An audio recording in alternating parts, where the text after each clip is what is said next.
慕容涵回头就看到一身玄色锦袍的男子，正是那日跟上官慈谈话的慕容清。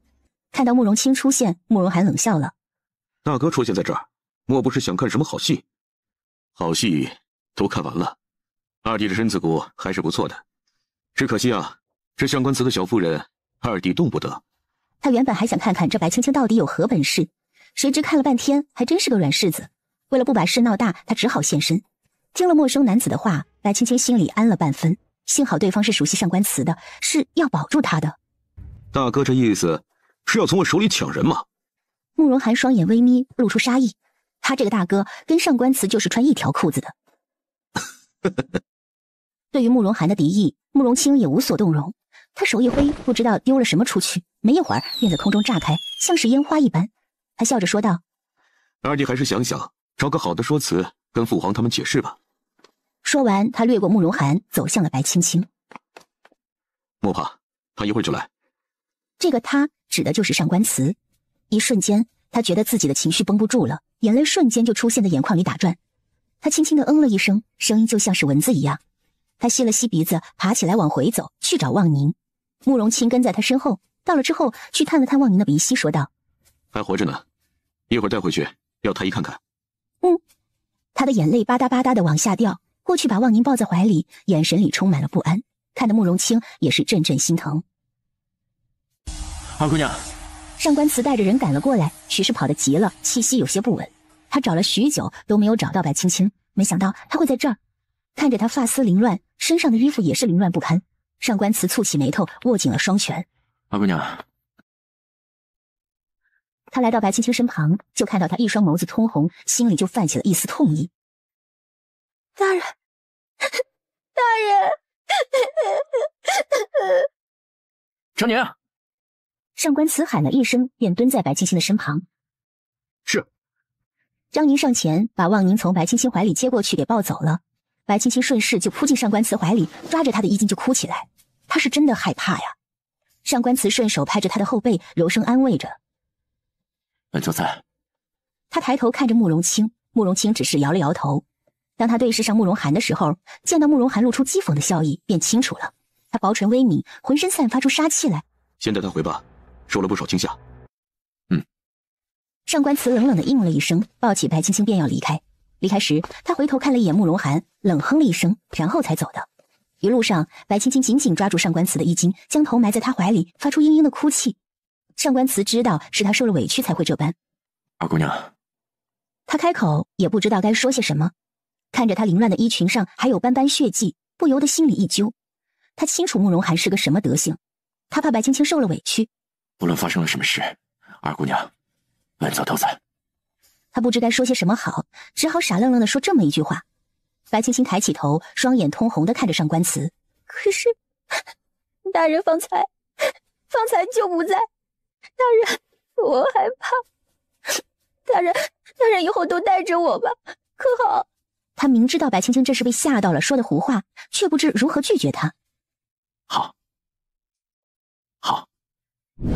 回到了营地，一群人围了上来，纷纷询问发生了什么。上官夫人不小心误入山林，遇到了野兽，幸好二皇子出手相助，才得以相救。去请太医来，给上官夫人和我二弟看看。哦，对了，还有那个小丫头，忠心护主，不小心伤到了，也给看看吧。他这一番放屁一般的说辞，将慕容涵一个禽兽说成了白青青的救命恩人。二皇子果然有我。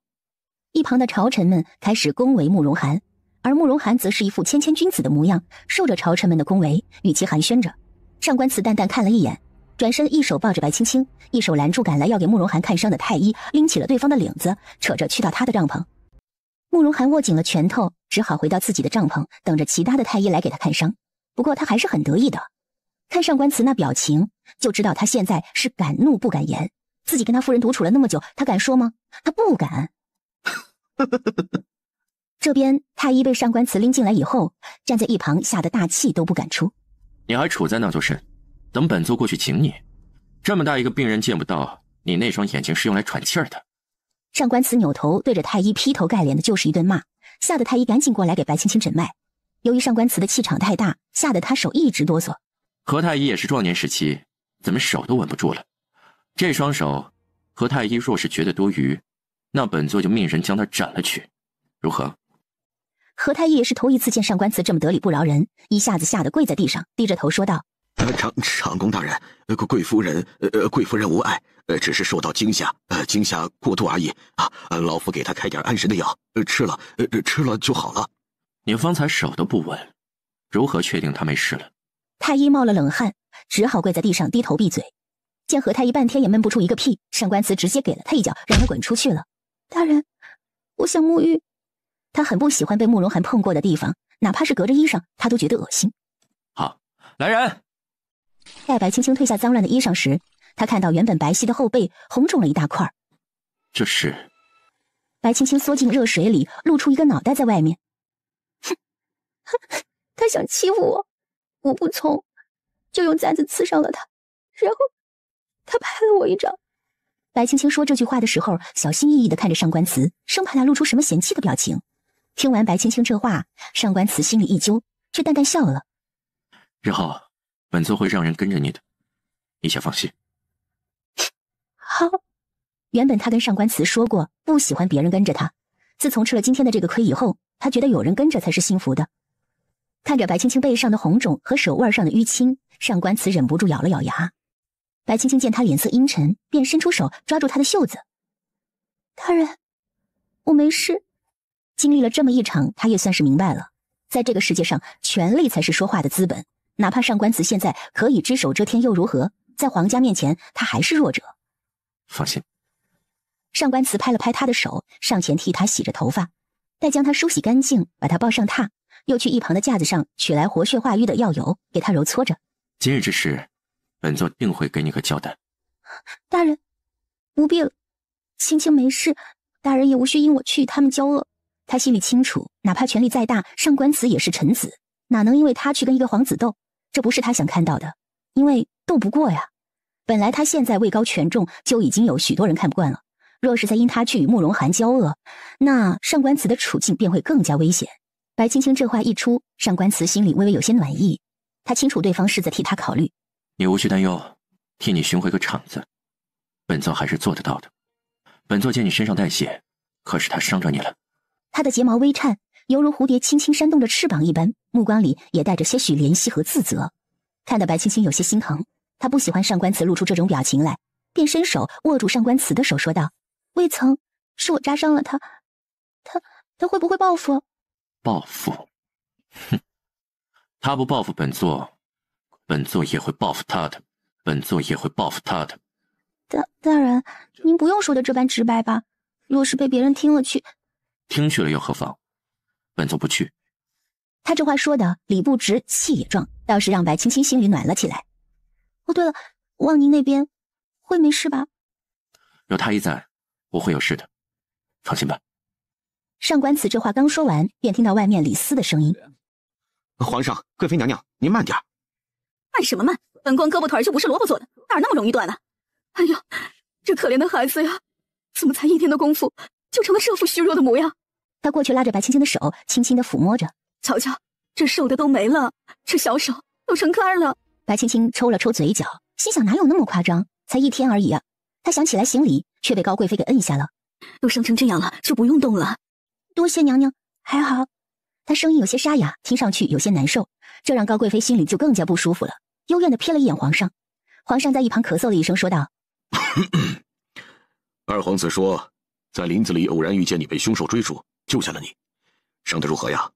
白青青藏在被子里的另外一只手紧紧地握成拳头，却还是笑着开口：回皇上无碍，倒是二皇子，无缘让二皇子受到牵连，是臣妇的错。高贵妃跟皇上心里都明镜似的，知道这丫头是受了委屈的，却也感叹她是个能忍的，一下子就更满意了。此次劳二皇子出手相救了，他日微臣必定送二皇子一份大礼，表示感谢。说完，他嘴角微微上扬，看着皇上：内子此次可谓是性命堪忧，多亏了二皇子。他这话说的若有若无的，也不知道是在夸慕容涵相救，还是坑害。此次呢，这丫头也受惊了，回去后朕定当多多赏赐，以示补偿。他清楚上官慈是个什么性子，也清楚是个什么手段。要是真给他儿子一份大礼，那这份大礼可能就把他儿子给送没了。二皇子是淘气了些，容叶啊，你也注意点。高贵妃忍不住劝了劝他：贵妃娘娘说的是，微臣知晓了。上官慈笑着回答。高贵妃看着上官慈微微上扬的嘴脸，就知道这孩子是不服气的。这么多年，她从来不会将情绪写在脸上，可如今却变得越来越控制不住自己了。她心里叹了口气，想了想，也是二皇子先惹的事儿，把人家小媳妇儿给伤着了，上官慈为难他一下也是应该的。容叶啊，二皇子向来不知轻重，向来也是跟青青开了个玩笑，你看着办吧。他怕自己再劝劝上官慈就得把人弄没。贵妃娘娘说的是，二皇子救了内子，微臣定当好好答谢。俨然一副笑面虎的模样看着高贵妃。高贵妃尴尬的看了看皇上，只见皇上面色尴尬的摇头，示意他不要再管。娘娘，内子身上有伤，还劳烦娘娘替内子上药。本宫晓得了，皇上，你与容叶就先出去吧，臣妾给这小丫头看看。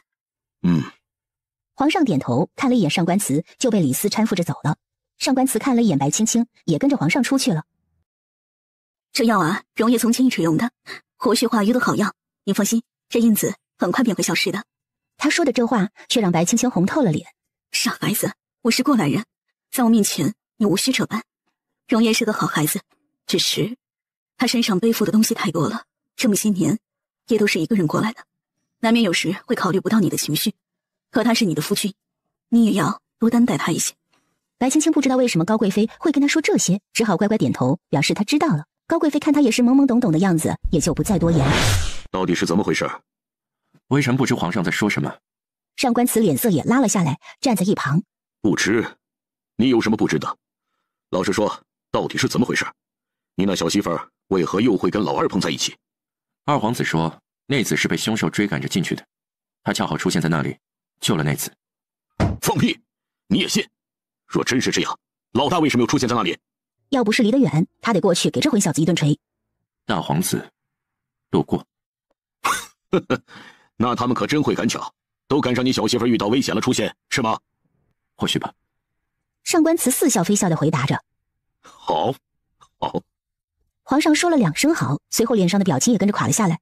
容叶呀，老二他手下留情啊。他清楚上官慈是一个有仇必报的性格，前几年他一个妃子当众给他难堪，结果那妃子直接就疯掉。皇上，二皇子救了内子，微臣定然会万分感谢。他抬头，一双凤眸对上皇上的视线，露出寒光。皇上，二皇子年纪也不小了，也该出宫立父了。他这一句话算是将慕容涵能登皇位的机会直接给砍了一刀，几乎是没有可能了，除非他逼宫。皇上眸子低垂，想了想。李斯，回宫后便传旨，二皇子德才兼备，胸有地宫，特赐贤王封号，赐府地封地，待其3年后前往封地。站在一旁的李斯依旧是淡淡的笑着回答：是，奴才记着了，皇上放心。你看，可还满意？皇上的安排定然是极好的，贤王也会感激皇上对他的关怀。只是这封地要赐予何处？皇上脑瓜子有点疼，李斯见他皱眉，便上前给他揉着。皇上啊，您要保重龙体啊！南平那边常年旱灾，民不聊生，确实是心里不好受。可皇上也要注意自己的龙体呀。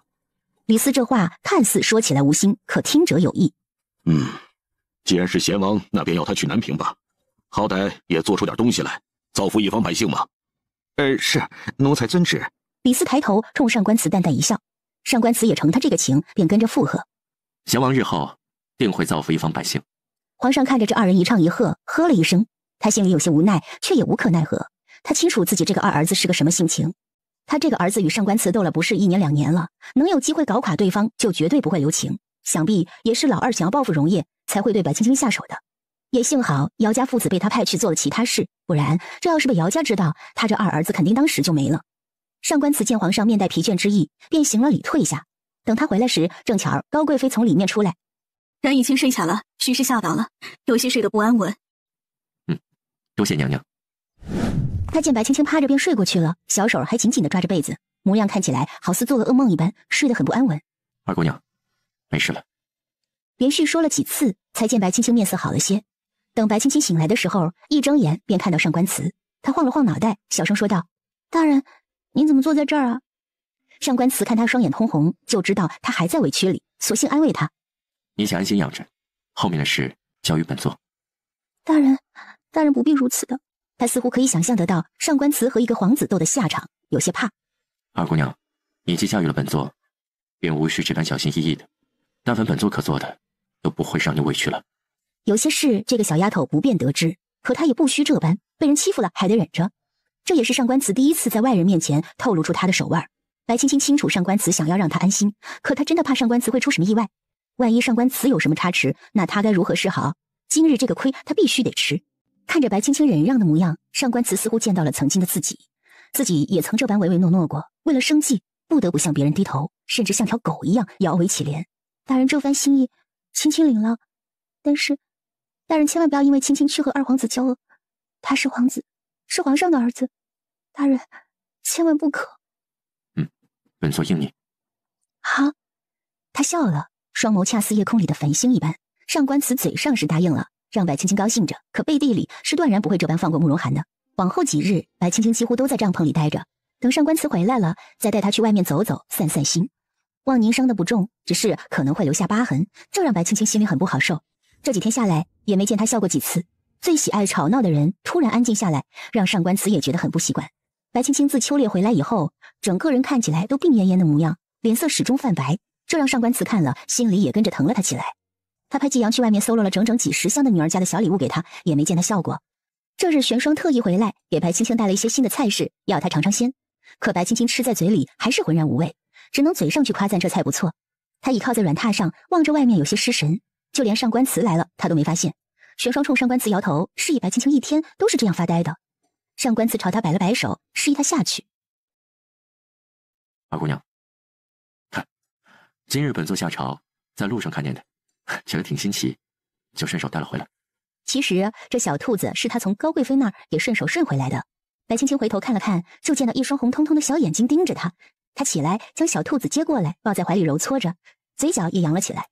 今日皇上下旨，赏了二皇子嫡府和封地，于3年后搬出。二姑娘，日后你都不会再遇到他了。上官慈微微一笑，伸手抚摸着他的头发。莫怕。白青青愣了愣，泪水蔓延至整个眼眶，她忽然一下子就哭了出来。万一大皇子没有恰好出现在那儿，他会有什么下场？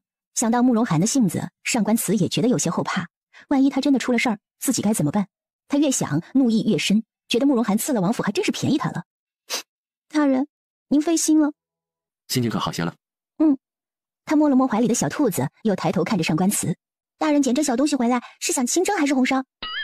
上官慈以为寻常人家的女儿都会喜欢这种毛茸茸的小东西，他见高贵妃就喜欢得紧，想来白青青当也是喜欢的，谁知他竟然问自己这个问题。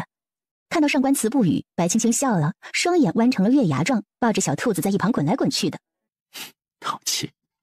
本座还有些事要去处理，今晚你早些歇着。今晚你早些歇着。大人口中的事是什么事啊？要何时回来？他觉得上官慈定然是要去看月华的，毕竟他们俩这么久没见了。看着白青青怀疑的目光，上官慈清了清嗓子：“是公事。”说完，他起身又嘱咐了几句，就走了。姑娘，目送上官慈离去，白青青扯了扯嘴角，她长出了一口气，问玄霜：“玄霜，你可知那月华姑娘住在哪儿？”玄霜面露为难之色，却也实话实说：“知道。一会儿你把这小兔子给那位姑娘送去，再告诉你们爷，像这般可爱之物，该适合她心尖上的人。”他过去将小兔子塞到玄霜手里，然后又回来躺下。姑娘，爷心里还是姑娘最重要的。这么多年，爷从未为那月华姑娘出过头。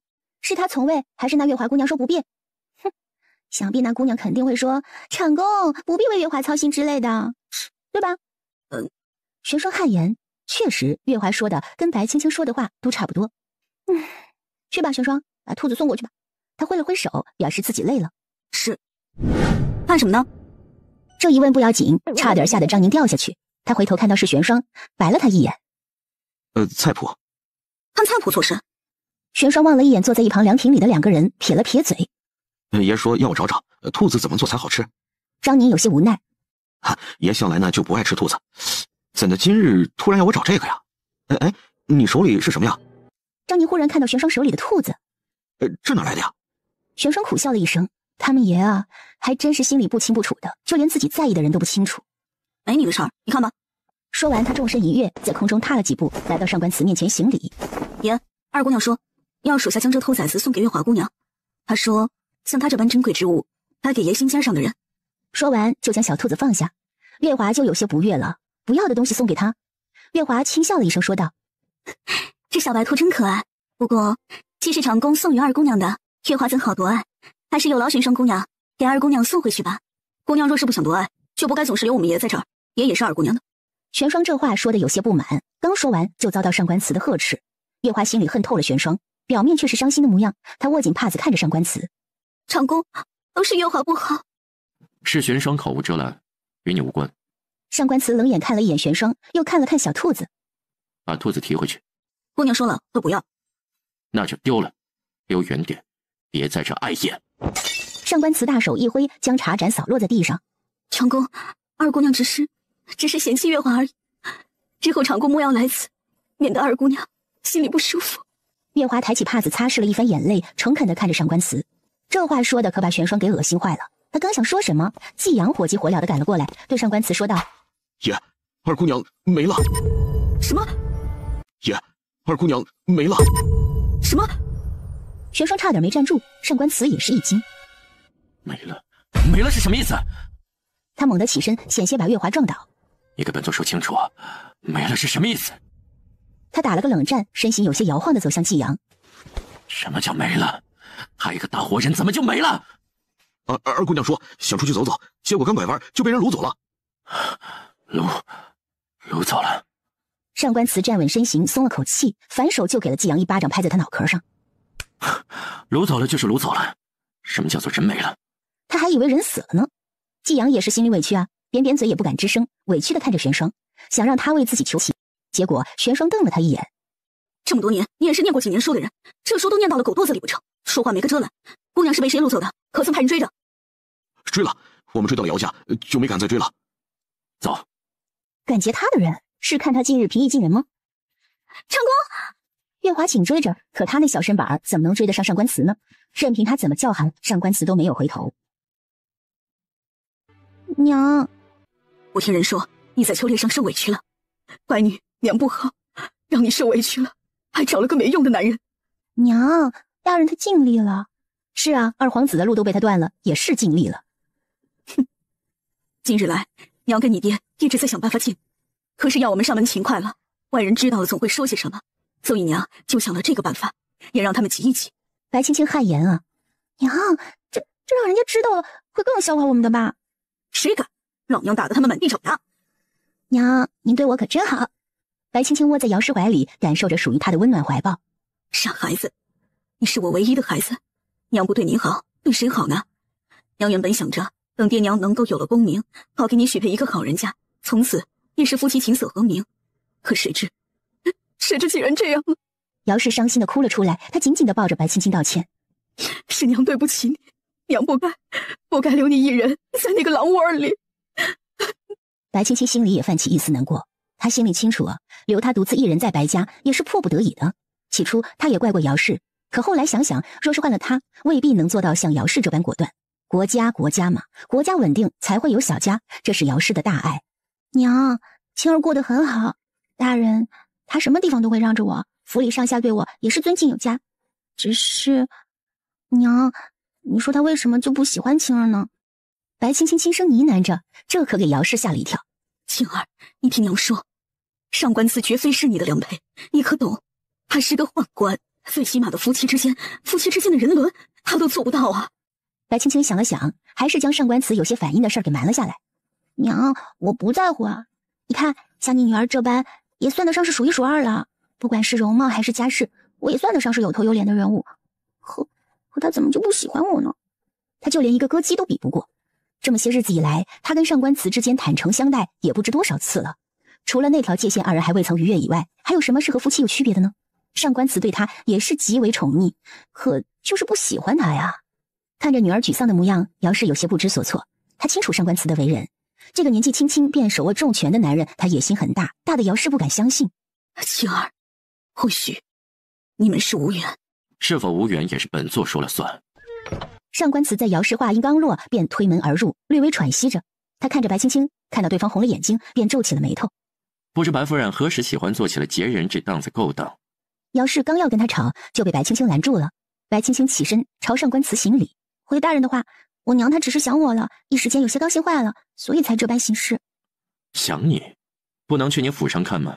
把你带过来是什么意思？上官慈过来将白青青带了过去。日后白夫人若是想看内子，托人来下拜帖即可，无需这般大费周章。说完，拉着白青青就往外走。他心里气，很气，不是气姚氏将白青青掳来，而是气白青青方才对他生疏的态度。上官慈，姚氏在后面追着，被赶来的白振觉给挡住了。看着白青青被上官慈带走，他转身给了自己夫君一拳，瞬间就哭了。你干嘛拦着我？白振觉忍痛说道：夫人呐，秦儿是嫁出去了的女儿，人家夫婿想带走，你不能阻拦呐。白振觉也是心疼女儿，可他却不能出面。我的女儿，我为什么不能拦？这女儿嫁的是什么好人家？你们白家都是一群什么东西，将我家闺女害成现在这个模样？听到这话，上官慈停住脚步，手握成拳。白青青能感受到他现在情绪极度不稳，便挣脱开他的手，转身对姚氏说道：娘，您不用担心，女儿过得很好的。他不想让上官慈怨恨上姚家。姚氏听完女儿说的话，看向女儿，无声落泪。他看到女儿带着恳求的目光看向自己时，心都在滴血了。最后，姚氏摆了摆手，在白振觉的搀扶下回了屋。马车里，白青青坐在一旁，眼神空洞地盯着车帘。你不想与本座说些什么吗？大人公事处理完了，想必仍然是累了，大人便早些回去歇息吧。说完，又继续盯着车帘。你……上官慈被气得不轻，他一把将白青青扯过去，伸手掐住她的下巴，让她看着自己，一字一句地说道：你又在闹什么脾气？本座待你还不够好吗？不敢。不敢？那你现在的这副态度是在做什么？上官慈看他半死不活的模样，觉得有些心烦。我累了，大人不累吗？公事繁忙，大人应当也是累了的。上官慈一怔，随后放开了他。只见他白皙的小脸上浮现出红红的印记，微微蹙眉，伸手过去摩挲了几下。疼吗？不疼。见白青青笑，上官慈便有些不懂了。大人近日公务繁忙，青青一直在您身边，也是拖累您。不如青青还是搬回原来的院子吧，也省得大人每日起那么早，打扰到我休息。他这是要跟自己分房睡。不必，本王不忙，也不累。上官慈拉他过去，想将他抱在怀里，却被白青青给推开。大人身上的脂粉味儿，大人自己闻不到吗？他在好意的提醒上官慈，他骗了自己。上官慈面露尴尬之色，顺手将外袍褪下，放在一边，冲他伸手。来，这架势像极了看自己的孩子。白青青也是一个见好就收的人，见上官慈做出让步，便靠了过去。大人这差事够忙碌的，还能忙出一身香粉味来，真是不容易啊。上官慈知道自己的谎话穿帮，也是觉得有些不好意思，便说道：他近日身子不舒爽，所以我身子就舒爽了吗？不舒爽找大夫不就是了？大人会瞧病吗？怎的不见大人与我相看一番？大人一去他就好了，大人可真是神医。虽还坐在上官慈的腿上，他的身子却偏离了许多，倚靠在一旁的车框上叹了口气。上官慈自身心里也清楚，月华只是想让他过去而已。也曾几时，月华的语句里也透露出想到他身边伺候的意愿，但他都回绝了。有白青青在，他不会让月华进府给他难堪的。你这酸味儿也够大的了。上官慈给他顺了顺毛，还是个小丫头，怎的这般能吃醋？这要是长大了……上官慈眸子一颤，突然住口了。若是长大了，他还会留在自己身边吗？他现在是因为年纪小，自己对他还不错，所以才会留在自己身边。可若是他长大了，明白事理了，会不会就离开了？他之前没有想过这个问题，一时间也没有想过自己会这般看重白青青。怎的，大人是嫌我酸了？正好，我也嫌弃大人身上脂粉味重，不如咱们俩和离吧，从此白青青对上上官慈带着怒意的眼神，红唇上被上官慈给咬了一口。上官慈前2天听他的属下扯皮时，说起了闺房之乐，每次他下属的婆娘絮絮叨叨时，他们都会这般。今日这一事，上官慈觉得这法子也是挺好用的。白青青觉得有些喘不过气，便伸手捶了捶上官慈，却被上官慈直接抓了过去，给按在怀里。白青青一路上都在跟上官慈做斗争，可惜一次都没有成功过。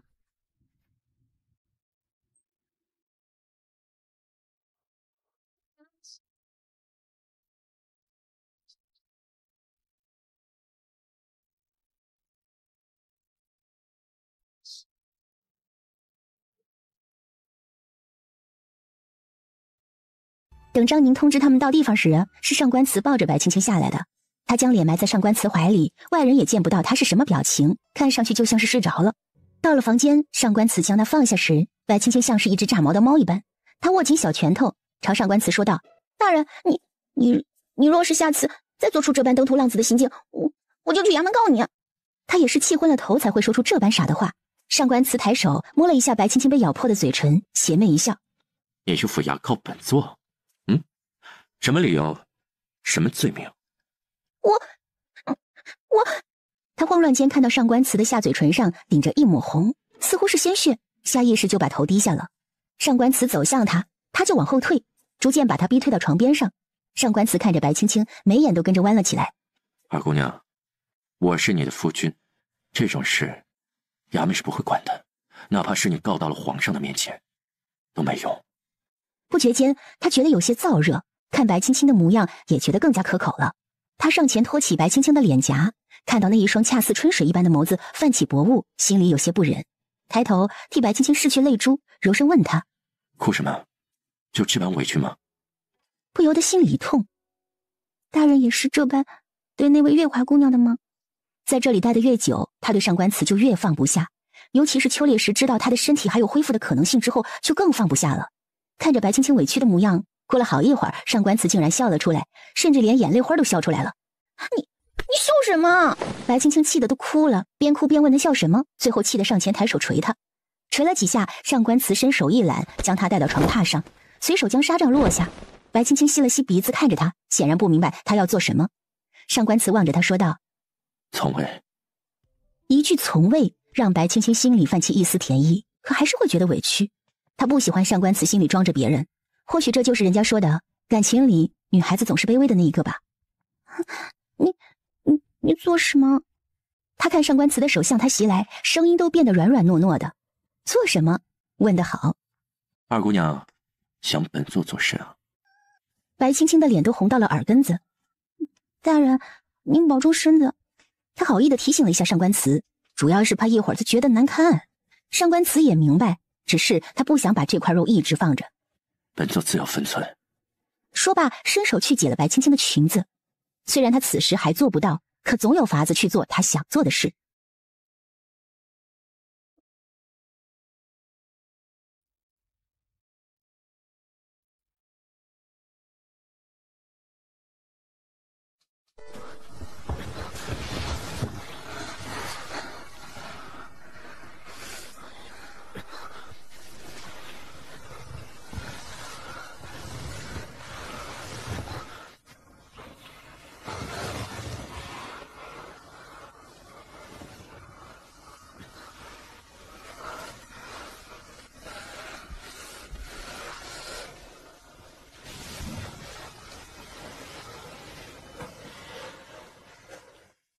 一夜已拟，待上官慈将白青青清洗干净之后，给她盖好被子，就见到她幽怨地望着自己，于心不忍，又笑了出来。我要去举报你。白青青小声嘟囔着，说她是个宦官，可却想到方才，便忍不住脸红了。她躲在被子里，揉了揉发酸的嘴巴和腰，哼了一声。上官慈擦洗着自己，听到她这一声哼，忍不住说道：“你这般是有什么不满足的吗？”他这话说的无心，可白青青听来却像是调侃他，忍不住像是一只乌龟一样把头缩进被子里头。他想着，或许以后他的身体真的会好起来，才会让这小东西更快乐。等那时他也长大了，定然会极美的。他收拾好自己，让属下将东西都拿出去，还换了婆子进来收拾了外间软榻，又将白青青抱到外间的软榻上。见他将头埋进被子里不敢出来，又笑了。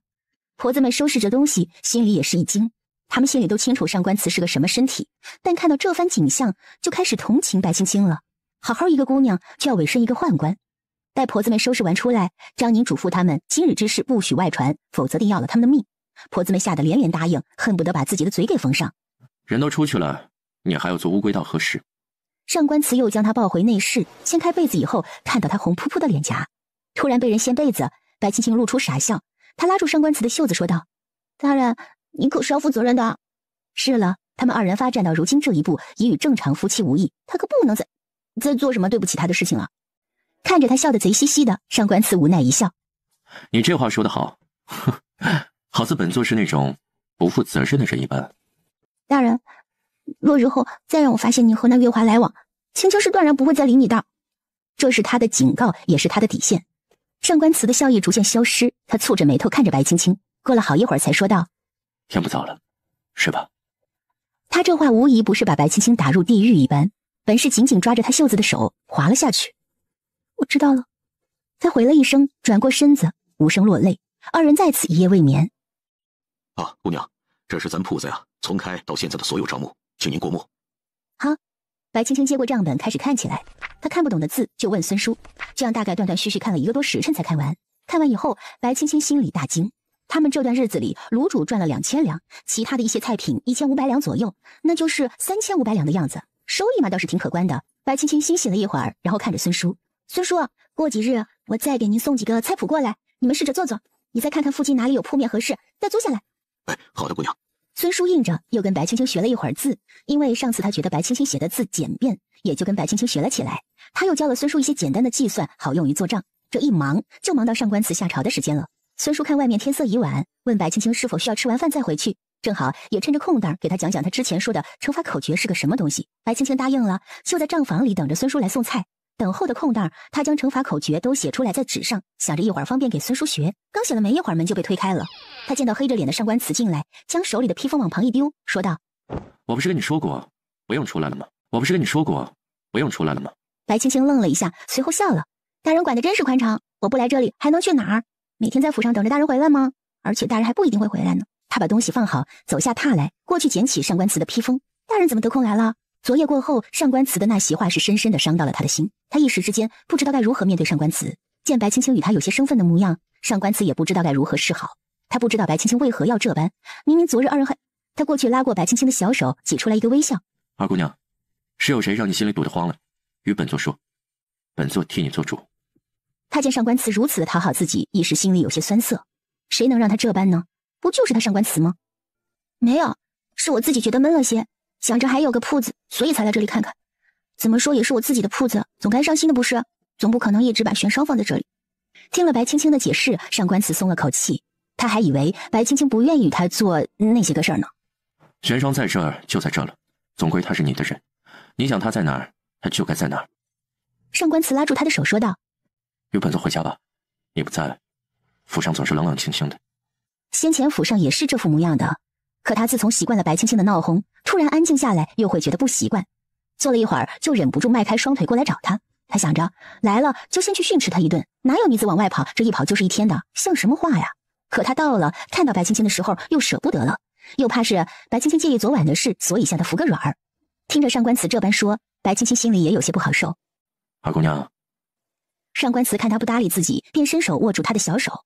白青青抬头看着他：“大人，帮我回去吧。”他只是想试试看上官祠会不会这样做。上官祠愣了一会儿，随后将自己的披风从白青青手里接过来给他披上，然后将他拦腰抱起来往外走，边走边说：“日后可不许再这般淘气了。”他不是不愿意抱着白青青，只是不愿意被别人知道而已，尤其是那些视他为眼中钉的人，他怕白青青会遇到危险。大人是喜欢像月华那样听话的人吗？他总是不由自主地将月华带进来，就像是长在他心底的一根刺，扎得他生疼。上官祠的脚步突然停住，愣了一下：“你无需总是将月华提出来，二姑娘，你与他不同。”白青青还以为上官祠是说在他心里自己与月华的地位不同，有些高兴地问他：“那在大人心里是不是青青更重要些？”上官祠听着他这小孩子气的话，忍不住笑了。他说了一句让白青青心碎的话：“你与月华不同，月华是一孤女，本座定会多护她一些的，而你身后还有整个姚家替你撑着，总归是被护在羽翼下，不会受到什么伤害。”白青青脸上的笑容逐渐消失，原本上扬的嘴角也逐渐垮下来。“是吗？”他闭着眼睛，不想让眼泪流出来。“原来是这样。”上官祠察觉他声音不对，便问他：“怎么了？”“没什么，大人把我放下来吧。”“没事，不沉。”上官祠看着一旁低头的婆子，还有周围的摆件，心里对白青青的这个铺子也有了兴趣。“娘娘，菜来了。”孙岩端着菜高兴地出来，就看到一个陌生男子出现在院里。“啊，孙大哥！”白青青也有些尴尬，她挣扎着从上官祠怀里下来，看到孙岩手里的菜，说道：“孙大哥，你将他们都包起来吧，我带回去吃。”孙岩打量了一下上官祠，当注视到上官祠双眼时，被那阴寒的目光给吓得一激灵。他从未见过如此可怕的眼神。“好。”“他是谁？”上官祠见到有外男，心里便有些不舒爽了。白青青也没回头，只说道：“那是孙叔的孙子。”他觉得上官祠应该不会介意什么。他想起孙岩方才来时的喜悦，还叫白青青姑娘叫得那般亲切，这心里愈发不舒爽了。日后有什么事，让玄霜来一趟就行了。已为人父，还是少露面的好。他不喜欢自己的东西被别人盯在眼中。大人是想让我像月华姑娘那样做大人圈养的金丝雀吗？大人欢喜时过去看一眼，不欢喜时看都不看，每日等着大人下朝，忙完了过来瞟我一眼。面对白青青的追问，上官慈有些怒意。他不过是让他不出门而已，为什么总是能扯到月华的头上？二姑娘，你见过谁家的媳妇儿总是在外面抛头露面？你嫁于本座，你的荣辱与本座都是一体的。你在外面丢人，丢的是本座的人。我丢人？我靠着自己自食其力的活着，我有什么可丢人的？再丢人还能比一个歌姬丢？他话没说完，脸上就被上官慈重重的赏了一巴掌，将他的头打得侧了过去。一旁婆子见到，吓得纷纷缩在一起。而这一幕恰好就被出来的孙岩看见，他握着石盒的手紧紧地缩了起来。上官慈不可思议地看着自己挥出去的手，再看看白青青白皙的脸颊上印着红色的手掌印，几乎占据了他半张脸，嘴角处还渗出一丝猩红，看上去很严重。你言语之间要注意分寸。他虽然心疼，可道理还是要同他讲的。月华虽是歌姬出身，可他救过本座的命。二姑娘，日后这般诋毁的话，就莫要再说了。他别过头，等着白青青向他哭诉委屈，好有个台阶下。可等了半天，白青青都没有说话。再次抬头的时候，他见白青青双眸含泪，失望地望着自己。上官慈，我们和离吧。什么？先前是我错了，是我以为只要我真心待你，迟早有一天你会感动，且知道我的心意，也会一心一意待我。可现在我却明白了，其实在你心里，我也不过就是个玩物罢了。你想要的时候就将我揽在身边，不需要的时候就将我踢开，跑去别的女人那儿。是我太高看自己了。他长出一口气，苦笑了一声，等着上官慈的回答。待白青青说完，上官慈都没有什么表示。过了一会儿，他才说道：本座曾告诉过二姑娘的爹娘，和离书没有，休书倒是有了。他以为只要他这么说，白青青就会退缩。可白青青到底是不在乎他给的是和离书还是休书？那就休书吧。他说着，就让孙岩去屋里取来纸笔，就在这儿写吧，请快写。他的半边脸颊已经肿了起来，有些麻木，暂时感觉不到太痛。而上官慈听了这话，气得差点吐出一口血来。孙岩很快将纸笔取来，递到上官慈的面前，却被上官慈用袖子一下给打翻在地。他看着白青青，连说了几个好字，过去将白青青扛起来，就往外面走。孙岩见状，想过去阻拦，却被提旗们拦住了。眼看着白青青被人给扛走，上官慈扛着白青青一路策马回府。到了府里，就将白青青带回了屋，吩咐谁也不许前去打扰。到了屋里，白青青被甩到软榻上，上官慈冷笑着问他，是不是自己对他太宽容了，所以他蹬鼻子上脸，都快骑到他头上了。面对上官慈的质问，白青青用沉默回答了他：你以为你不说话，本座就拿你没有办法了吗？他气的是白青青在那么多下人面前让他写休书。大人，我只是想要一封休书而已，他只是想离开而已。上官慈上前捏住他的下巴：你以为本座不敢吗？青青觉得大人是敢的。看着白青青的笑颜，上官慈胸口有些发闷。你就这般容不下月华吗？若大人非要这么说，那便如大人这般所说，我容不下他。我堂堂姚家贵女，他一个歌姬，凭什么让我容得下？凭什么让我看得起？是了，如今这个局面，上官慈是不会信他的。与其逆来顺受，还不如让他对自己心生厌恶，放他离去。你，月华的身份就是他的耻辱，哪怕自己不在意，可月华却是放不下的。如今被白青青这么一比较，若是月华知道，恐怕活都活不下去了。大人这就受不住了吗？才几句话而已，还都是实话，就受不住了吗？白青青，你可知被本座休弃后你会有什么后果？他应当是小，还不懂事，不知道被休是什么后果。后果？大人，你我之间并无夫妻之实，哪怕你休了我，我依然可以再嫁。如果是有人因为这个嫌弃他，那他只会说那些男人没眼光。上官慈的目光都冷了起来，他这是在嘲讽自己是个废人吗？二姑娘若是这么想，就觉得自己还可以再嫁，那真是本座怎能如你所愿？他起身解着自己的袍子，白青青愣住了，看着他的动作，呆愣愣地问他：你这是什么意思？难道他不应该一气之下给自己一封休书吗？可他明白过来时，已为时已晚。他终于能明白为什么电视里那些宫女宁愿老死都不愿意给太监做对食了。上官慈虽然还不能如他所愿，可折磨他还是能做到的。白青青痛得全身都在发抖，哭着喊着求着上官慈，却都没有用。他看到上官慈原本白皙的手指上带着猩红点点的时候，心便如同死水一般。他颤抖地看着上官慈，还有一旁洁白的床布上那些许红晕，他害怕地抖个不停。他看着此时的上官慈，就如同是地狱里爬出来的魔鬼，在向他微笑。他见到自己手上那一抹红消失时，眸子里的光都跟着暗淡了。最后，当上官慈离开时，白青青犹如死尸一般躺在床上。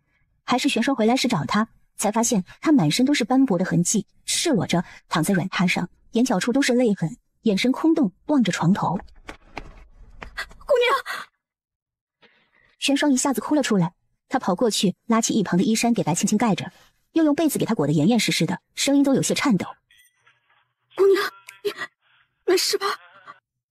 玄霜，他见玄霜红着眼眶，伸出手想替他擦掉眼泪，却看到自己的手臂上都是青紫的痕迹，又忍不住缩了回来，苦笑一声：“吓到你了吧？”没有。玄霜握住他的手，忍不住颤抖，哭笑着说道：“没有，姑娘还是最美的。姑娘。”他想问问到底是发生了什么，爷为何会如此待他，却被白青青的话语打断。玄霜，替我打些热水来吧，再帮我找几件衣裳。说完便闭上了眼睛。是。他将自己浸泡在水里，盯着自己的手臂发呆。玄霜跟望宁见了也不敢说话，就在一旁盯着他。他也曾想过有一日会与上官慈的关系更进一步，也想了这身子早晚都会是他的，却从未想过会是在这种情况下发生。说白了，他还是太高看自己了。白青青洗漱好，冲玄霜跟望宁笑了笑，说自己没事。二人脸上的五官都快挤成一团了，看起来可丑死了。替我化个妆吧。他瞧着铜镜里的自己，仿佛像是从地狱里爬出来的鬼物一般。好。玄霜看了一眼望宁，上前替他开始梳妆。待替他梳妆完毕，望宁上前扶着他出了门。白青青想去铺子里坐一会儿，再到姚素云那儿看看。他知道上官慈他是靠不住的，与其等着他的垂爱，倒不如让自己强大起来。出了院子，就见到上官慈迎面而来。他侧过身子让出一条路，微微俯身给上官慈行礼。上官慈今日受了皇上的命令，追查兖州救灾官营被劫一案，特意让他回来跟白青青打个招呼，随后立即动身去兖州调查。结果这一回来，就见白青青化好妆容，准备出门。往日里白青青都是素面朝天，便已是绝美，今日略施粉黛，却显得有些妖艳了。上官慈握住他的手：“为何？哪里需要为何？白青青，你以为本座是什么人啊？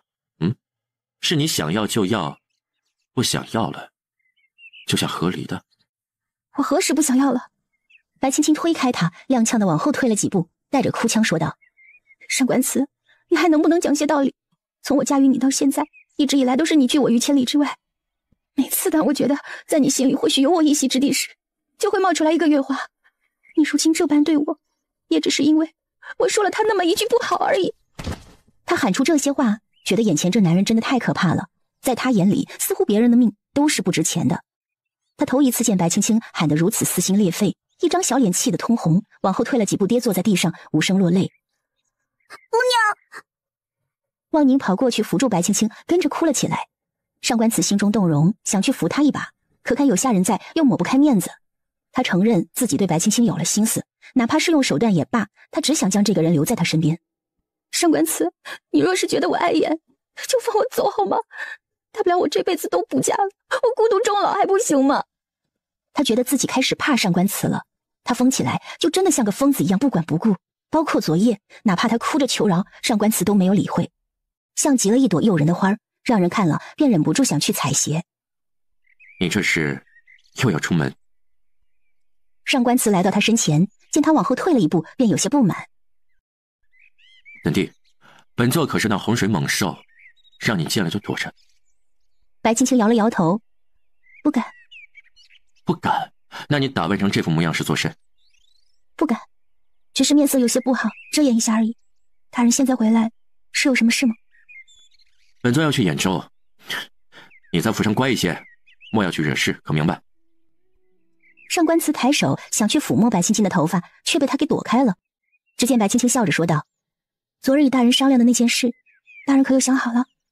他不想待在这儿了，上官慈一怔，随后说道：“你就死了这条心吧，就是死，你也得死在这府上。”说完，他向前走去，走了没几步，便告诉他：“你若是觉得本座离开了皇城，你便可以远走高飞，那还真是大错特错了。本座回来若是没有看到你，定然将姚家全家都给送葬了。”哼！他笑了，像极了恶魔。白青青听完这话，打了个冷战。她颤巍巍地走向上官慈，抓住他的袖子，声音略有些沙哑：“你到底想做什么？姚家与你无冤无仇，你为何要这般？”过了半晌，上官慈撇过了头，对他说道：“你就死了这条心吧。你活着是本座的人，死了也是本座的鬼。二姑娘，与其想着那些有的没的，还不如想想如何来逃。本座去兖州这些日子，你最好安分一些。本座不想回来的时候听到一些什么让本座不开心的消息，否则本座可不确保下次姚将军出征是否能安然无恙的回来。”他不知道该如何去挽留白青青，想来想去，他最在乎的就是姚家了，那就以姚家做筹码，他也一定会妥协。南陵那边又不安稳，姚老将军出征是迟早的事，外有姚晃，内有他上官慈，保轩辕不倒。你这话是何意？他见白青青主动靠了过来，心里有些欣喜，却还是嘴硬的说道：“二姑娘若是个聪明的，自然能明白本座说的何意。二姑娘，你是个聪明的，应该是能明白的。”他低头看着白青青，正好能看到她白皙的脖颈上印着属于她的印记。他抬手去抚摸着，轻声问她：“还痛吗？”他清楚的记得白青青昨夜嗓子都给哭哑了，可他却还是喊着要离开。白青青身子一抖，摇了摇头：“不痛了。身上的痛又算得了什么？大人，我外祖父年事已高，还望您高抬贵手，让他安享晚年吧。”他外祖父是真的疼他的，会为了他去跟上官慈发生正面冲突，只要他说想做什么，外祖父都会同意，而且还帮他。他不能让这样一个好的老人家出事。我会乖乖的等大人回来，或者你若是想要接月华姑娘进来也无妨，我可以回姚家，或者回哪里都可以，求您了，不要动姚家。他还是忍不住，眼泪哗哗的落了下来。玄霜在一旁看着，心疼极了。他从未见过白青青哭得如此伤心，看着他们爷那副表情，他能明白他们爷也是心疼的，只是他不知道该怎么跟白姑娘相处罢了。他拉了拉望宁，让望宁跟着他走。见玄霜二人离开，上官慈抱着白青青安慰他：“不哭了，不哭了。都说女子是水做的，这样看来也是这个道理，怎么说哭就哭了？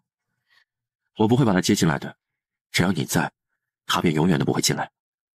二姑娘，本座已是这般待你了，你还有什么可不满足的呢？”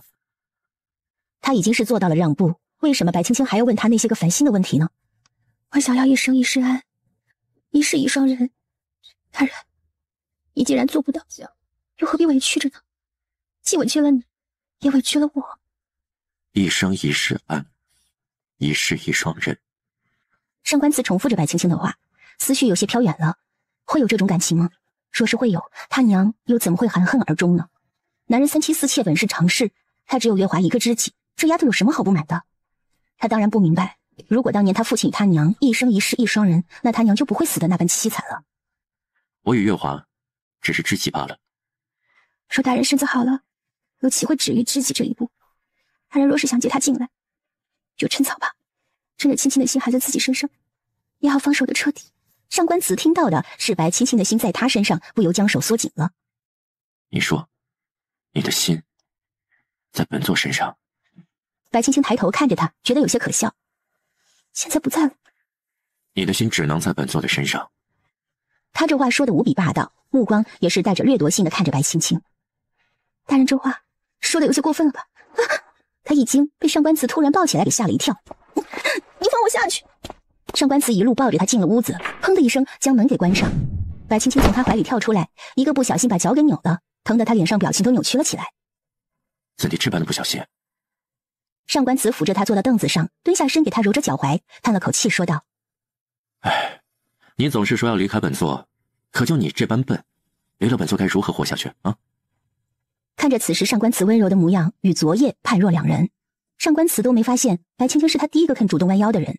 他给白青青揉着脚踝，最终叹了口气，想跟白青青道个歉，却说不出口。他抬头看了一眼白青青：“本座此次去兖州，大约得需要些日子。这段时间里，你乖巧一些，等回来，本座给你带些耍物。”见白青青不说话，上官慈心里也有些不舒服。他起身说道：“替本座收拾衣服吧，本座现在就走。”白青青听话的起来，转动了一下脚脖子，觉得没有什么问题，就去将她的贴身衣物收拾了几件，扯了一块布给她包好，像个婢女一般递给她。看她如此乖巧，上官慈却怎么也高兴不起来。他拿过东西，转身离去，头也没回。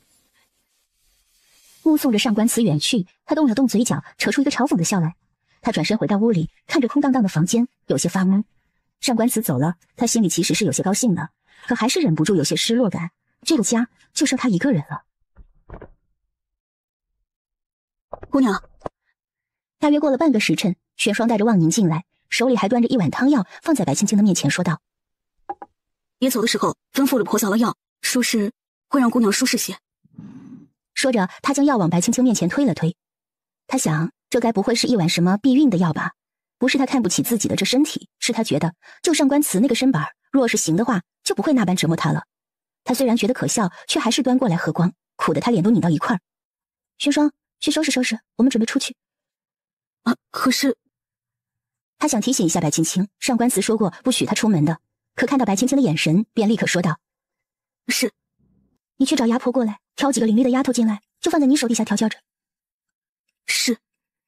玄霜觉得纳闷，怎么就突然要买下人了？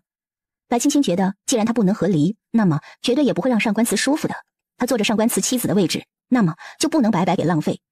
月华姑娘的住处你知道的，对吧？是的。玄霜有种不好的预感。好，但那些丫头都来了，我们去看看那个月华姑娘。说着，他便起来，走，我们去铺子里看看，总不能把铺子给荒废了。是。可是银子可以买粮食呀。望宁怯生生地看着白青青。太平年间银子就是救命的，如今颗粒无收，粮食一粒都没有，银子有何用？能吃吗？孙叔的意思是什么呢？姑娘，老孙是个粗人，想着这段日子姑娘也给了一些钱了，想回乡下买些地种，不管什么时候，只要有地在，就有粮食。他看着白青青，见对方不说话，以为是自己说错了，袖子里的手慢慢握了起来。孙叔说的对，孙叔想在哪里买地？土地是个好东西啊。兖州。什么？兖州？白青青愣住了，想了想，又蹙起眉头。孙叔，我们这般是不是不大好？兖州遭了灾，肯定会有人卖地，价格也会便宜，可这样好吗？他不是什么善良的人，可是这种时候总觉得这个决定有些落井下石了些。姑娘，我们只是买了地而已，地还是给他们种着，每年我们只要收取一些粮食，便抵扣了他们的租金，哪怕是灾年，我们也能救济着。实不相瞒，我那糟糠之妻便是兖州人，所以呢，我也想着为妻子的家做些力所能及的事儿。白青青考虑了一番利弊，然后问道：“那孙叔打算如何做？”兖州位于轩辕的南方，若不是这次蝗灾，也是个风调雨顺的好地方。我记得那边有一处荒山，连着几百亩荒地我是看上了那里。说着，孙叔有些难为情。不过还是要等等的。他暂时还没有那么多钱去买那座荒山。孙叔看得上的地方，想必是个好地方。不如我们过去看看吧。若是合适，我便买了。孙叔帮我打理可好？收益我们就对半分。孙叔一愣，随后说道：“那倒不用，只是恕我多嘴。姑娘的身份呢，想必也是尊贵之人，为何要去买荒山？开发起来，未来几年都不会有收益的。”那孙叔呢？为何要千里迢迢跑那么远买这座荒山？姑娘，你是我见过最聪慧的女娃子。两个人都知道彼此在打什么哑谜，也不说破，二人的关系才能还是这般。孙叔也是我见过的最好的老人家，我也不想瞒着你。其实您出去打听打听也能够知道，我就是上官慈前段日子娶的那个傻子。之所以想去买荒山，是因为便宜，我手里也没有太多钱。天灾之年，我就是想捡个漏罢了。他这话也算说得够清楚了。孙叔心里清楚得很，但是白青青救过他，他不是那种忘恩负义之人，不会对白青青如何。再加上这段日子他也习惯了这里的生活，也很享受这样的安逸，或许他也可以隐姓埋名在这里过半辈子。孙叔，你能不能预估一下，那荒山买下来再买些地要多少银子？他兜里没有多少，哪怕是这个店的手艺都没得多少钱。荒山不值钱，那边的地呢，约莫要1两银子1亩地，整个买下来可能要2000两左右。我是想着这山的另一头呢是个断崖，应当不会有什么人能上来。地的附近呢，买些土砖碎石的给圈起来，收拾收拾，还要花一大笔银子。孙叔想了想，又说道：“不如咱们再等等。他们现在的铺子也需要运转，一下子还真拿不出那么多钱来。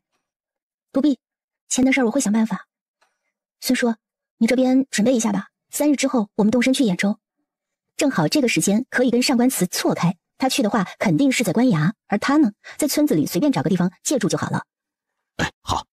玄霜见孙叔走了，便问白青青：“姑娘，你去兖州是不是想去找爷？”找他？他是银子吗？他确实是银子。玄霜，库房的钥匙是在管家手里对吧？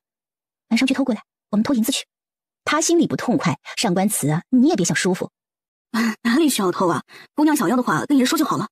白青青白了他一眼，心想：我跟他说还得写封信，路上送过去得3、4天，我是疯了吗？我去。当夜，玄霜悄咪咪地进了管家的房间，给管家点了睡穴，把钥匙偷走。随后，白青青与他光明正大的在看守的眼皮子底下进了库房。白青青看了一眼，可谓是奢侈至极啊！可他也没有功夫欣赏，让玄霜找了银票就往荷包里塞。二人的荷包塞得满满登登的，也不知道拿了多少。拿完之后，玄霜就把钥匙又偷偷的送回去。第2日，白青青起了个大早，让婆子们把主院的西厢房给收拾出来，宣布换新。他自己呢，则是头一次穿上华丽的衣裳，任凭玄霜在他头上插着各式各样的金银翡翠。望宁在一旁看着忍不住笑了：“姑娘这样真好看。”是吗？白青青觉得头顶上仿佛顶着10几斤的重量，脖子都酸了。姑娘这般打扮自己，是要去做什么？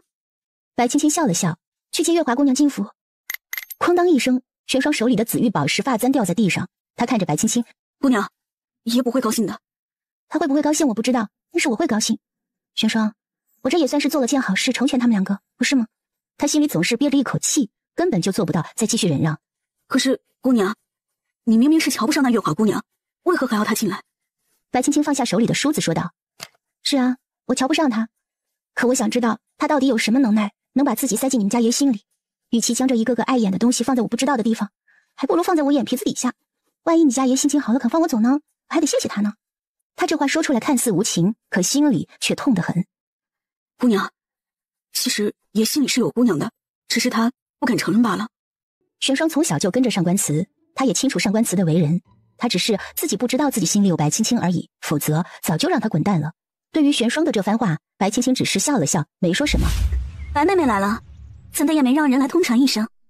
我娘亲可只生了我这么一个女儿，月华姑娘莫不是我爹与别人的？开玩笑，月华姑娘别当真。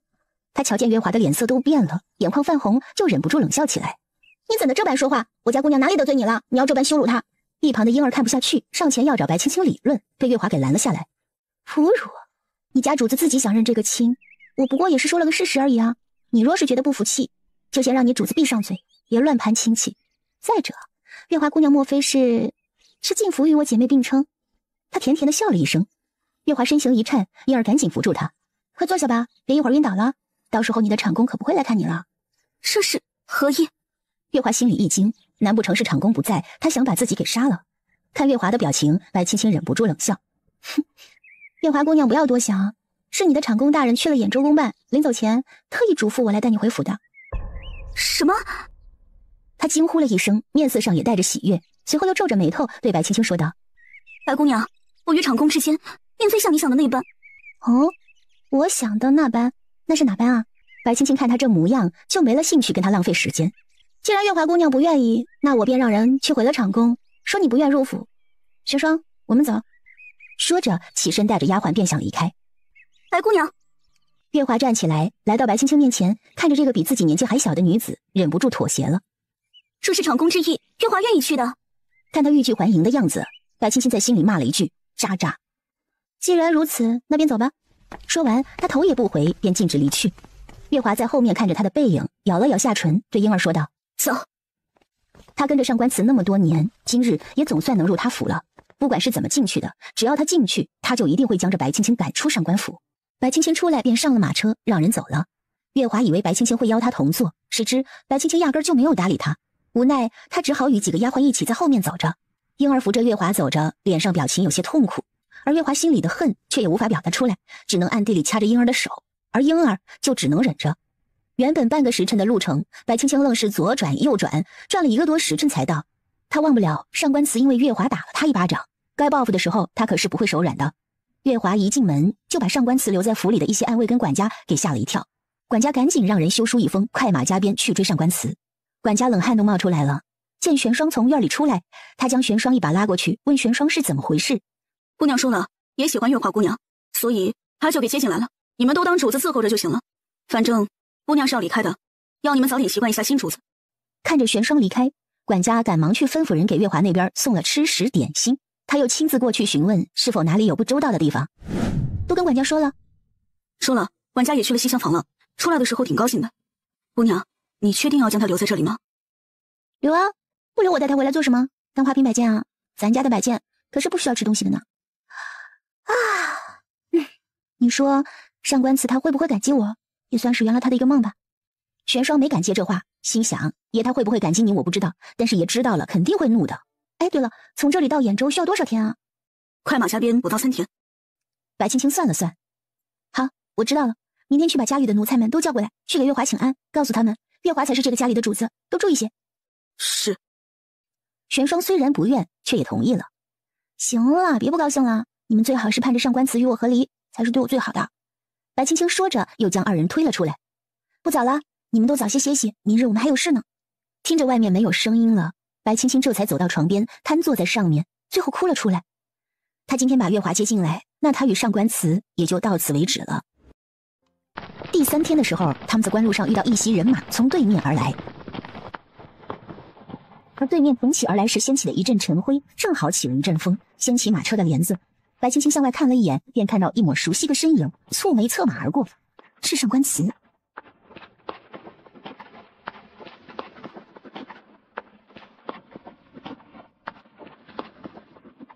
他见上官慈满面愁容，想必是知道他将月华接进府里的事吧。他脸上露出微笑，心里却觉得十分苦涩。好在望宁一直在一旁叽叽喳喳，让白青青的注意力转移了，才不会一直想着上官慈。他们慢悠悠地走了4天才到兖州。一进村子，发现几乎家家闭门，整个村子里连一声狗叫都没有。大嫂，是这样的，我有些事要在这儿借住一段日子。他话都没说完，只见李寡妇朝他抱歉地笑了笑。对不住了，孩子快2天都没吃饭了，孩子饿得很。说着还抹了抹眼泪。孙叔，去将车里的米都拿下来，熬了粥给这位嫂子。他看到孩子哭的嗓子都哑了，肯定是哭了很久，忍不住有些心疼。米。李寡妇微微颤抖起来，咚的一声就跪在白青青面前，哭着说道：姑娘，求求您了，救救孩子吧，求求您了。他也已经很久没有吃过米了，一直靠着一些野菜根活着，可今日野菜根都没有了，再这样下去，他母子就真的要饿死。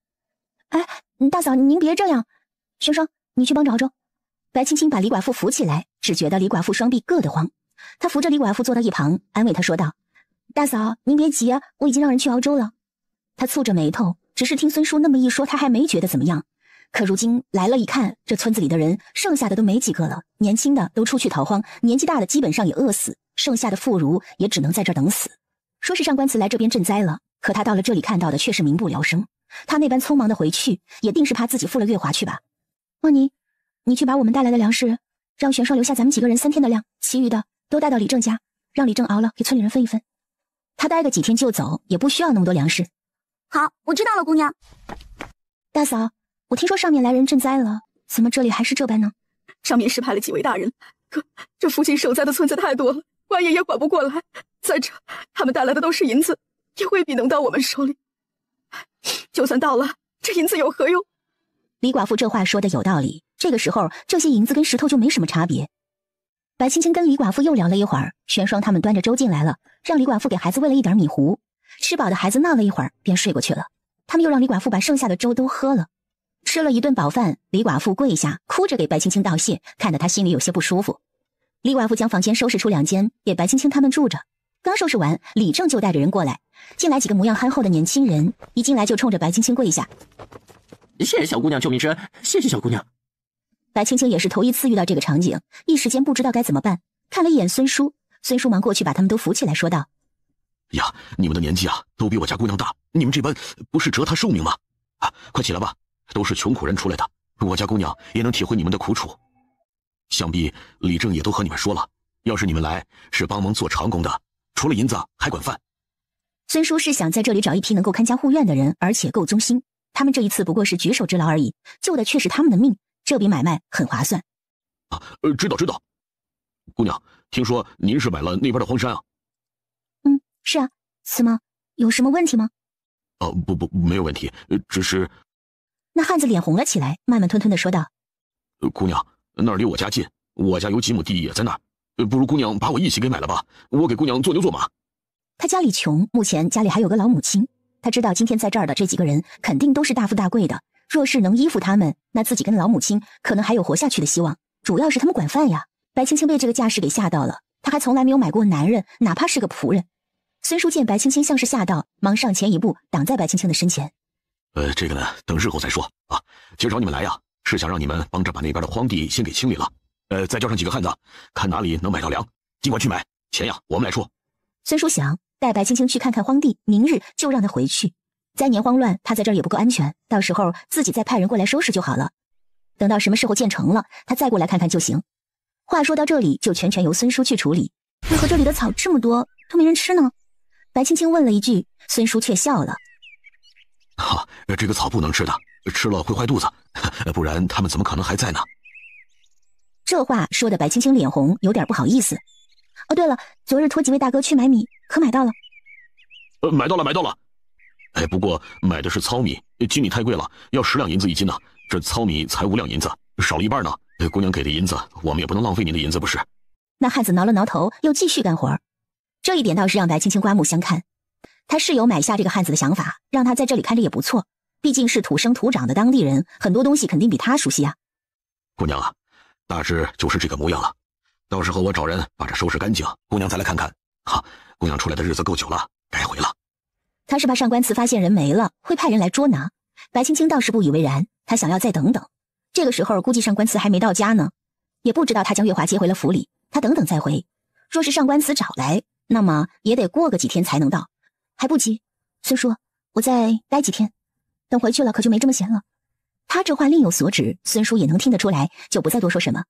第二天一大早，白青青被一阵叫喊声给吵醒，他爬了起来，穿好衣裳，推门出去，就看到一群提骑将村民压在院子里。白青青心里咯噔了一下，只说了句完了，压着心里的诧异走了出去。一出门就见上官祠黑着脸站在对面，他眼下带着些许乌青，似乎是有些日子没休息好了。为了不尴尬，白青青主动上前打了招呼。他没想到上官祠会来得这么快，如果真的算的话，那上官祠就是还没到府上啊。今天天气真好，好巧啊，大人。他从上官祠身边路过，想跑路。上官祠见他穿着一身粗布衣裳，梳着2个小发髻走出来，活脱脱就像是一个乡下的小姑娘，面色看上去比之前好多了。他接到府里人来的消息，说是白青青把月华接了回去，便立刻将这边的事丢给手下处理，自己快马加鞭赶回去。结果在路上偶遇到几辆马车，一开始他还没有注意，后来到了驿馆的时候，他的属下与他说，之前过去的那伙人好像是他们之前在白青青铺子里见到过的那个掌柜。这一说不要紧，上官祠就急了，这里都是难民，万一难民看到他们一个个白白胖胖，肯定会抓住他们换粮食，如果他们拿不出粮食，那就只能等死了。上官祠担心白青青会出事，赶紧点头回追。可是兖州那么大，他只能一个地方一个地方的找，直到到了天水镇上，听说有人在这里买了荒山荒地，上官祠才追了过来。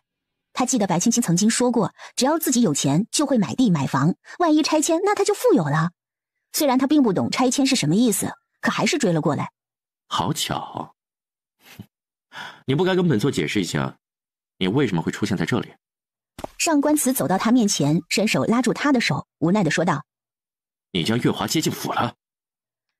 如何？大人高兴吧？大人心心念念的人进了府，心里一定会高兴吧？说着他转了个圈，抽回自己的手，背对着上官祠，露出一丝不舍的表情。既然大人高兴了，那便写个休书吧，从此你我2人天涯路远，互不相识。我祝大人和月华姑娘琴瑟和鸣。在场的村民听了，纷纷露出惊恐的模样。要知道，在这个社会，被休可是一件耻辱的事。一般被休的女子，大部分都去投了河。见他在那么多人面前讨要休书，上官祠简直被气得要吐血。若不是他身体的原因，可能会与月华一起，可他心里清楚，月华也是厌恶他这个身体的。之所以待月华好，那是因为月华曾经救过他的命。自从白青青入府以后，他便从未想过要接月华入府。可如今白青青倒是有恃无恐的3番2次挑衅他的耐性，这让他觉得是自己对白青青太好了。白青青说完，嘴上是痛快了，可冷静下来想一想，他在这么多人面前说这个，让上官慈下不来台。万一他真的翻脸，那自己跟姚家可真的就会遭殃。正当他害怕，想着要不要道个歉，改天再谈这件事的时候，上官慈上前与他说道：“休书是不想要了，这辈子都不会有的。”他原本气得不行，正要发作的时候，又想到这里有这么多人，自己一旦罚了白青青，就会让他下不来台，就忍了。白青青诧异，猛地一回头，正好鼻子撞到上官慈的胸口，痛得眼泪都出来了。怎么样？上官慈拉他入怀，拿开他的小手，检查着他的鼻子。都撞红了。白青青愣了一下，忙推开上官慈，警惕地看着他。大人，你有话就直说，不要这般惺惺作态，这话他可不敢说。大人打我那一巴掌，我还记着呢，是真的痛。他这么多年之前在家里从未挨过打，到了这儿却被人打脸，这件事可完不了的。上官慈也知道那天是自己冲动，后来想想也不知怎么的就下手了。若不是为了他，月华也不会有那般遭遇。二姑娘，有些话说出来是会伤人的，不是谁天生都愿低人一等。上官慈耐心地跟他说着，话语里也带着些许退让。之前是本座的不对，这算是道歉了。这话一出，让一旁的提旗都面色大改。他们的督主道歉，还是给一个10几岁的女娃娃道歉？大人这话说的，我的夫君朝三暮四，人家都欺负到我头上来了，难道我还要恭敬的对待吗？对，我现在不是随了大人的愿，将姑娘给您接进府了吗？大人也安心了吧？说完，他看向一旁的提旗。而你们的责任是什么？保家卫国，不是将自己手里的兵器抵着自己的老百姓。这些老百姓何错之有？让你们像对待犯人一样对他们，都是爹生娘养的，你们凭什么要他们跪着？提记们也不敢说什么，看向上官慈。只见上官慈点头，他们再把刀抽回去，让人都起来。村民们也是头一次见到这个架势，一时间也不敢靠近白青青。荒地都清理完了吗？还有好些日子呢，没个10天半个月清理不完呢。那就去清理吧，在这儿待着做什么？白青青看了一眼几人，那几人会意，立刻就跑了，剩下一群妇女孩子。上官慈过来问他：“你来这里买地做什么？”白青青耸了耸肩膀，说道：“留着以后给孩子，孩子的孩子，这可是不动产，永久留存。再说了，这里便宜啊，我又没什么钱，只能在这里买了。”孩子。上官慈默念了一句，一旁的提旗听了，脸上都露出悲伤的神色。他们都知道上官慈的身子可能这辈子都不会有孩子，一时红了眼睛。他们看向白青青，也充满了厌恶的神色。他们心里肯定白青青说孩子那必然是跟别人生的，在他们眼里，眼前这个小姑娘那就是个水性杨花的东西。大人和月华姑娘也会有孩子的，不如也一起买点地。白青青苦笑了一声，说完便转身要离开，却被上官慈一把给扯了回去。他也不觉得人多，径直将白青青拦腰抱起进了屋。被上官慈抱进来放到桌上，白青青便想起了那一晚，吓得直发抖。他看向上官慈的目光都变得小心翼翼的。上官慈见他如此，蹙起了眉头，安慰他说道：“你莫怕，本座不会在那边带你。”他知道自己给白青青带来不好的回忆，事后也自责过，可他向来就不懂得如何去爱谁。白青青的目光看向一旁时，一时间二人都沉默，不知该如何是好。他突然有点心虚了，拿了上官慈那么多银票，也不知道上官慈现在是否知道了。他悄咪咪的侧脸看着上官慈，发现对方正盯着自己，瞬间扭回了脸。要是他知道自己偷拿他的票子，会不会把他掐死呀？上官慈见他偷偷的看自己，便忍不住笑了起来。你是做什么坏事了？瞧你心虚的模样。白青青见上官慈还能和颜悦色的与自己讲话，便猜测他还不知道自己将他的票子带走了。没做什么。白青青深呼了一口气，从桌子上爬下来想溜走，却被上官慈抓起来，又放回到桌子上。上官慈看着他，凤眸轻转，随后定格在他身上。你这是从哪划来的这衣裳？粗木麻衣，你穿得惯啊？他摸了摸料子，有些滑手。白青青拍了拍自己，对他说道：“大人是过惯了锦衣玉食的生活而已，穷苦人家衣服能蔽体就不错了，哪里还管得了舒服不舒服？”他不知道上官慈曾受过多少苦，还以为他生来就是这般是个人上人。上官慈一想到自己的过去，便长出了一口气。本座穿什么都是一样的，只是……他停顿了一下，随后又懊恼地补了一句：“没什么。”他想说是怕他会穿得不舒服，可话到嘴边却怎么也说不出来。他上官慈何时会这般关心过谁？看上官慈有些不悦，白青青也没上前答话，二人就这样僵持着，直到上官慈开口让他回去。我的地在这儿，我不回。我的地在这儿，我不回。他跳下来就往外跑，被上官慈薅着领子给拉回来。上官慈拉住他的手，柔声道：回去吧，这里不安全。他的声音听上去有些疲倦，这些日子根本就没怎么休息过。我不回去，或者你给我休书，我立刻就走，保证不会出现在你面前。不可能，别做梦了，二姑娘，这儿的天还亮着呢。上官慈身上的温度让白青青很享受，会给她一种安全感。可是，一想到她因为月华对自己动手，就气得牙痒。你管我做不做梦？你跟你的月华两个人过不就行了？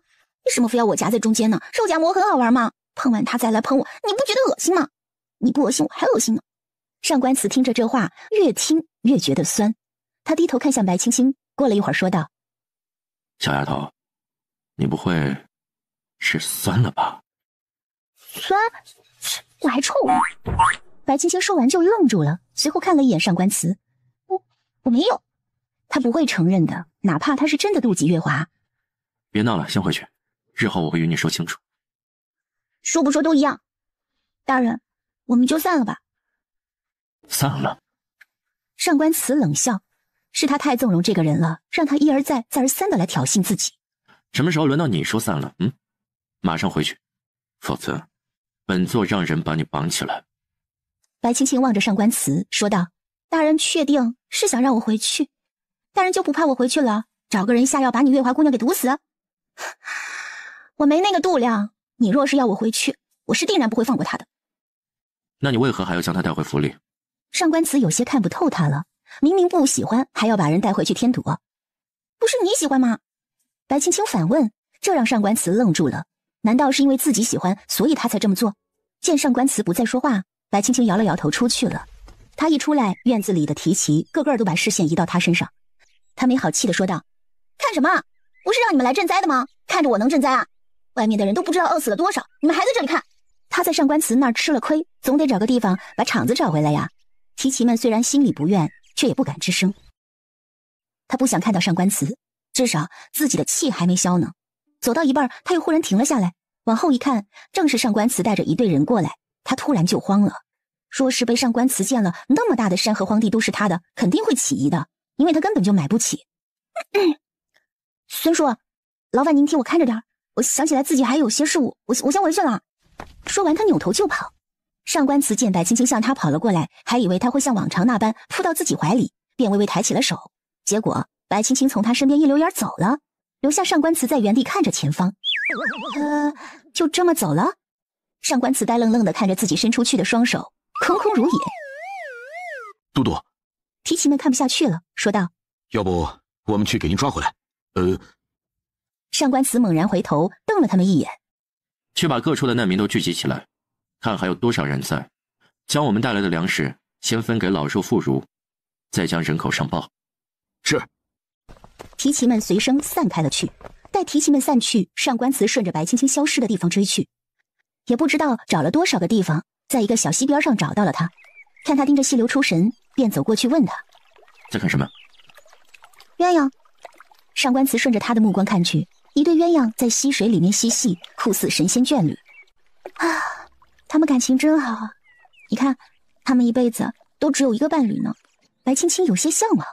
听着白青青的话，上官慈忍不住想起那日他与自己说的一生一世一双人。有时候他觉得有些混乱，他从未想过短短数月的日子，他会这般看重这个小丫头，甚至与她发生夫妻之实。看着她稚嫩的脸庞上染上一丝红晕，他觉得有些罪恶感。他上官慈心狠手辣，却不动妇孺。他办事雷厉风行，却不曾冤枉过一个平民。都说他没心没肺，却也不曾迫害过一个老百姓，唯独他伤过白青青。大人，你到底是怎么想的呢？白青青突然看着上官慈说道：你到底是如何想的？流连在两个女人之间，会让大人觉得很有成就感吗？还是会让大人觉得自豪？这个问题其实并不难，却让上官慈一时间不知该如何回答。他坐到白青青身边，望着溪水里的鸳鸯，不说话。见上官慈不语，白青青心里感叹自己是真的蠢呢。明明眼前这个男人为了他心里头的那个白莲花什么都肯干，可自己却还是不信邪，非要去碰壁，撞得狠了才想着要回头。二姑娘，回去吧。他要调查赈灾营被劫一事，也要处置这些灾民，没有时间去管他。然而白青青看都不看他一眼。不回。别任性。不回。上官慈突然发现这小姑娘有点油盐不进呢。我让手下送你回去。白青青猛地站起来，低头看着他。不回。你若是非要我回去，我便从这儿跳进去。看着白青青随时都想跳下去的模样，上官慈有些无奈了。眼前这个人哪有一点为人父的觉悟，活脱脱就是一个小孩心性吗？白青青跟上官慈僵持着，突然迈了一步，觉得下身哗啦一下，好像有什么东西流出来，他瞬间就懵了。算算日子，似乎是鬼水来了。怎么了？上官慈起身问他，白青青猛地往后退了一步。你别过来啊！上官慈见白青青面色大变，还以为她出了什么事呢，怕她一不小心掉水里，就把她给拉了过来。结果听到白青青一声惨叫，她整个身子直接前倾，扑通一声，二人都跌进水里。还好这水位比较浅，没什么大事。上官慈把白青青抱进怀里，生怕她出什么事。你别摸我！快松手！他的手拖住了他的屁股，万一……见白青青反应这么大，上官慈有些不解了，却也没有放手。突然他闻到了一丝血腥味儿，将白青青直接扛在肩膀上检查起来。他看到自己手上带着些许血迹，还有白青青的裤子上面也带着血迹，赶忙问他：可是哪里伤着了啊？白青青此时脸都能滴出血来，他趴在上官慈肩膀上，一动也不敢动，更不敢吱声。伤着哪了？伤着哪了？上官慈看他不讲话，在他身上摩挲了一番，便听到白青青蚊子一般的声音：我没伤着。那是……上官慈突然好像想到了什么，脸上泛红，咳嗽了一声。本座知道了，先回去。可能是癸水来了，你们二人细心伺候着，去烧些热水，给他泡个热水澡吧。不小心掉进了溪里，别凉着了。玄霜也是愣神了，随后应了上官慈一声。上官慈看了白青青一眼，便出去了。白青青偷偷看了一眼上官慈，说道：对不起啊。上官慈看他道歉，根本就不知道发生了什么。为何道歉？白青青想了想，觉得有些事还是主动说出来的好，就像判刑一样，积极认错才能获得减刑嘛。大人，我不喜欢月华。本座清楚。他也不知道该怎么说，难道就直接告诉上官慈自己拿了他不少银票？那大人如何打算的？他只是想要上官慈的一个答案而已。你将人接进来的，问本座做甚？他觉得自己这个态度已经足够表明了，可白青青呢，却还是一副不懂的模样。自己这不是明摆着让他拿主意吗？还问他，你要将他送出去？他不适合在府上，等回去后，你再叫人给他送过去吧。这下轮到白青青不明白了，为什么要送回去？大人不是一直都想与他在一起，现在好不容易有了机会，为何还要送回去？你太酸了。上官慈看着白青青，白青青不知道该说什么。上官慈伸手摸着他的脑袋，本座与月华只是知己，你莫要乱想了。我不乐意。啊？我不开心你与他走那么近。我知道了。他不知上官慈这个知道了是几个意思，只是近期上官慈说他身子不方便折腾，所以便留了下来，等癸水结束之后再启程回去，省得路上出了岔子。面对上官慈如此体贴和人性化，白青青不觉有些向上官慈靠拢，可是一想起他对自己动手，就忍不住心里不高兴。上官慈看他脸上的表情一会儿一变，有些欣喜又有些生气的模样，不知道该说什么好。到了傍晚，上官慈带着提旗们回到了镇上的官衙，连着白青青一并拖了过去。说是这儿环境太差，他现在身子又不适，需要好好休养。我有些看不懂上官慈。姑娘哪里不明白？白青青倚靠在床上说道：他喜欢月华，却也不让我走，这是为何？他以为打个巴掌，再给我一个甜枣，我就会满心欢喜的留在他身边了。我这辈子我最讨厌的就是别人打我的脸。他这话刚说完，上官慈就进来了，吓得他一激灵。爷，玄霜尴尬的挡在白青青面前。姑娘病着呢，人也交起了些，您……他话还没说完，就听上官慈说道：出去。玄霜扭头给了白青青一个自求多福的眼神。是。随后就出去把门给带上了。白青青看上官慈进来，往后挪了挪。上官慈想，他一人在这儿肯定会不适应，再加上身子不适，于是让下面的提旗去统计难民人数，将他们集中起来，先把他们带来的食物分发出去填饱肚子，自己则回来看看他。谁知这钱小刚进来，就听到他在说自己坏话。那么，刚才不是很有气势啊，现在怎地这般乖巧了起来？上官慈走过来，坐到他身边，哼了一声：“本座就不应该对你好，小东西没良心。”大人所谓的良心，便是你因为别的女人打我一顿，我还要对大人感恩戴德吗？我可做不到。上官慈也是头疼，自己不过是失手打了他一巴掌，可他却如此记仇，怪不得人家都说这天下唯小人与女子难养。女人，他的女人。想到这儿，上官慈左手放在唇边，轻咳了一声，过了好久，才唯唯诺诺地说道：“不然，你打回来。”白青青只觉得自己脑子要炸了，她刚刚好像耳朵坏掉了。她凑到上官慈身边问他：“大人，你是脑子坏掉了吗？还是发烧了？你是脑子坏掉了吗？还是发烧了？”竟然要自己打他！什么？上官慈开始装傻了。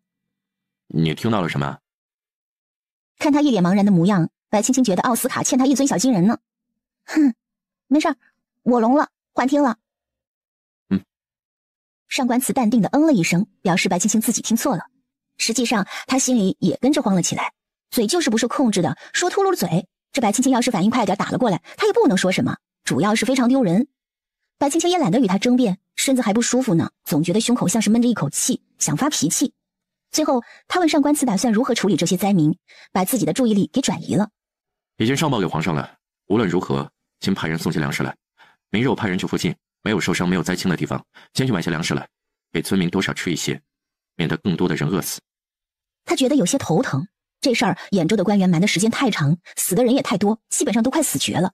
他派人去查看，基本上家家户户都是空的，剩下的就只有尸体，甚至还有被吃了一半的尸体。想到这儿，上官慈就有些烦躁。你一个姑娘家，管这些事做什么？老老实实的睡吧，这里是官衙，不会出什么乱子的。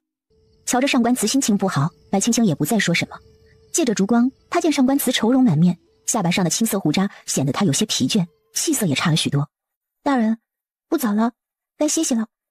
他虽心里不满，却也不会在这个时候跟上官慈置气。你睡吧，我替你守着。他知道白青青经历客栈那么件事，定然是不敢安稳去睡的，自己也不是很累，还要想着怎样安抚难民，索性就守夜想想法子吧。一路上见到那么多人流离失所，尸横遍野，他心里也堵得慌。见上官慈做到这个份上，白青青也有些舍不得。仔细想想，他虽然在感情上总是摇来摇去，可对自己是真的很好了。他暗自叹了口气，嘲笑自己一点骨气都没有。这么大个地方，还需要你守夜？也不看看你自己，俩眼圈都黑成那副模样，还不休息，我都怕明儿起来发现的是你的尸体。他极为不情愿，往里面挪了挪，给上官慈腾出了一个地方。身体是革命的本钱，你若是身体都垮了，还怎么拯救难民啊？看着小丫头对他态度好了些，上官慈忍不住笑了。他强行拉过白青青的手，说道：“二姑娘，待身子好了便回吧。本座这里你也看到了，没有那么多时间可以照顾你。你在这儿吃不好睡不好住不好，本座心里也是很不舒服的。回吧。”上官慈用商量的语气跟他讲，却被他无情拒绝。我不想见着月华，不会。二姑娘，别任性。月华是你带进府的，哪怕是要他出去，也要你去做。如果他去，定然会伤了月华。可是在月华和白青青之间，他不想这个小丫头难过，更不想她跟自己怄气。是吗？白青青看着他疲倦的眸子说道：“我带进来的，就得我自己处置了，是吗？既然这样，那我便做主，替月华姑娘找个好人家嫁了吧。毕竟也那么大年纪了，不好一直不嫁，是不是？大人觉得什么人家好？是要个知书达理的，还是要个武艺超群的？想来想去，想必最合适的还是大人的。”说完，他抽回了自己的手，与上官慈说道：“不只是他，连你我也不想见。”他只觉得心里冒火。听完白青青这话，上官慈脸色变了，他坐直了腰。本座与月华之事，还轮不到你来指手画脚。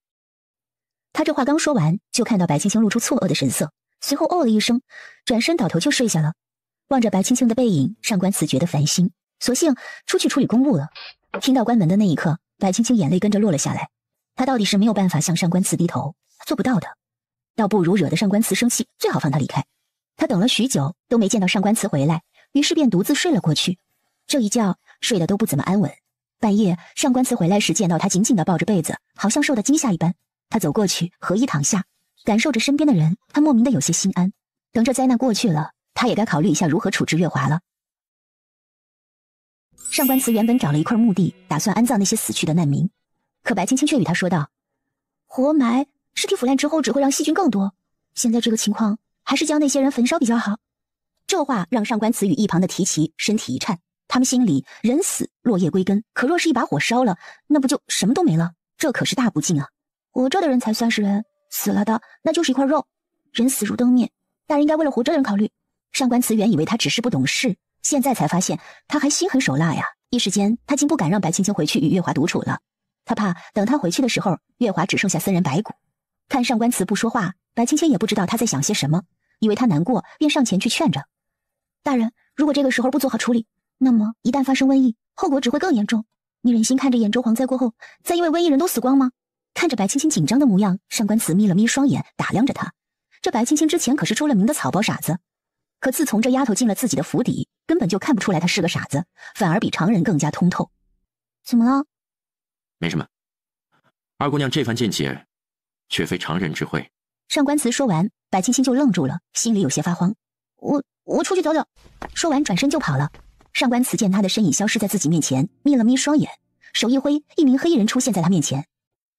主子，去查一下白家二小姐。算了，下去吧。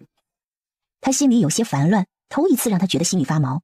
如果眼前的白青青是别人伪装，那么又是谁会精心去伪装成一个傻子呢？月下，一锦衣女子站立于凉亭旁边，望着夜空，最后长叹了一声：“牡丹花笑金殿动，传奏无心子孙来。”上官慈出来找他，便听到了这首诗。他上前打量着眼前娇小的人儿：“大人是不是想问我什么？”他面露愁色，可心里却十分高兴，忍不住叫嚣着：“你问啊，问啊！你问我，我就说我是个狐狸精。”可上官慈望了他半晌，却什么也没问。他扶着白青青向屋里走去。二小姐想告诉我什么？简单一句话，就将皮球踢给了白青青。大人想知道什么，青青便说些什么。本座什么也不知道。上官慈想了想，自己已与他有了夫妻之实，纠结太多也不是件好事，难道还能退货不成？相反，他更喜欢现在的白青。喜欢他？想到此处，上官慈突然就愣住了。他看着白青青，借着月光能看到他那双晶亮的眸子，眼巴巴地望着自己。也就是你，对吗？是谁或者不是谁很重要吗？他不知道该怎么回答这个问题。若是日后你想与本座说些什么了，再说吧。夜已深，先回屋歇着吧。白青青看着上官慈，不知如何是好，只能任由他拖着回到房间。到了屋里，二人再次沉默了。本座觉得你说的有道理。他也权衡了一下利弊，可这毕竟是有违道德伦理之事，所以还是要从长计议的。他走过去，替上官慈宽了衣裳，说道：“若大人觉得不好，明日大可问一下乡亲们的决定。百姓也是惜命的，但凡是他们做了决定，到了皇上那儿，大人也好说一些。”白青青话刚说完，上官慈便握住了他的手，给他吓了一跳。大人，他有些害怕上官慈了。看到白青青小心翼翼的目光，上官慈心里一惊。他从前可不是这般的，难道是因为那次对他动手，让他心里怕了？二小姐，以前是本座不对。这也算是给白青青道歉了。听到他说自己不对，白青青不知该怎么回答他。他扯了扯嘴角，露出一个微笑，将自己的手抽了回去。大人在说什么？我听不懂。他在意的哪里是上官慈打他，他是介意上官慈为了别的女人对他动手。对于白青青的不领情，上官慈也没有着恼，只是觉得他有些任性。可以想，可能也是因为年纪小，不懂得隐藏自己，所以情绪都写在脸上了。或许等他长大一些便好了。二姑娘，明日本座便不能陪你了，本座要去追查赈灾银一事，便没时间管你了。你在这里乖一些，等事后，本座会将月华送出去的。对于上官慈这番话，白青青有些错愕，她甚至觉得自己听错了。先歇息吧，明日本座会起得早，你继续睡，不妨。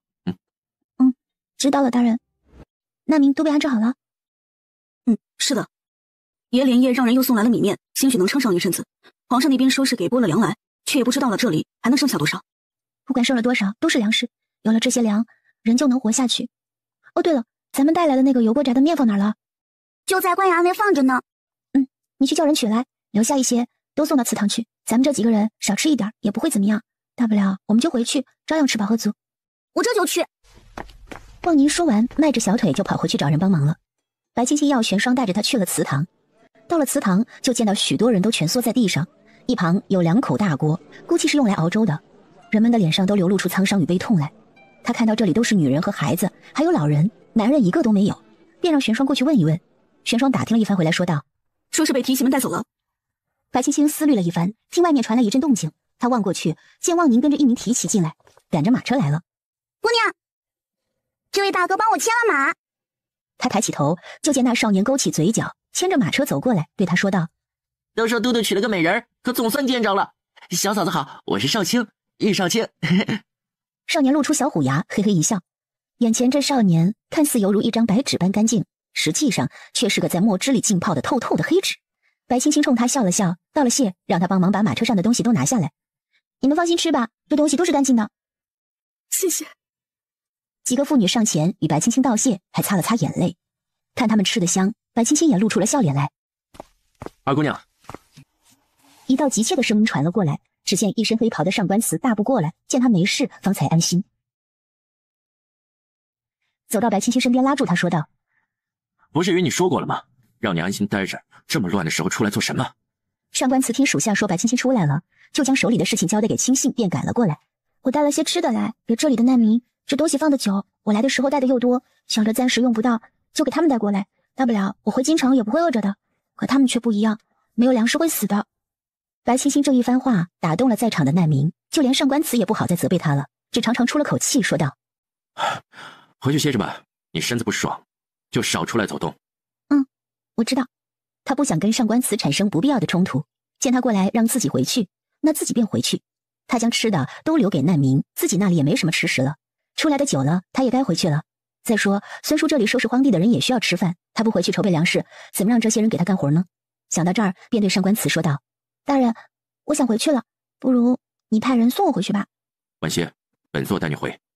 上官慈脸上的表情有些不自在，与他说这话的时候都不敢看他的眼睛。白青青冷笑一声，忍着没哭出来，问上官慈：大人是怕我会对月华姑娘不利？放心吧，我不会的。白青青抽回自己的手，转身离开了。玄霜看了一眼上官慈，带着望宁追上去。姑娘。上官慈看着白青青离去，挥手让玉少卿跟上去。姑娘，怎么了？怎么了？哼，他先前可是日夜盼着让我走的，如今知道月华在他府上了，便不想让我回去。哼，他真是有种。白青青这话几乎是喊出来的，差点将跟在他们身后的玉少卿给吓得脚一抖，摔倒在地上。玉少卿没想到他们督主的小媳妇这么彪悍，竟然当街会骂他们督主有种。一时间，玉少卿对白青青也来了兴趣。白青青面色阴沉的回到官邸后，便让玄霜收拾东西准备回去。姑娘，你近来身子不爽，不如晚些再回。那月华还在，怕是您回去要添堵了，不如等爷回去了将他送出府去，姑娘再回，也省得闹心不是？玄霜在后面劝着他。白青青收拾东西的手停下来，对玄霜说道：怕是等他回去就不想把人送出府了。他胡乱的将东西收拾一通，去告诉孙叔，我这就回去了，等我回去以后会想办法给他送些粮食过来。玄霜见白青青是真的生气，也不敢耽搁，跑去通知了。玉少卿站在门口，看见他们已经把东西收拾完了，乐呵呵的上前问：小嫂子，这是要回去了？白青青冷眼瞧了一眼玉少卿，冷哼一声：怎么不行吗？他不是早就盼着我回去了吗？我回去不好吗？小嫂子要回去，那便送你们回去吧。这路途遥远的，又是乱世，别再出了什么差错。白青青知道玉少卿过来肯定是受了上官慈的指示，说送他回去是假，监视他才是真吧。好啊，既然不放心我自己回去，那你便跟着吧，我东西都已经收拾好了，等玄霜回来我们就走。说完他坐下，等了大概半个时辰，玄霜回来了。刚进屋还没说话呢，白青青就让他拿着东西走。玄霜回头看了一眼玉少卿，玉少卿说道：我送你们。等上官慈回来时，发现已是人去楼空。他无奈地长叹了口气，叫了暗卫去暗中护送白青青，自己则专心地去处理这一次灾情。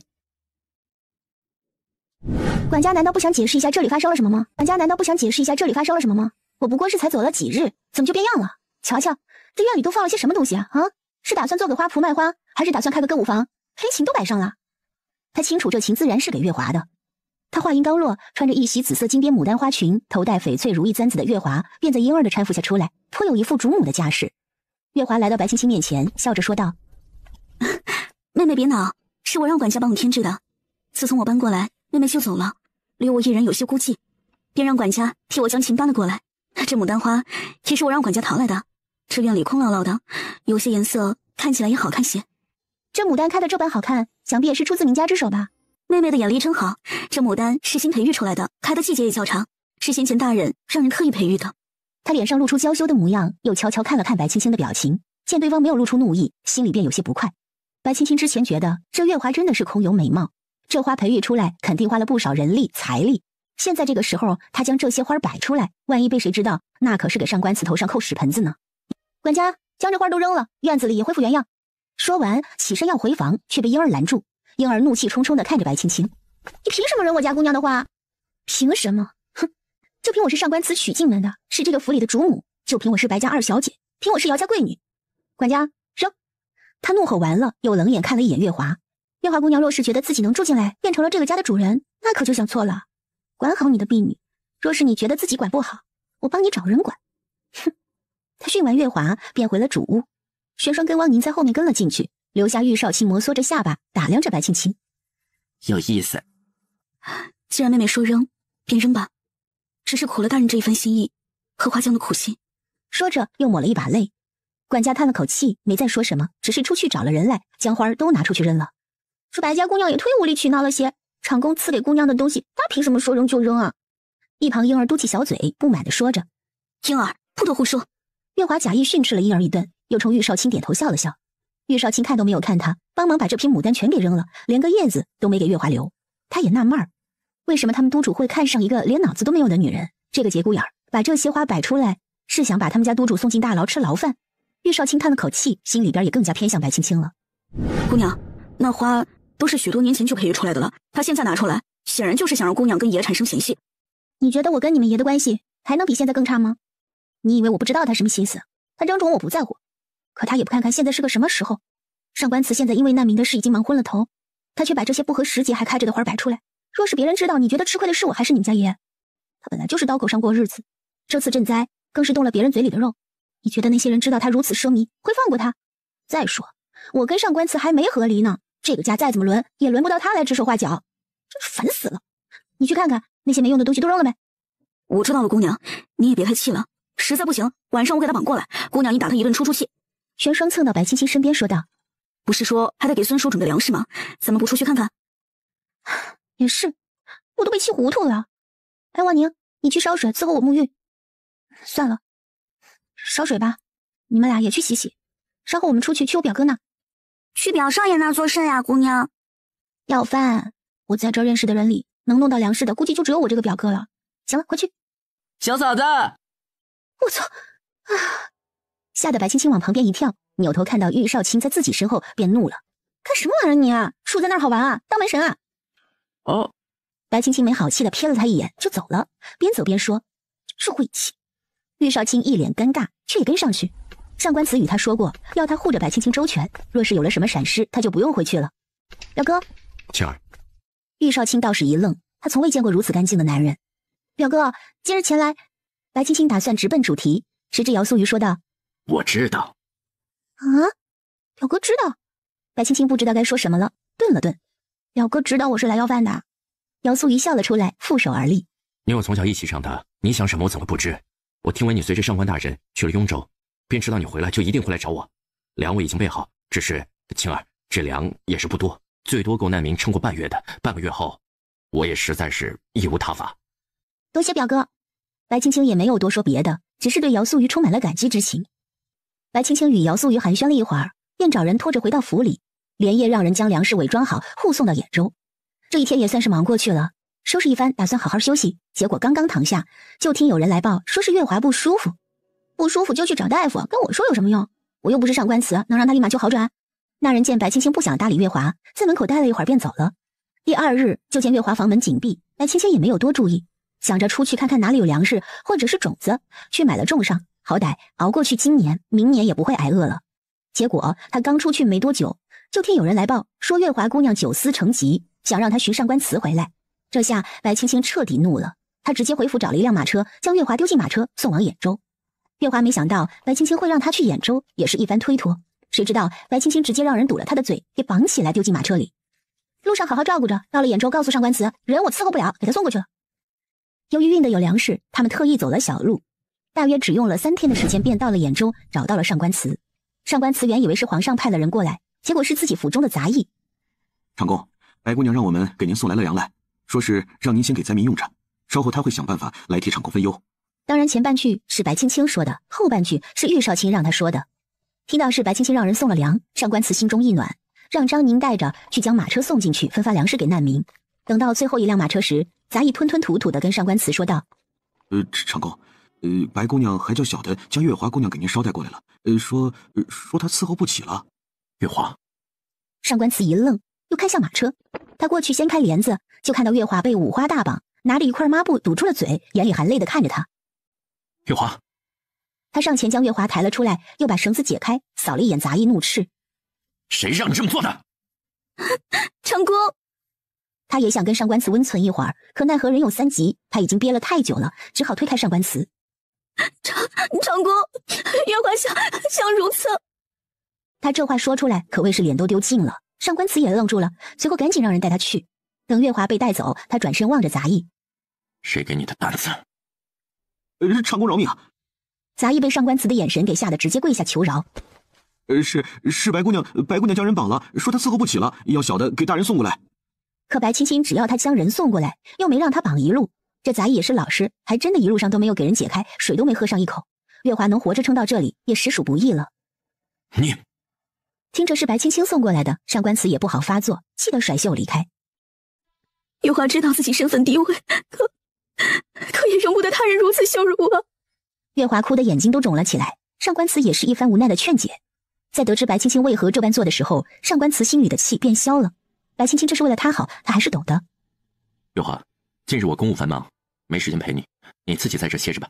他从前宠着月华，是因为他知趣，还救过自己。可近些年来，他发现月华愈发刁钻了，背后总是会做一些小动作来吸引自己的注意。他都清楚，念着过去的情分，他也不好说什么。只是这件事，他觉得白青青没有做错。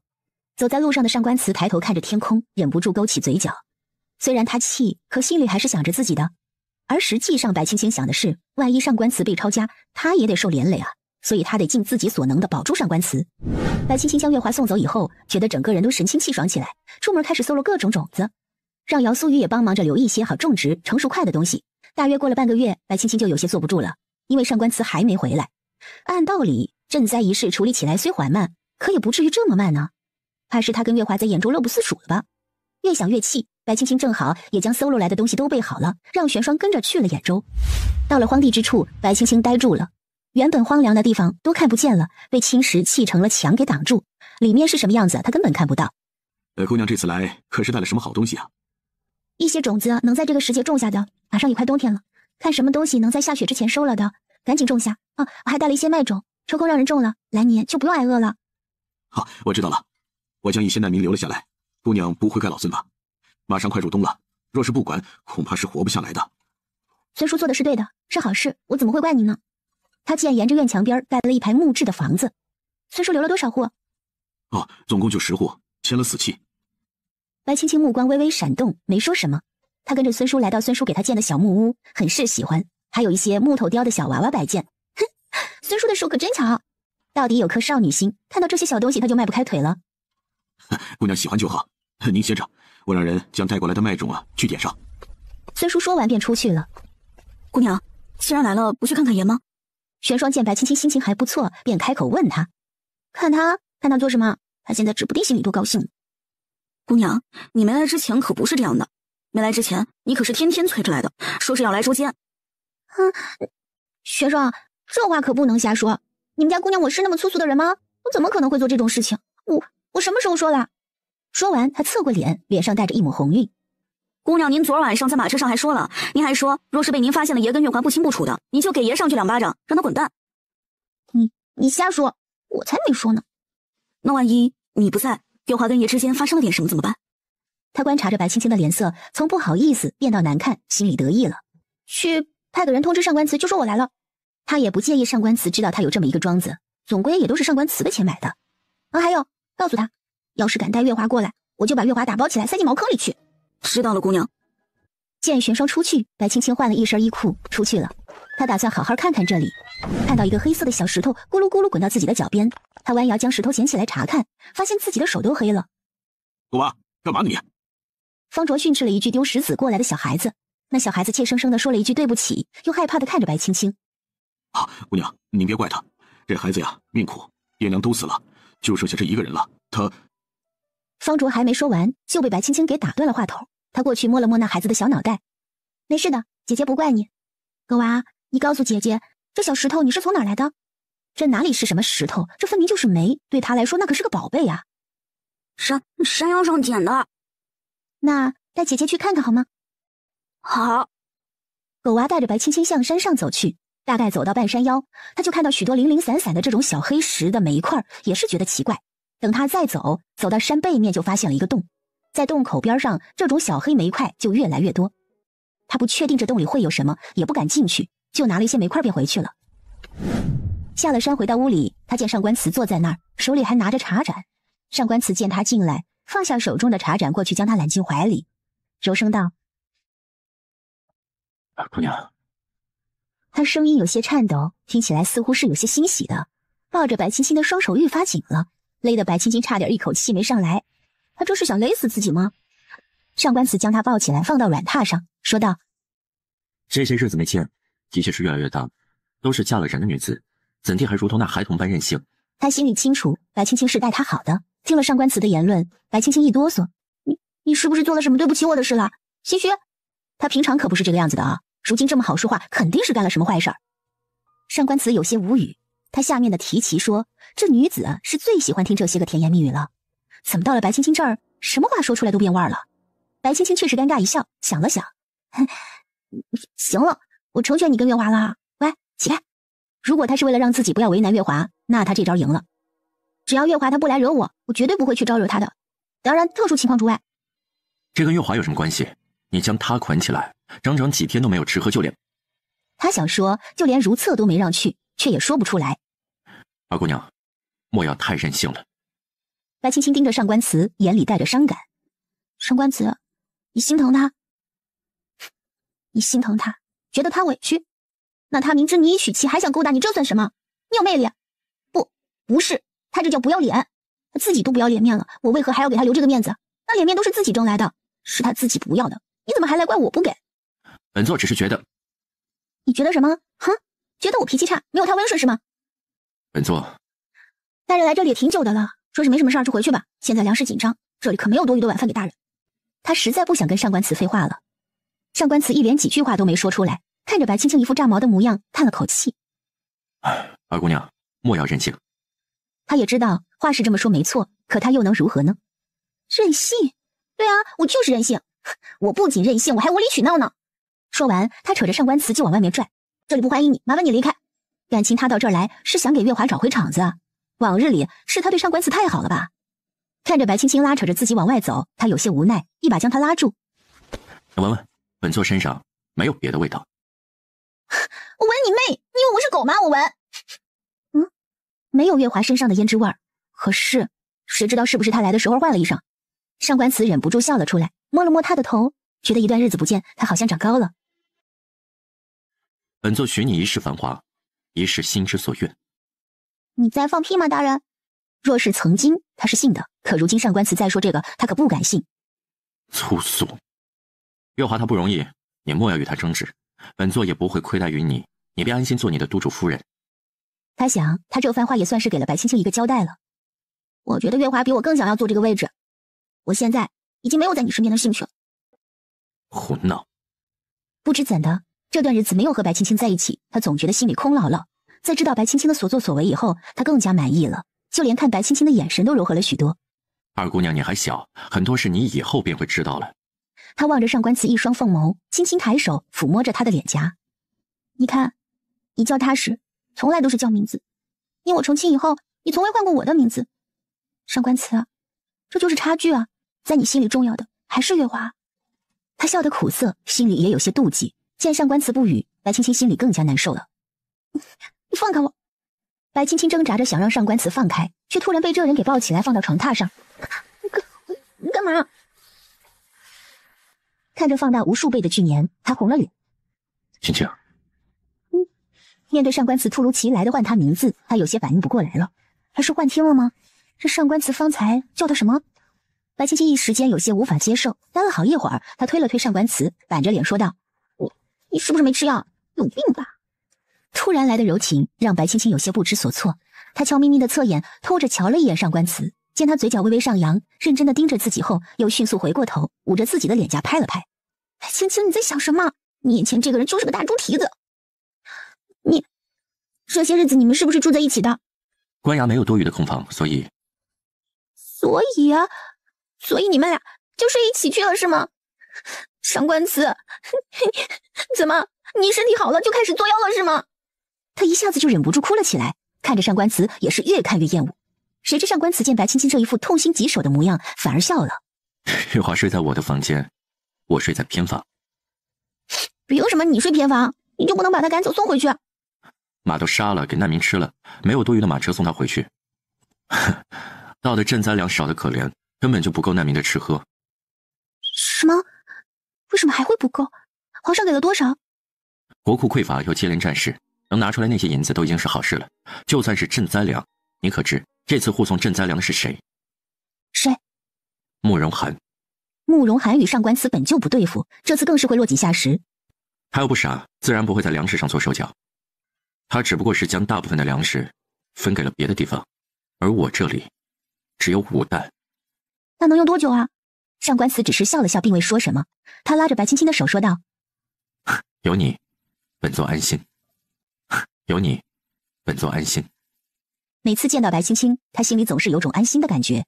瞧着这个小东西咋着呼呼的，可他却愈发的喜欢。世人都以为他上官慈一人之下权力滔天，可谁也不清楚，他也会有噩梦睡不着的时候，也会有心烦意乱的时候。可眼前这人儿就像是一味良药。你这算什么？这话是什么意思？上官慈要怎么跟他解释这个问题呢？本座，他本坐了半天，也没说个所以然出来。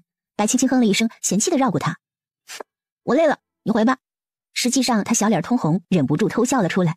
他来这里好些个月份了，今日是头一次见着上官慈吃瘪，觉得是真爽啊。上官慈见他这副模样，也是无奈摇头，过去坐到床边说道：“本座有些日子没吃上一顿饱饭，你这儿倒是过得安稳。”他进来的时候便打量了一番这里，虽然人烟稀少，却也安静。这里的难民个个脸上都是带笑，看样子过得很是舒心。月华呢？不给你做饭啊？他的手艺没你好。他其实是想说月华不会，可又怕白青青发怒，于是借机夸了夸他。白青青瞥了他一眼，说道：“哼，少来，是你舍不得他十指沾水吧？”白青青挪了挪，出去穿上鞋子，没好气的说道：“等着。”等他做好端进来的时候，就见上官慈斜靠着眯着了，面容上带着愁色，看上去憔悴了许多，似乎也比之前瘦了些，看得白青青都红了眼圈。这才多久啊，就这副模样，也不知道他吃了多少苦。他将面放下，走到上官慈身边，抬手摸了摸他青涩的胡渣。上官慈睁开眼，看到白青青面露愁色，便伸手摩挲着她白嫩的脸颊。怎么了？只听白青青极不情愿地说道：“你的手擦我脸了。”不知道是不是许多事都要他亲力亲为，手掌变得粗糙，摩挲着他的脸，就好像被猫舔了一口那般。越发矫情了。上官慈有些不满白青青对他的嫌弃，换了个地方摸着。白青青看他放在自己腰上的手，没好气的给拍开，红着脸躲到一旁。你先吃饭吧，一会儿面坨了就不好吃了。上官慈坐到桌子前面笑了。很香。他到这里来就没吃过一顿像样的饭菜，每天都是和难民一起吃，确实有些倒胃口。白青青见他吃得香，便问了一句：“好吃吗？”上官慈把口中的食物吞咽下去之后说道：“很好吃。”“喜欢吗？”“喜欢。”“喜欢吃我做的饭菜吗？”“喜欢。”“喜欢我吗？”“喜欢。”上官慈的瞳孔微缩，薄唇轻启，不可置信的模样盯着白青青，猛地转过头，紧握着拳头。白青青嘿嘿傻笑，看着上官慈耳根子都红了，有些阴谋得逞的意味。我知道了，喜欢就直说嘛，我又不会笑话你，多大个事儿一样。他上官慈居然栽到自己小媳妇手里了。哎呦，好像看到某个人脸红了哎。他也是初生牛犊不怕虎，顶风作案，在这个时候还去刺激上官慈。上官慈笑了，他转过身看着白青青冲他招手。过来。白青青往后退了一步说道：不去，你要我过去我就过去，那我岂不是很没面子？青青，这声音充满了磁性，听得白青青忍不住脸红。要么你自己过来，要么本座捉你过来，你自己选。哼，他嘴上很不愿意，却也迈着脚步过去，坐到上官慈旁边的凳子上。左明爷。上官慈没有听懂他在说什么。做什么？上官慈身子向前倾过去，将下巴抵在白青青的肩膀上，懒散地问他：你可知被本座喜欢人是要付出代价的？什么代价？他看了一眼上官慈，心里忍不住呐喊，离得太近了。本座不喜你与其他男子接触。他想起之前与姚素玉一起时，那孙子总是动不动就摸他脑袋，心里很不爽。尤其是姚素玉。我也不喜欢你与女子接触，尤其是月华。月华与旁人不同。姚素玉还是我表哥，我亲表哥。他听上官慈语气里有些难为情，就知道他舍不得，还是他自己想多了。算了，就这样吧。他觉得有些身心俱疲了。青青。上官慈叫了他一声。本座会处理好与月华之间的事。上前拉住白青青的手。乖一些。那等你处理好了再说吧。他勾了勾嘴角，给了上官慈一个笑。不早啦，抓紧回去吧。今日不忙，事情快处理完了。待过些日子，本座需回京复命，这里的事自然也是交给地方官员处置后续。我觉得我应该会挺忙的，不知道想忙吧？上官慈看他是不愿意与自己相处，也没了方才的兴致，顿了顿，想说什么也没说出口，转身就走了。看上官慈走开，白青青心里也不是滋味，可他也不愿在这种时候与上官慈再发生些什么。今日他向自己道了心里话，自己也是开心的，可他现在还是放不下月华。姑娘。玄霜进来见白青青不高兴，便问他：跟爷吵架了？没有。玄霜，去给我表哥修书一封，让他过来。啊，好。他知道白青青不识字，也不爱写，索性就去找了笔墨纸砚，给姚素玉写了一封家书，让人带走。到了深夜，白青青翻来覆去的，怎么也睡不着。他人在这里，心里想上官慈便多了一分。主要是月华在这儿，万一二人按耐不住发生点什么，那怎么办啊？玄霜，怎么了，姑娘？我们去官衙。啊，这都什么时辰了，姑娘？去。好吧。玄霜没有办法，只能答应了白青青。玄霜带白青青来到正屋的房顶上，掀开了一片瓦片望了过去。这一望过去不要紧，白青青瞬间就红了眼眶，眼泪都流出来了。他看见月华坐在上官慈腿上，喝着月华喂给他的酒，二人之间的动作极为亲密。姑娘，别看了。玄霜也没想到会看到这么一出。为什么不看？白青青咬着牙，指甲刮在瓦片上发出吱吱的声音，上官慈却一点反应都没有。姑娘。玄霜小声地喊了一句。只见月华解了上官慈的腰带，双手环住他腰身，头靠在他胸前说着什么，看上去一副小鸟依人的模样，很是让人垂怜。他今日与我说，许我一世繁华，许我一世清心。现在想想，是啊，他只是许我一世，我清心而已。他咬着下唇，不让自己哭出声来，看着下面二人嬉戏，仿佛是一把刀，一刀一刀地划在他的心上。玄霜听着白青青的声音在颤抖，心里忍不住怒了。他刚要发作，便听到白青青大喊一声：上官慈，你这个王八蛋！他喊完，站起来用力踩了几脚，将一些瓦片踩了下去。下面的上官慈听到白青青的臭骂，吓得将月华推出去，望向屋顶时，只见到对方的鞋底。青青！他喊了一声，跑出了屋，就见白青青站在院子里。上官慈这一声惊动了院里的蹄迹，不一会儿就将白青青围了起来。他眼里含着泪珠，看向自己时充满了失望。你怎么会在这儿？是啊，我怎么会在这儿？我想你了，所以来见你。可谁知却见了不该见的香艳场面。他望着上官慈，想着今日上官慈与他说的那番话，他简直就是在放屁。成功！月华从屋里追出来，面若桃花。他来到上官慈身旁，含情脉脉地看着上官慈。成功！若不是这白青青，他早就与上官慈。上官慈看了一眼张宁，见对方微微摇头之后，目光微垂，随后来到白青青身边，柔声道：你与本座回房，本座同你解释。好。他想说解释什么，有什么好解释来着？可看这里这么多人，也不好让上官慈下不来台，便答应了，跟着上官慈来到偏房。成功！月华在身后想追上来，却被玄霜抬手给拦住。我家爷跟我家夫人谈话，月华姑娘就不必过去听着了吧。雪霜姑娘，你让一让，我去和白妹妹解释一番，别生了什么误会。说是因为月华让成功跟妹妹闹了不愉快，那就真的是大罪过了。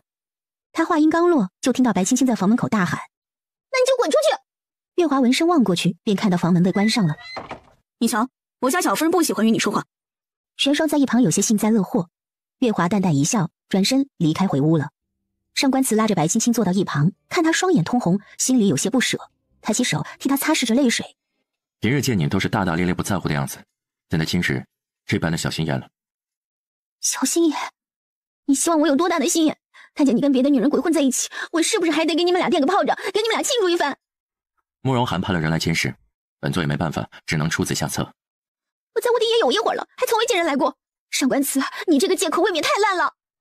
白青青越想越气，四周看了看，似乎没什么能够得心应手的凶器。上官慈有些头疼。一开始他收到密信，说是慕容涵派人来监视他，他想着那便一不做二不休，给慕容涵一个参他一本的理由，所以他才去找月华演戏。谁知道慕容涵的人没等到，却等到了白青青，这让上官慈有些烦躁。今天好不容易和白青青关系缓和些，又闹了这么一出。我与月华今日只是逢场作戏。做戏？怎的不见你和我做戏？上官慈，我就不该信你。对于这个问题，上官慈不知道怎么与他解释其中的利害关系。现在上官慈最大的弱点就是白青青了，若是被慕容涵知晓，那一定会对白青青下手。他不想白青青深陷危险当中，所以他去找了月华。你我之间不需要做戏。他上前拉住白青青的手。本座是不允许有弱点存在的，可你就是本座最大的弱点。若是你出了什么事，本座不想。他深情地望着白青青。本座不想你出事。看他如此的神色，白青青虽心里不满，却没有方才那般生气了。你我之间并非只有一个月华，你曾经待我极好，可如今算了，就这样看着办吧。如今如何？上官慈握着白青青的双手，回想到方才他看自己的模样，忍不住心里有些痛。你爱做什么就做什么，我也该做什么就做什么，你我二人互不干涉，如何？他想抽出自己的手，可上官慈就是不让步。他抽了半天都没抽出去，忍不住踢了上官慈一脚。你放手！不如何？本座不想利用你，所以他瞧着上官慈吞吞吐吐的，半天也没个所以然出来，愈发来气。你还是不是个男人？都说你上官慈是个冷血的人，可实际上却是个多情的。我都已经够退让了，你还想让我怎么样？要不咱们往回退退，倒个带，我不嫁给你了还不行吗？听白青青说不嫁了，上官慈手上的力道加重了些，眉头紧锁。不行。他娘说，若是遇到一个能让他动心的姑娘，哪怕就是锁，也要锁在身边。所以白青青若是敢跑，他就会让姚家陪葬。你……白青青话没说完，就听见外面吵了起来。上官慈松开他的手出去查看，说是外面闹了贼人，不小心闯入月华的房间，挟持了月华。白青青就站在门口，望着上官慈的背影，目光闪烁。忽然肩膀上一沉，让他整个人瞬间就呆住了。小娘子，可愿意随我走一遭？这声音犹如鬼魅一般出现在白青青身后，揽住了他的腰。上官慈，这小妇人我便带走了哟。话音刚落，白青青身子一轻，就被人给扛了起来。上官慈听见有人喊他，回头一看，便见到一黑衣人扛着白青青出来。哟，上官慈啊，好久不见呐，甚是想念。男子嘴角上扬，张狂地笑着说道：“这才多久不见，你都娶媳妇了？不过你娶媳妇有什么用呢？啊，当摆件吗？”此人叫叶良，与上官慈是个老对手了，为人放荡不羁，最喜欢的就是给上官慈使绊子。叶良，上官慈直接拔剑指着他：“把人放下，让你滚！”那你是让我放这个人呢，还是放那个人呢？叶良此次前来，就是受人所托，要从上官慈手中拿到此次跟赈灾银两丢失有关的涉案官员的名单，不拿到手他是不会走的。原本得知月华在这儿，他打算掳了月华，结果没想到上官慈在意的其实是这个小媳妇儿。哼，你来这儿就是为了与本座说这个的？当然不是。叶良拍了拍白青青的腿：“你觉得这么多人在这儿，我若是说出来了，对你有好处吗？”叶良看了一眼旁边的题记：“大晚上的，要他们去洗洗睡了吧？”上官慈微微眯着双眼，将剑放回剑鞘，挥了挥手让他们退下。提记们看了一眼叶良，下去了。等提记们走了以后，便只剩下上官慈与白青青、叶良和自己的手下，以及被挟持的月华。叶良见上官慈的手下都退下，心情大好。还是头一次见你这么听话。他刚说完，就觉得自己屁股上一痛，有什么东西扎进他屁股里了。白青青被叶良丢了出去，摔在地上。可有伤着？白青青揉着自己摔痛的手肘，你还是劝他赶紧去找个大夫吧，到时候若是有了什么毛病，我可不负责。他只是觉得气血上头，快吐了，没忍住就拔下头上的玉簪给插了一下。白青青看了一眼直挺挺插在叶良屁股上的玉簪，忍不住抖了抖。上官慈伸手遮住他的眼睛，有些不满。别乱看。少主。叶良的下属是见不到叶良身后的情况，可他看叶良神色不对，便叫了一声。没事。叶良感受着玉簪，咬牙切齿地回了自己下属一句，又看向白青青。死女人，你死定了。上官慈抽剑指着叶良。要你的人把月华放了。他都不需要威胁他，歪头看着他屁股上的玉簪就足以羞辱他了。王伯，放人。是。被放开的月华哭着向上官慈跑了过来，想直扑上官慈怀里。白青青在身后见到，往后退了一步。上官慈察觉到白青青这个小动作后，不着痕迹地躲开了月华的扑怀。月华扑空，不可思议地看着上官慈。长公，他过来抱住上官慈的手臂。月华好怕，我怕再也见不到长公了。他哭着紧紧地抱着上官慈不撒手。白青青见状，嘴角动了动，始终没说出什么来。好了，没事了。上官慈瞧月华哭得伤心，便安慰了一番，让白青青和月华先进屋。月华紧跟在白青青身后，让白青青有些反感，想与他拉开一点距离。结果只听到月华突然哎呀一声，他只觉得自己好像被谁给推了一把，身体向前一倾，便看到叶良瞬间移身过来，将他拉了过去，双眼瞬间瞪得溜圆。上官慈方才想去拉白青青，却见王柏向月华冲了过去，他起身替月华挡了一下，便眼睁睁地看着白青青被叶良拉了过去。白青青嘴角扯了半天，扯出一个很难看的笑容。又见面了。哼，你这是算是落到本少主的手里了是吧？嗯。本妹妹，长公，您救救本妹妹。叶良。见叶良的手在白青青腰上，上官慈便想将那只手给砍下来，煲汤喂狗。上官慈，小爷改主意了，东西小爷不要了，要这个女人。王伯。他大笑一声，将白青青重新扛了起来，转身轻身跃起，跳了几步上了屋顶跑了。上官慈想去追，却被王柏给拦住了，只能眼见着白青青被叶良掳走。白青青被叶良扛着上蹿下跳，最后他实在是忍不住，哇的一下吐了出来，吐了叶良一身。叶良感觉屁股上一热，吼叫了一声，将白青青丢进了草堆。你这个女人，老子杀了你！天知道他这一路轻功跑过来有多痛苦，还被他给吐了一身。抱歉啊，没忍住。你还笑得出来？我从未见过像你这般如此粗鄙的女子。你不是第一个这么说我的，上官慈也这么说过。这笑看起来似乎带着些许悲伤。以上官慈的身手，若是想救他，绝对可以救的吧？只是他在救自己的同时，月华被眼前这个人的手下给抓住了吧？想到这儿，白青青不禁捂住胸口，她拍打着自己胸口，眼泪忍不住啪嗒啪嗒的往下掉，不一会儿便使她满脸泪痕。喂，你什么情况？我没事，我没事。白青青咧开嘴，冲着叶良笑着，反复的强调说自己没事，却被他的泪水给出卖了。叶良生性贪玩，人也不坏，只不过呢，他爹是个反派，作为少主的他，从小就被打上叶反派的称号。叶良长这么大，还是头一次见到一个女人在自己面前哭成这副模样。给老子憋回去！他这么一喊，白青青就怔住了，随后呆愣愣的瞧着他，也不说话。叶良见他还算是听话，深吸了一口气，起身又将白青青扛起来，向前面的树林里走。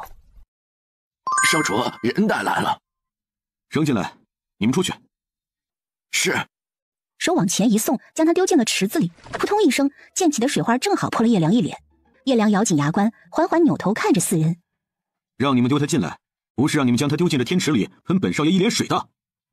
四人见自己会错意，立马跪在叶良面前磕头。属下该死。滚！是。这几个人纷纷往地上一躺，竟真的滚出去了，看得叶良忍不住骂了句娘。白青青从水里挣扎着冒出头来，这才看清楚叶良的容貌。叶良生的一副好皮囊，看上去比上官慈还要英俊几分，却少了上官慈那份邪魅。这也是为什么叶良看不上上官慈的原因。他觉得上官慈那个看上去娘们兮兮的模样有什么好看的？小娘子啊，你说若是那上官慈得知你与我这般，他会怎样啊？他嘴角一弯，带着戏谑的语气问白青青。白青青面无表情，看了看他，抬手就是一巴掌扣在叶良脸上。他怎么想我不知道，我现在是很不爽。叶良还是头一遭被谁这般对待。他瞧着白青青的小手扣在他脸上，一时间忘了该做什么。白青青看叶良不动，也意识到他才是那个被绑架的角色，得有点自知之明，干笑一声，将手缩了回去，略带伤感地说道：他就算是知道也不会怎么样的，他只是觉得我有趣罢了。你以为我凭什么能让他看得上？白青青无奈地摇头，看向一旁，缓缓开口道：他不在乎我的，哪怕是你杀了我。泪水顺着眼角流了出来。叶良见他这模样，嘴角也沉下去了。他跟上官慈做了多年的对手，他自然清楚上官慈的为人。看着眼前这小丫头愁容满面，想必是对上官慈动了心的，忍不住冷笑：哼，杀了你，你配吗？本就难过的白青青听了这话，心里就更加难过了。杀了你，脏了本少主的手，你还不配。少主大人，你配钥匙吗？什么？你配几把啊？配钥匙？叶良不懂白青青为什么说让他配钥匙。本少主不配。对啊，你不配。死女人，你骂我！叶良微怒，伸手就要抓白青青。白青青往后一退，说道：这哪里是骂你啊，分明是在夸你啊。夸我？对啊，就是夸你。是吗？怎么夸的？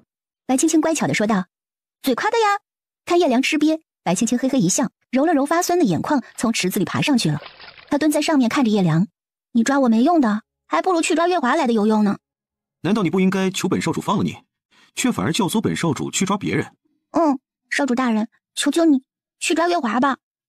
哼，本少主还是头一次见你这么蛇蝎心肠的女人。不过本少主喜欢。他嘴角翘了起来。你跟着上官慈有什么好的呀？不如跟着本少主，还能要你做个女人。他这次回来便听说上官慈娶妻，差点把大牙给笑掉了。就上官慈那个身体，娶妻不是诚心让自己难堪吗？可这女人若是跟了自己，会让上官慈更难堪的。如何？他瞧着叶良嚣张的模样，忍不住笑了起来，活生生就像是一条朝主人炫耀的小狼狗。他拧着自己的头发，把水拧出来，对叶良说道：那你能给我什么呀？上官慈能给我喜欢的东西，你呢？能给我什么？上官慈他能给你什么，本少主自然也能给你什么。叶良见白青青有所动容，心里有些鄙视，女人都是一个德行。你确定？他上官慈有的，本少主有的是；他没有的，本少主还有。他嘴角翘起，叶良望着白青青，似乎是在暗示他什么。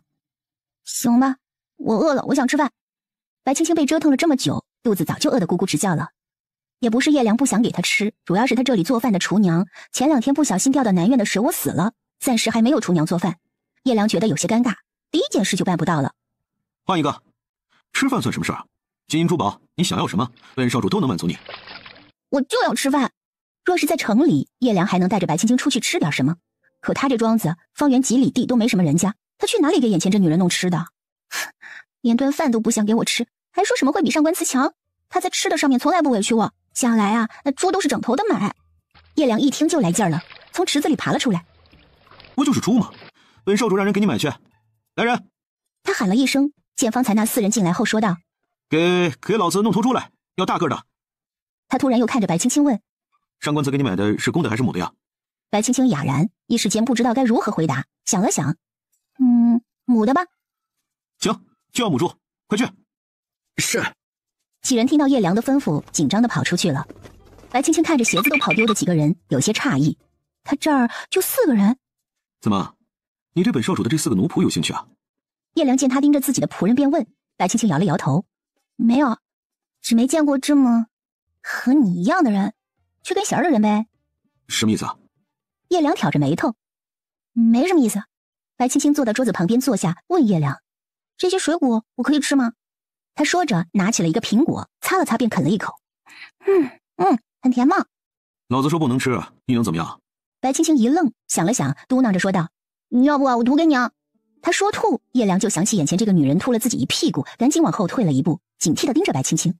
你吃啊。他不再管叶良，实在是饿狠了，2、3下就把一个苹果吃没了，开始吃下一个。大概不到1刻钟的时间，叶良桌上的苹果就只剩下苹果核了。他看着白青青吃东西，有些发抖。他都没吃过这么多的东西，这是人？是头猪吧？你……叶良走到白青青身边，打量着他。哎，上官慈他会来救你吗？他方才想了想，自己还是要涉案的官员名单比较划算。这妮子太能吃了。不知道。叶良突然有些后悔了，他掳走月华不好吗？为什么要掳回来这么一个玩意儿？干啥啥不行，吃啥啥不剩。管他呢！你不是说让我跟着你吗？你放心好了，我有一个作为人质的觉悟。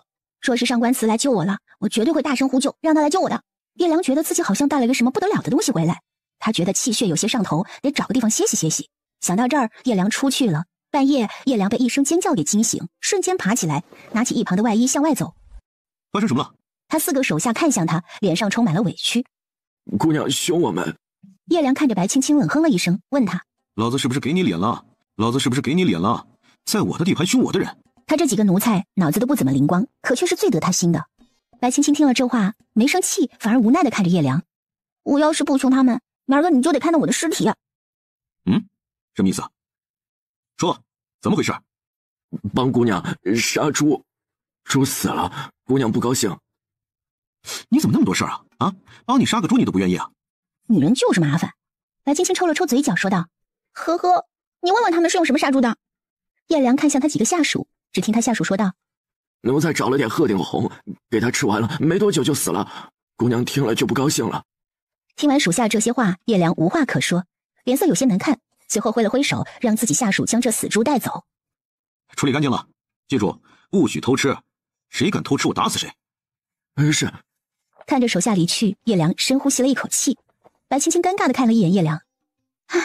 我说少主大人啊，您是从哪个犄角旮旯怀来这么几个人才的？叶良冷冷地看了他一眼，随后说道：有些人呢，天生如此，不是所有人出来便是聪明伶俐的。你可知他们4人为何会在这里？叶良的神色仿佛是想起了一些陈年往事般，还带着些许哀伤。为什么？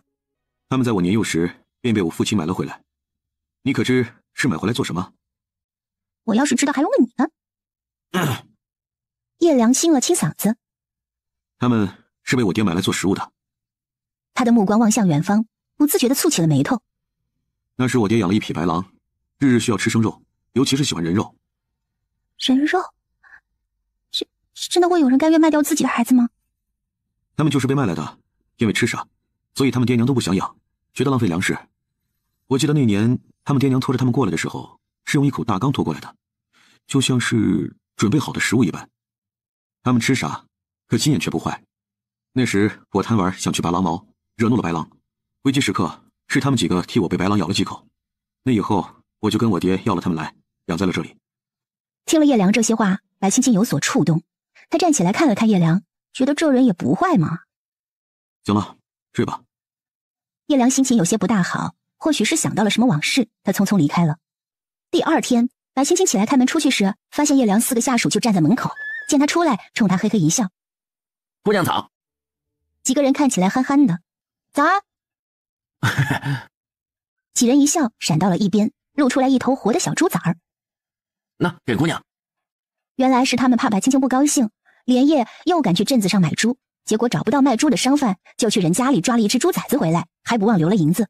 白青青心里有些感动，几个心智不全的人，大晚上出去，万一遇到危险怎么办？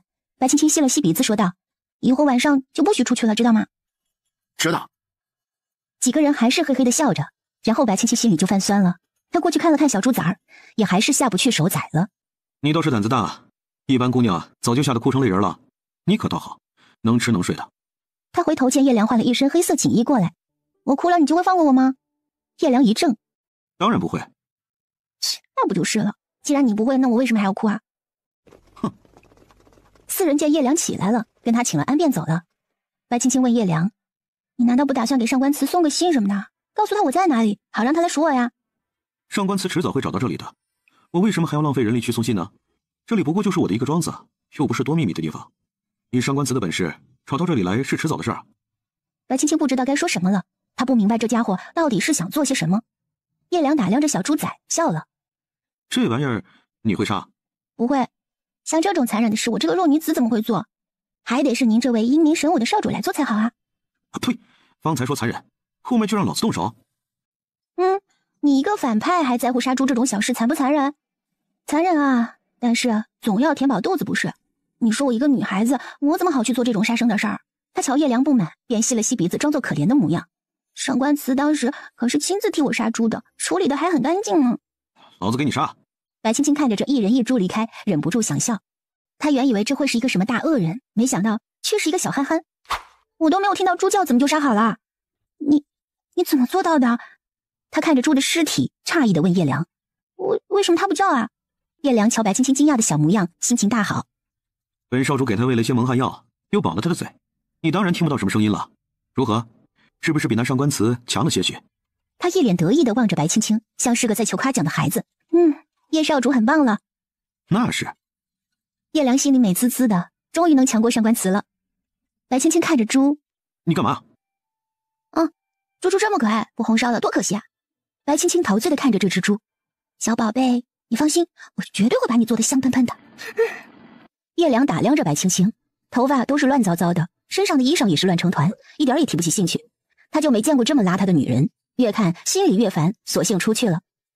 白青青见叶良出去，也没多想，煮肉的空档，他又去焖了一些米饭，等红烧肉做好，米饭也差不多了，准备吃饭的时候，就见叶良怀里抱着一团红色的布料走了进来。“把这个换上，看你穿得破破烂烂的，像什么样子？”说完还嫌弃地看了他一眼。“你先放那儿吧，等我吃完就换。对了，我能在你的池子里洗个澡吗？”叶良突然脸就红了起来。就一次啊。看叶良这害羞小媳妇儿的模样，白青青心里忍不住犯嘀咕，随后又问他：“你该不会是小便在这里面吧？”“啊！”叶良一怔，随后怒道：“死女人，你怎么那么恶心的？亏得上官慈不要你。”叶良这话就像是一根刺扎进白青青的心里，他抬头看着叶良：“你嘴巴这么毒，肯定也是个单身狗吧？”“单身狗？你骂本少主是狗？狗是谁我就骂谁呗。”他低下头不再搭理叶良，找了个地方把饭菜放好，蹲在地上吃了起来。“你……”叶良见他脸色变得惨白，一时哑言，他觉得自己说错话了，可又绝对不会承认的。他嗅了嗅，觉得白青青做的这东西味道还不错，过去蹲到白青青身边：“本少主就没见过吃相像你这么难看的女子。”“你这话上官慈也说过。”白青青面无表情，将肥肉的部分夹断，只吃瘦肉。叶良见白青青这一举动，蹙起眉头，去找了个碗，打了点饭，蹲到白青青身边，将白青青夹下来的肥肉放到自己碗里戳了戳，随后说道：“看你这样，也是个富贵人家的女儿吧？”“此话怎讲啊？”“穷人舍不得吃肉，再者，现在这灾年能有饭吃就不错了，怎么会像你这般挑剔？”说完，肉拌饭一起吃了起来。“你这手艺倒是不错，比我上个厨娘好多了。”白青青没有接话，只是默默地看着叶良将自己不要的肥肉都夹走吃了。他有点看不懂叶良，瞧他这模样，也不像是个穷苦人家，没想到竟会如此节俭，吃他不要的东西。他瞧叶良吃得起劲儿，也不好意思说什么。“喂，你打算什么时候放我离开啊？”“离开？为什么放你离开？”“你觉得和你想要的东西相比，上官慈会在意我吗？他要是在意我，就不会让你这样轻而易举的将我带走了。所以我对你来说并没有什么用处，还浪费粮食呢。放我回去呗。”叶良放下碗筷，看着白青青：“有没有用是本少主说的算。”说完，他起身出去了。白青青看着他的背影，苦笑了一声，起身将东西收拾了，抱起叶良给他带的衣裳，跑回了天池殿里清洗了起来。刚想出去，就见叶良推门进来，与他说道：“臭婆娘！”叶良抬眼看到白青青一身红衣，脸上带着些许红晕，忍不住愣住了。“怎么了？喂，你这有没有什么洗头发之类的东西啊？我觉得都油了。”叶良眨了眨眼，回过神之后转过身说道：“晚点让人拿给你。”“那你来做什么呀？”“没什么。没什么。”他觉得这人嫁给上官慈又不受宠，在家里应该是经常被欺负吧。看他吃饭都是蹲在地上，动作非常娴熟，应该生活条件也不好。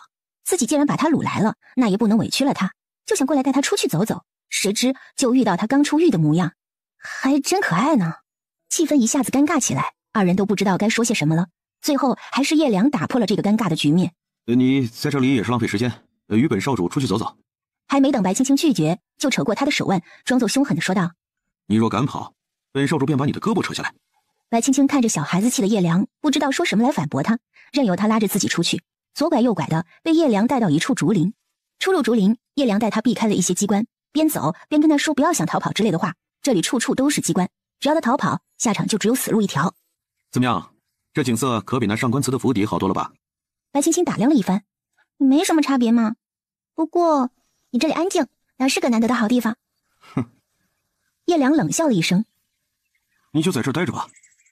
说完转身就走了。他越想越气，自己带他来这么一处好地方，竟然还不感激。看着叶良离开，白青青一时间不知道该怎么办了。他瞧了瞧四周，转身进了主屋。里面的装饰极为简单，比起叶良的庄子，那简直就是一个天上一个地下。他实在是太累了，从昨夜就一直提心吊胆的，一直到现在他都心有余悸。白青青的眼皮开始打架，之后便沉了下去。也不知过了多久，白青青觉得脸上有些痒，伸手挠了挠，迷迷糊糊之间感觉好像有什么东西在舔他的脸。他睁开一看，一个绿油油的小脑袋在他眼前，还吐着红色的杏子。啊！他尖叫一声，猛然坐起来，整个人缩到床角处，大口大口的喘气。待他看清眼前的物件时，整个人差点哭出来。小桃红！小桃红听到白青青叫他，便嘶嘶的吐了吐杏子，随后他转过身，背对着白青青，露出了背上绑着的一个信筒。白青青看他身上绑着信筒，再也管不上他害不害怕了，直接过去将小桃红抱过来，拆开信筒，拿出了一张纸条，上面写了一行娟秀的简体字：亲亲无媚，莫怕。是姚苏瑜。小桃红又冲他嘶嘶的吐着信子。白青青反应过来后，赶紧爬起来。等他写完回信，将信封装进小桃红的信筒里，他上前吐出信子，舔了舔白青青后，扭着身体离开了。看着小桃红离开，白青青突然喜欢上了这条竹叶青，可又觉得有些失落。明明上官慈比表哥还先知道他被掳走，却到现在都没个声响。看来他其实挺高兴自己被掳走的吧。一想到上官慈，白青青忍不住苦笑，想他做什么呢？等到傍晚时分，叶良提了一壶酒，还有一些菜过来了。看到白青青老老实实的还在这里，心情大好。哟，你怎么不跑呢？白青青看了一眼带着欠揍表情的叶良。我也想啊，可是这里我人生地不熟，我能跑哪儿去啊？估计还没出去呢就已经死了。白青青看了一眼叶良手里的酒菜，给我的。叶良一挑眉头，你哪只眼睛看出来是给你的了？2只眼啊。叶良从来没有见过像眼前人这般脸皮厚的女子，一时间不知道该怎么回答。他将手里的东西递过去，还不忘说道：不许蹲在地上吃。他真是怕了这种一点礼仪都不讲的女子，吃相太难看了。啊！白青青也算是摸透了叶良，就是个死傲娇，可是呢，心眼却不坏。好咸啊！他转头看着叶良，你是不是想齁死我啊？我的天哪，这是放了多少盐？叶良面色尴尬，这东西是他做的，头一次下厨，俨然不晓得该怎么做。很咸。他看着白青青，猛地给自己灌了一口酒，忍不住咽了咽口水。白青青委屈地看了看叶良，你哪里买来的？厨子是手断了吗？放这么多盐？哦，外面买的，外面买的。叶良看向一旁说道：哎呀，这绝对是新来的厨子，可能对做菜还不太了解。白青青叹了口气，扒拉几口米饭，居然还是夹生的。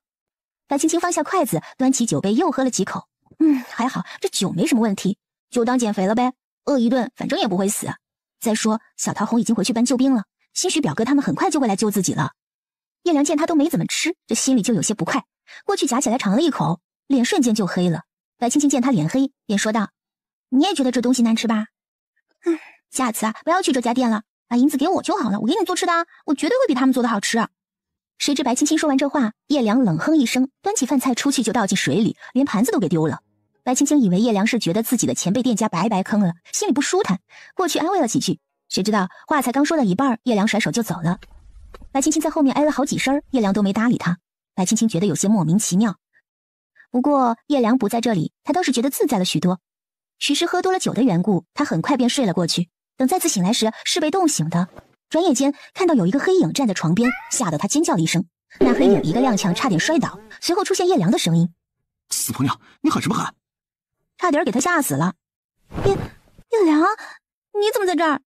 这是本少主的地方，本少主为何不能在这儿？叶良原本是不想理会他的，可是他想到这里久不居住，附近蛇鼠会比较多，他怕白青青会被一些东西给咬死，但没有人质，所以才过来守夜的。听了叶良的回答，白青青不再说什么了，他扯了被子给自己盖得严严实实的，又往里面挪了挪，跟叶良保持一定的距离。二人就这样僵持了一会儿，叶良出去坐到外间的凳子上，将火折子熄灭。你睡吧。白青青嘴上答应了，却不敢睡。她是个嫁了人的女人，就算上官慈再怎么样，她也不能跟别的男人共处一室睡觉呀。白青青心里七上八下的，也不知道撑了多久，还是睡了过去。等第2日醒来的时候，发现叶良出去了，她爬起来走到外面，就看到地上放了一块猪肉，还有一些青菜跟米，一旁压着一张字条，他拿起来看了一番，一个字也没看懂就扔了，将东西拿起来走到一旁的小厨房里开始收拾。等他做好的时候，叶良来了，还丢给了他1两银子。厨子费。什么？白青青错愕地看着1两银子，眼睁睁地看着叶良将他做好的饭菜带走了。他追着叶良来到主屋里，看着叶良吃起饭菜，还是有些不明白。叶良给他盛了一碗饭，放在一旁说道：站在那做什么呀？本少主不需要门神，过来吃。叶良将红烧肉夹开，把瘦肉的部分留在盘子里，肥肉自己吃了。白青青看到他这个举动，心里有些不是滋味儿。哪怕是上官慈再宠溺他之时，都没吃过他不要的东西。他拿起碗筷吃了起来，忍不住就哭了。他心心念念的上官慈此时又在做什么呢？叶良见白青青吧嗒吧嗒掉眼泪，放下碗筷，急躁地说道：哎，你哭什么呀？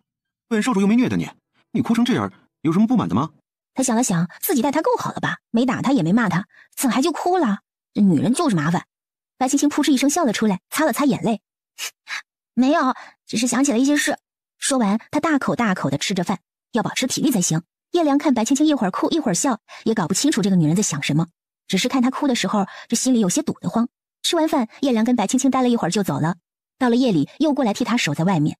二人也没有多说话，白青青也不再问叶良什么时候放了他，他只想稳住叶良，好让自己多留在这里几天，等着姚素玉带人来救他。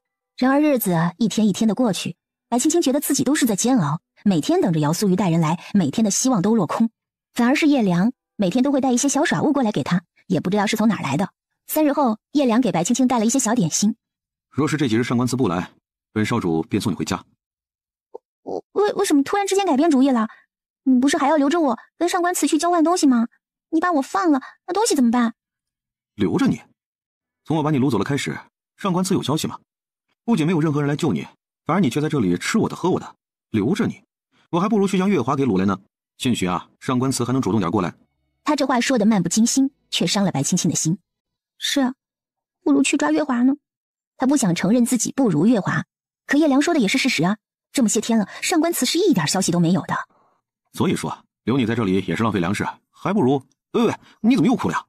叶良见白青青又哭了，有些手足无措。白青青越哭越起劲儿，眼泪就是止不住的往外流，看得叶良在一旁转圈儿。他头一次见着女人哭，不知道该怎么处理。你别哭了，哭得他心烦，脑子都要炸了。叶良不会理解白青青心里的委屈，尤其是叶良说了那些话之后，他更觉得心里难过了。他难道就比不过月华吗？就连做人质都不如他？叶良看白青青在一旁哭着，烦躁地坐到一旁喝着酒。他看白青青何时才能哭完。白青青哭了一会儿，走到叶良旁边，从他手中抢过酒，咕咚咕咚地喝着，辛辣的口感配着他难过的心情，可真酸爽啊！不一会儿，他将酒喝光了，把坛子丢到一边，看着叶良，仿佛好像有2个脑袋。你怎么有2个脑袋？叶良看他眼睛都快睁不开了，就知道他喝醉了，也不跟他计较。哎，你醉了？你放屁！我没醉，我才没醉呢。就你啊，我一个打你10个。上官慈，你这个王八蛋，你这个王八蛋，你这个王八蛋！喂！叶良躲闪不及，直接被白青青给砸在了身下，差点把鼻子给他砸断了。叶良把白青青推到一旁，揉着自己发痛的鼻子，刚想发作，就看到白青青睡得死死的。晦气！过了一会儿，叶良推了推白青青。喂！他推了几下，见白青青都没什么反应后，叹了口气。最后，他将白青青提起来，送进了房间。看着白青青红扑扑的脸颊，叶良忍不住笑了。你这丫头，还真是胆子够大的啊！被人当做人质了，还能这样不哭不闹，也是头一次见。叶良替他理了理发丝，随后离开了。他还是给这丫头备一些醒酒汤吧。叶良刚到庄子里，就听下属来报，说是庄子附近有人埋伏了起来，这让叶良大喜，猜想应该是上官慈的人，便将醒酒汤一事抛诸脑后，坐等上官慈来这儿。他以为自己了解上官慈，可他却不了解姚苏瑜。此时，上官慈跟姚苏瑜还有小桃红已经到了主屋这边。上官慈得知白青青在里面，顾不得是否有什么机关，直接亲身踏着竹竿进去。姚苏瑜带着人在外面把守，心里十分担心白青青。上官慈一路进来，将一些机关摧毁，还是不小心伤到了手臂。他也管不得自己是否受伤，直接进了屋里。青青，他走上前，抚摸着白青青的脸颊，让你受苦了。也不知白青青是否感应到了上官慈，他嘟起小嘴，王八蛋！上官慈一愣，无奈地笑了出来。是，我是王八蛋，是，我是王八蛋。回想起那晚的情景，上官慈十分后悔。可姚苏瑜来了以后，劝他不要轻举妄动，则让小桃红出来寻找白青青。他原以为一条蛇而已，不会找到白青青的，可姚苏瑜却让他耐心一些。挨着上面的压力，他也只能等着。直到那日，小桃红带了白青青的手书回去，他才知道白青青没事，心中大喜，连夜让人准备，跟着小桃红出来了。青青，我们回家。上官慈将他抱起来，又拿了被子给他盖上，省得他受凉病着。青儿如何？上官慈也不清楚白青青的身体究竟如何，只是淡淡的回了姚苏瑜2个字：上课。然后便抱着白青青进了马车。叶良等到晚上也没见上官慈过来，心里有些懊恼。他打算来看白青青的，谁知到了竹林后，发现空空如也，他便明白发生了什么，咬牙切齿地盯着远方。上官慈一路抱着白青青，生怕自己一个松手，他便会消失不见。他记得那日白青青看自己时绝望的神色，就怕自己松开了手，白青青会逃走。他们赶了小半天的路，找了一个山脚下休息。青儿如何？满目焦急的模样让上官慈有些不满。上官慈搂着白青青的手紧了紧，说道：上课。姚苏瑜见上官慈一副生人勿近的模样，抿了抿唇，看着白青青：这是喝醉了。青儿一向酒量便不好，这叶良怎地让他一个姑娘家喝这般多？他伸手去拉白青青的袖子，打算给白青青把脉，却被上官慈一个眼神给制止了。上官慈眯眼看着姚苏瑜伸出的手，有一副你敢过来我就给你剁掉的架势，让姚苏瑜一度很是尴尬。我与青儿自幼关系良好，苏瑜只想替表妹把脉一番，检查身体，并无他想。督主还望见谅。说着，他伸手过去，拉过白青青的手腕给他把脉。上官慈冷冷地盯着他，让他不觉得冒出了冷汗。表妹身体无恙，在下先行告退。哼！见姚苏瑜出去，上官慈冷哼了一声，抬手替白青青捋了捋鬓角的碎发，忍不住嘴角上扬起来。他将白青青又向自己怀里靠拢了一些，生怕将人再次弄丢了。他们休息了一会儿，便开始赶路。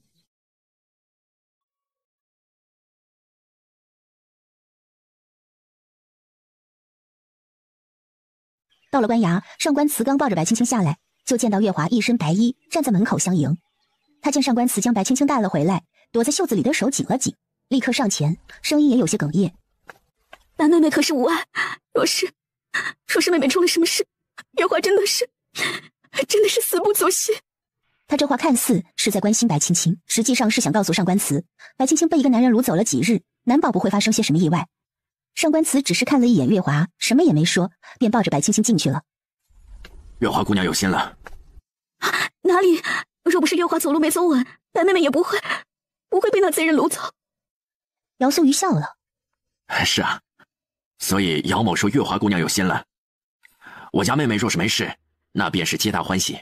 若是我家妹妹出了点什么差池，月华姑娘，你以为上官慈能保得住你吗？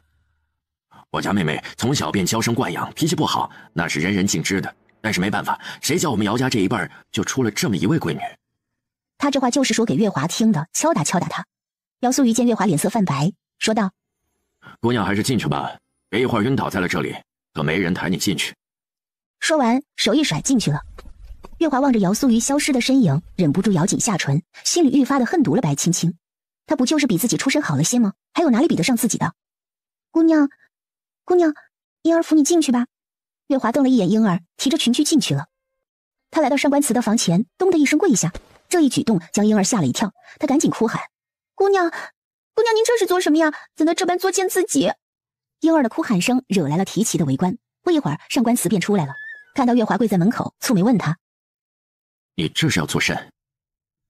长公，是月华该死，让白妹妹身陷危险之中。若不是月华，妹妹也不会被贼人掳了去。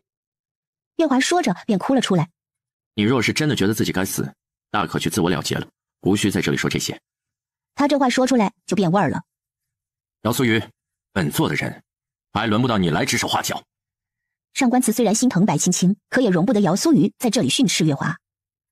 上官大人，月华姑娘虽是你的人，可青儿也是我姚家贵女，这件事还望您给姚家一个交代。交代？你要什么交代？上官慈斜眼看了一眼姚苏瑜，姚苏瑜只淡淡一笑：该是什么样的交代便是什么样的交代，想必上官大人心里清楚。论实权，姚家不如上官慈，可在他妹妹这件事上，姚苏瑜绝对不会让步的。上官慈打量了一眼姚苏瑜，让婴儿将月华扶了起来。长公，是月华不对，月华不该摔倒的。月华见上官慈替他说了话，心里甜了起来，看来长公还是更加在意他的。月华这话刚说完，就听屋里传来一个声音：既然月华姑娘都这般觉得了，那就将你推我的那双手给砍了吧。白青青扶着门框站在那儿，盯着月华冷笑起来。没想到月华姑娘是这般有自知之明的。青儿，姚苏瑜见白青青出来，立马上前扶住了她，关心地问：等你起来了，身体怎么样？多谢表哥相救之恩，我之前醉酒休息了这么久，已经没事了。他是真的感激姚苏瑜的，若不是他，自己还指不定什么时候才能回来。姚苏瑜叹了口气，揉了揉他的脑袋。我不是与你说过，你我兄妹二人之间莫要说这些客套话。见你平安，为兄的心就放下了。家里人也想你很久了，既然没什么事，就与我回去吧。姚苏瑜看上官慈这般袒护月华，便不想让白青青继续留在这里吃苦了。姚苏瑜，你这话说出来，不觉得有些过了吗？上官慈上前一步，大庭广众之下，你教唆我的妻子回娘家。姚苏瑜看了一眼上官慈，姚某只是说了一句真心话，姚某怕青儿再待下去，小命儿都会搭在这里。哼，你的意思是，本座是故意让他被叶良掳走的？上官慈皱着眉头，散发着杀气。白青青挡在姚苏瑜前面，对上官慈说道：那日我就是怕会出现这种情况，所以才会躲着他走。谁知月华姑娘脚下不稳，正好又摔到了我身前，又恰好将我给推了出去。他看着上官慈的双眼，见对方露出不解的神色后，他就知道了上官慈不信他。白妹妹，月华当时真的是无心的，月华并未想过要害妹妹。长公，你要相信月华。他扒拉住上官慈的手臂，哭着说道：我跟随了长公这么些年，长公定然是知道我的为人的，月华真的没有。上官慈瞧着姚苏瑜的手搭在白青青的手臂上，握紧了拳头。本座相信你。多谢长公。月华笑了，他看着白青青，抱歉地说道：那日月华真的是无心的，若是妹妹觉得月华是有意为之，那妹妹便责罚月华好了。他闭上眼睛，一副准备好要被处罚的模样。白青青没有理会他，他瞧着上官慈，与其对视过后，觉得胸口发闷，有些生疼。他苦笑了一声，眼泪忍不住流了出来，强颜欢笑。责罚，若是长公舍得，那我就答应你这个要求，罚一罚你。他心里清楚，上官慈是舍不得的。白青青转过身，脚步有些轻浮。他撑着姚苏瑜的手臂，踉跄地向屋里走去。进去后，对姚苏瑜说道：老哥，关门。他忍不住啊。姚苏瑜关门的一刹那，他的泪水也跟着流了出来。青儿，你与兄长回去吧，到了家里有你爹爹娘亲，还有众多舅舅舅妈与兄长，青儿，你定然会过得比这里逍遥自在。白青青听了姚苏瑜的话，失声痛哭。姚苏瑜将她抱在怀里，拍着她的后背安慰着：哭吧，哭出来吧，将所有的委屈都哭出来，哥哥散。白青青哭得上气不接下气。姚苏瑜安慰了没几句，上官慈便推门进来。你们在做什么？白青青吸了吸鼻子，将眼泪憋了回去，从姚苏瑜怀里出来，头也没回就进了内室。老哥，我累了，先休息了。好。姚苏瑜听白青青这么说，只能先行离开。关门时还不忘说道：明日我们回去。好。姚苏瑜退出去后，上官慈来到内室，见白青青脸色苍白，红着眼眶坐在床前，没有一丝精气神。青青。上官慈来到他身边，扶住他的肩膀。你受苦了。哼，他受苦了。白青青抬头看着上官慈，过了好一会儿才说道：我有什么可受苦的？叶少主好吃好喝的供着我，我有什么可受苦的？那日是我天真了，我算来算去就是没有算到，自己在你心里真的一点分量都没有。当时你想的都只是月华的安危，对吗？我与你不过咫尺之遥，只要你伸个手便能将我拉回去的。可是你没有，上官慈，你没有。事后本座去寻过你，可由于难民闹事，也是没办法，只能中断寻你的事。本座派了自己的手下去寻，却没寻到。最后姚淑瑜来了，他让本座等，所以……说是月华，你会等吗？白青青头也没抬地问他。一时间，上官慈不知该如何回答这个问题。月华曾救过他的命，他自然不能让月华出事。好吧。青青。听上官慈叫自己，白青青也没有回答。他在想要怎样面对现在的上官慈。青青。上官慈看他不搭理自己，便坐到他身边。这种事不会再发生了。我不是冷子，大人有事便直说吧。哦对了，是不是我碍着你们了？我这就收拾回去，白青青起身就要去收拾东西，被上官慈拉了回来。上官慈捧着她的脸说道：“与本座说说，那晚的事。”白青青看了他一眼：“什么事？我说是月华推我过去的，你信吗？”本座……你不信？方才我便说了，你是不信的。既然不信，你又来问我做什么？上官慈，你这样真的没有什么意思。本座……上官慈话还没说完，外面便骚乱了起来。上官慈让白青青待在房间里，转身就要出去。走了一半，他突然想起那日叶良也是在他出去之后才劫持的白青青，他不想再发生那种意外，于是又回来拉着白青青一起出去。一出去就看到一身黑衣的叶良，身上带着尘土，手里抓着月华的脖子，怒气冲冲地说道：“上官慈，你行啊，在老子眼皮子底下将人带走。”他看到白青青脸色苍白，没有任何血色，给吓到了。他记得白青青在他那时可还是很活泼的一个人，怎么这一回来就病怏怏的了？臭不样，你怎么了？白青青看着叶良，心中有所动容。这人定然是连夜赶路的吧？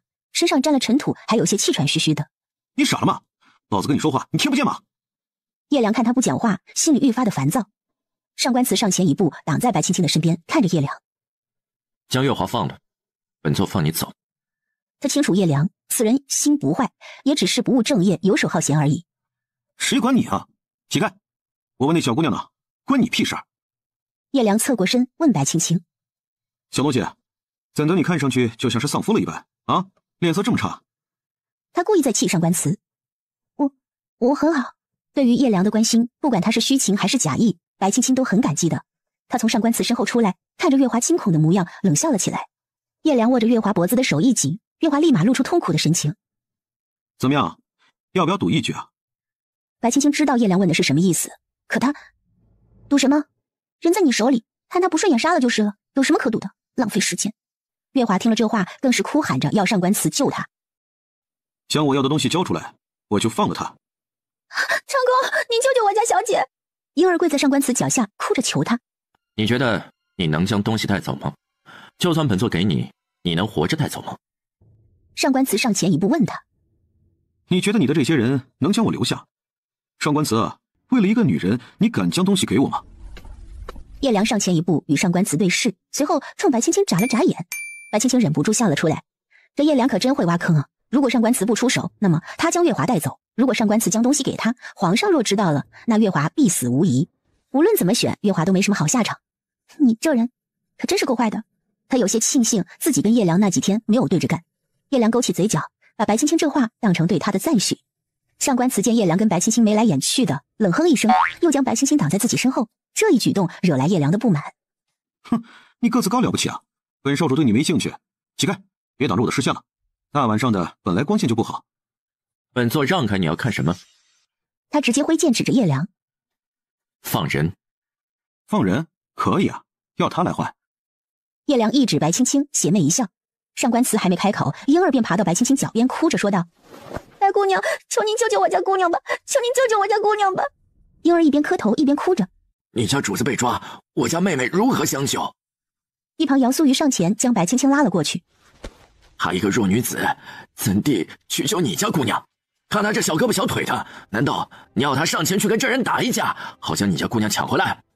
面对姚素瑜的实力护短，白青青一时间有些反应不过来。这大人不是说了他要白姑娘吗？与我家姑娘何干？白姑娘与这大人共处一室那么些天，保不齐发生了什么情愫，不然他为何指名道姓的只要白姑娘？我家姑娘就是替白姑娘受了罪的呀！放肆！上官慈，你最好将这些肮脏的东西给处理干净了。我家清清白白的姑娘，没道理被你们这般羞辱。姚素瑜这是第一次在外人面前发脾气，他盯着婴儿。你若是再这般的口无遮拦，别怪姚某不客气。一个婢子都能爬到你头上，看来你在他家的地位也不怎么样嘛。叶良倒是不嫌事儿大，火上浇油来了这么一句，惹得上官慈直接黑脸。拖走！上官慈一声令下，一旁属下将婴儿给拖走了。见婴儿被拖下去，月华也是奋不顾身的替婴儿求情，结果叶良觉得烦，直接将人打晕了。看到月华晕了过去，上官慈上前了一步，就这么一步，让白青青的心都跟着凉了起来。上官慈看着晕过去的月华，冷嘲热讽：“你是打算带一个昏迷不醒的人逃走？一个醒着的人跟一个昏死过去的人的重量可是不同的。叶良，你将人放了吧，我跟你走。”“好呀。”叶良听完，直接将月华推向上官慈，伸手就过去拉白青青。姚素瑜上前挡了一下叶良，上官慈也跟着过去拉住白青青。一时间，三个人都扯住了白青青，月华就哐当一声砸在地上，无人问津。放手，放手，青儿！三人同一时间说了出来，一旁的提旗见了，纷纷拔刀指着叶良。上官慈到底是个 MVP， 搂的是白青青的腰，姚素瑜拉的是手，而叶良只扯到了袖子。放手！上官慈的剑指着叶良的脖子，差一点就刺进去了。你为什么不放手？叶良无所谓的看着他，又看着姚素瑜。关你什么事儿？她是我明媒正娶的妻子。听了上官慈的话，姚素瑜微微一笑。这是我青梅竹马长大的表妹。这是我的人质。他喵的，这都行！三个人一起拉住他，恨不得将他撕成几瓣。要不你们打一架？白青青实在不知道该说什么了，看了看他们。打一架吧，谁赢了我跟谁走。说完，上官慈露出了得意的笑容。姚素瑜抿了抿唇，后退了几步。若是要动武，还是他二人比武吧。他不会武功，叶良武功虽高，可他却打不过上官慈，不然他也不会一直记恨上官慈了。要打吗？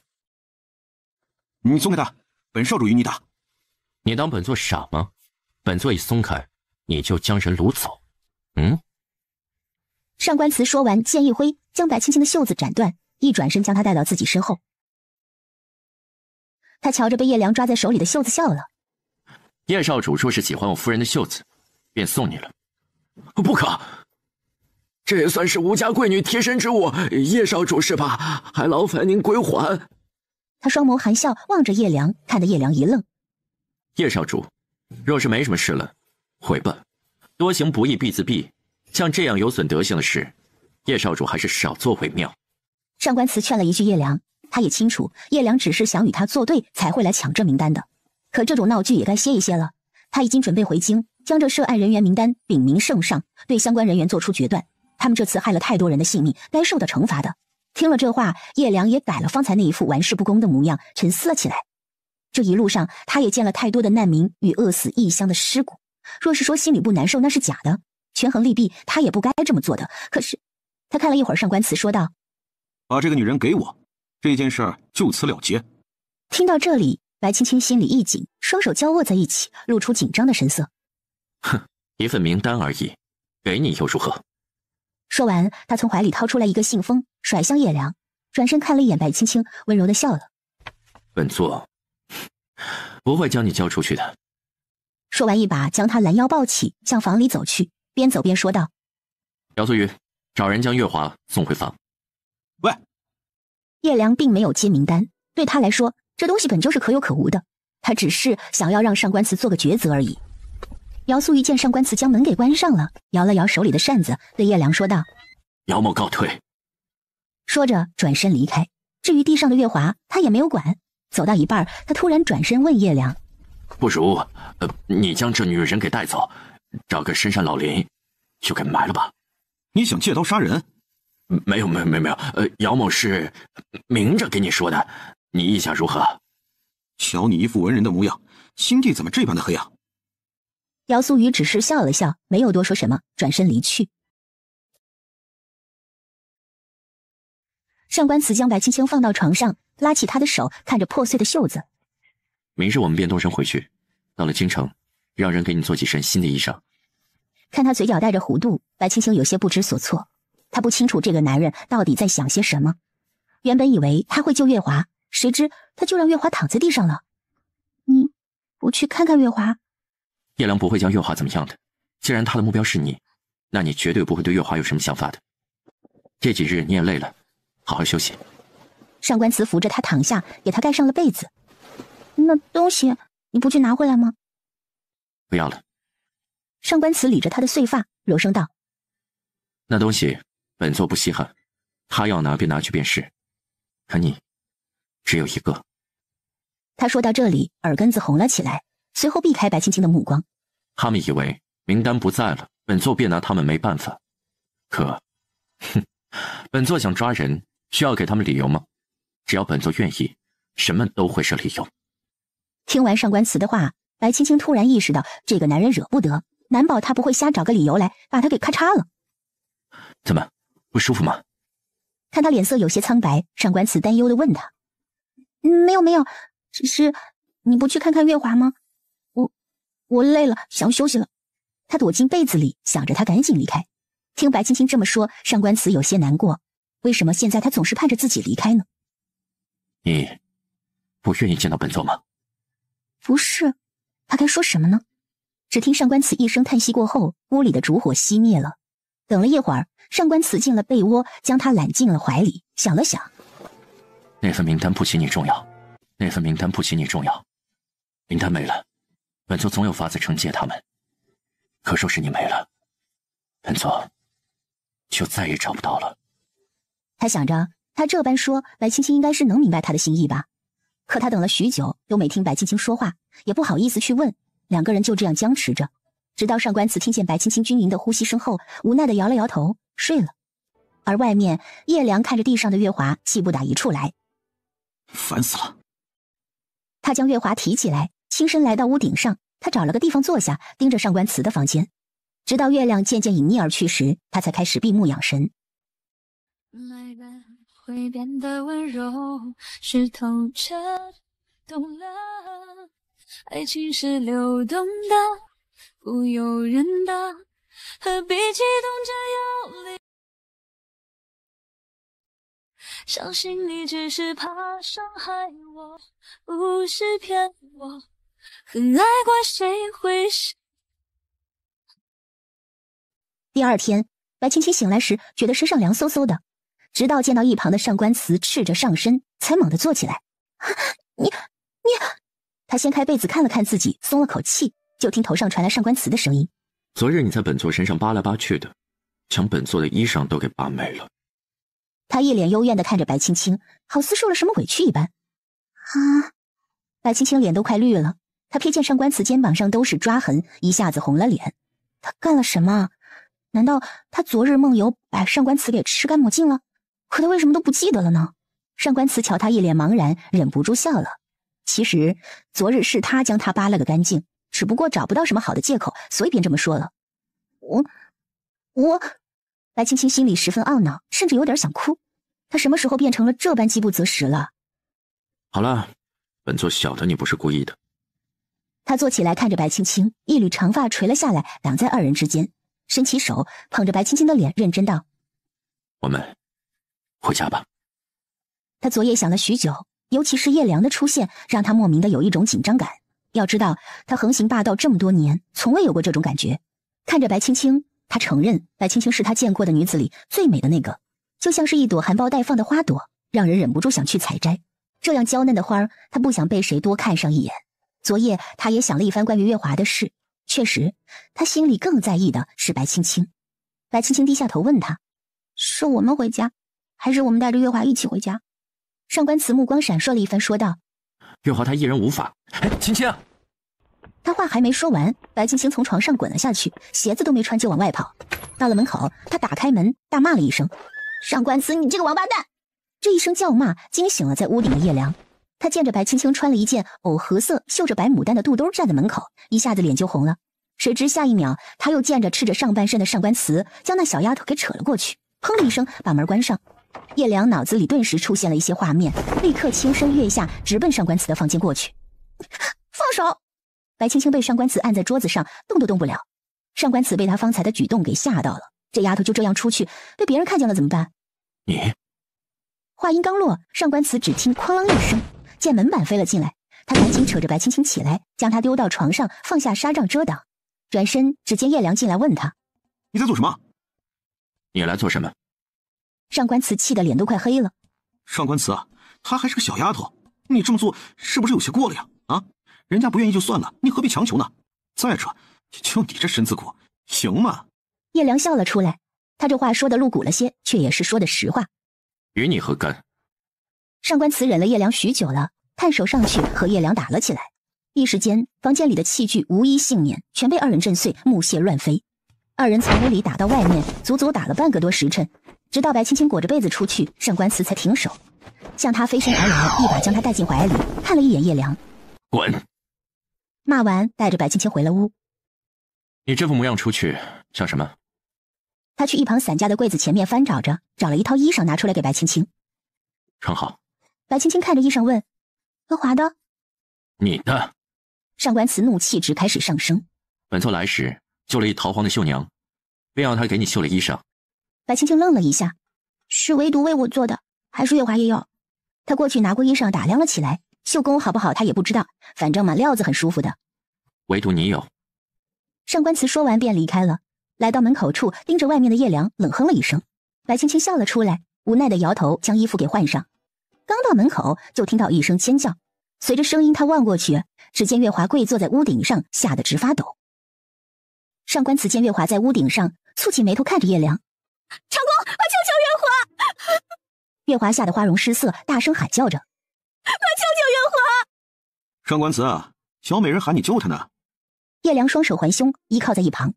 怎么，不心疼她了？这要是一个不小心掉下来，可就摔死了呀。你若敢去，你我二人的情分就到这儿了。白青青从他身边擦肩而过，缓缓道出这句话。说完了，算是觉得解气了。他来到这里这么些日子，不知受了多少气，今儿个他也算是硬气一回。上官慈听了这话，立刻把脚缩了回来。把人带下去。他吩咐一旁看热闹的提记去将月华带下来，可月华死活都不肯要那提记碰，甚至要从屋顶上跳下来。上官慈没有办法，只好上前想去将他接下来。结果刚上前一步，白青青立马向叶良靠了过去。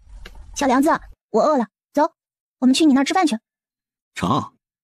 叶良来到白青青面前，笑着说道：“上次的猪还没吃完呢。吃红烧肉吗？我想吃肉。”不吃，你个挑食鬼，只吃瘦肉，肥肉都给我了，腻死了。听着叶良跟白青青的对话，上官慈心里极度不平衡，生平头一遭对月华发了脾气。你若是不想下来，便待在那儿。他追上白青青，将她拉到自己身边，不满地说道：“本座也要吃，本座也要吃。”你吃屁啊你！叶良不客气地骂了：“猪是老子买的，老子杀的，你吃什么吃啊？一头猪而已，本座买了。”上官慈抬头看着他：“你开价。”“不卖。”叶良将手一甩，哼哼地说道：“现在粮食多贵啊，猪肉多贵啊，你以为什么东西都是钱可以买来的吗？”说完，他拉过白青青的手：“本少主带他吃，是本少主愿意，你去不待见。走。”他拉着白青青要走，却被上官慈一掌拍开。“小梁子！”白青青叫了他一声，却被上官慈锁在怀里。“你做什么？今日本座要回京复命，你我一同回。”“我为什么要跟你一起回去？”“近日蝗灾，外敌蠢蠢欲动，姚将军可能要去边关一趟，震慑外敌，或许近日便会动身，你不回去看一下吗？”他这话没有瞎说，但是多少有夸大其词的成分了。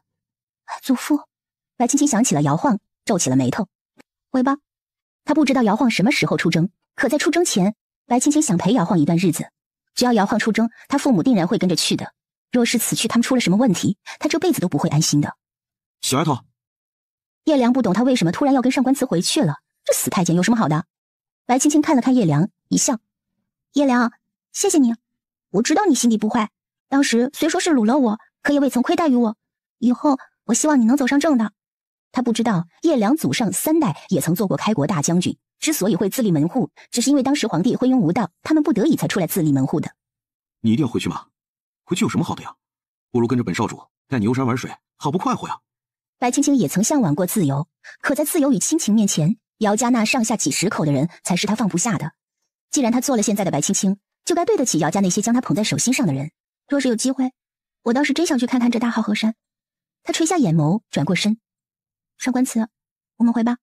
但是我不想看见月华，你也晓得我是个睚眦必报的人，不管你信不信那日他害我的事，只要他跟着我，定然不会放过他。”“长公，救救月华！”月华在屋顶上根本就听不清楚他们在说什么，只是一个劲儿的让上官慈救他。虽然曾经的白青青与他不对付，可是自从他们成婚以来，白青青几乎是一心扑在自己身上，他看得到的倒是月华愈发的任性了。上官慈给下属使了个眼色，那人直接将月华夹着带了下来。月华落地的一刹那，哭着向上官慈跑了过来，一边哭一边喊着：“长公！”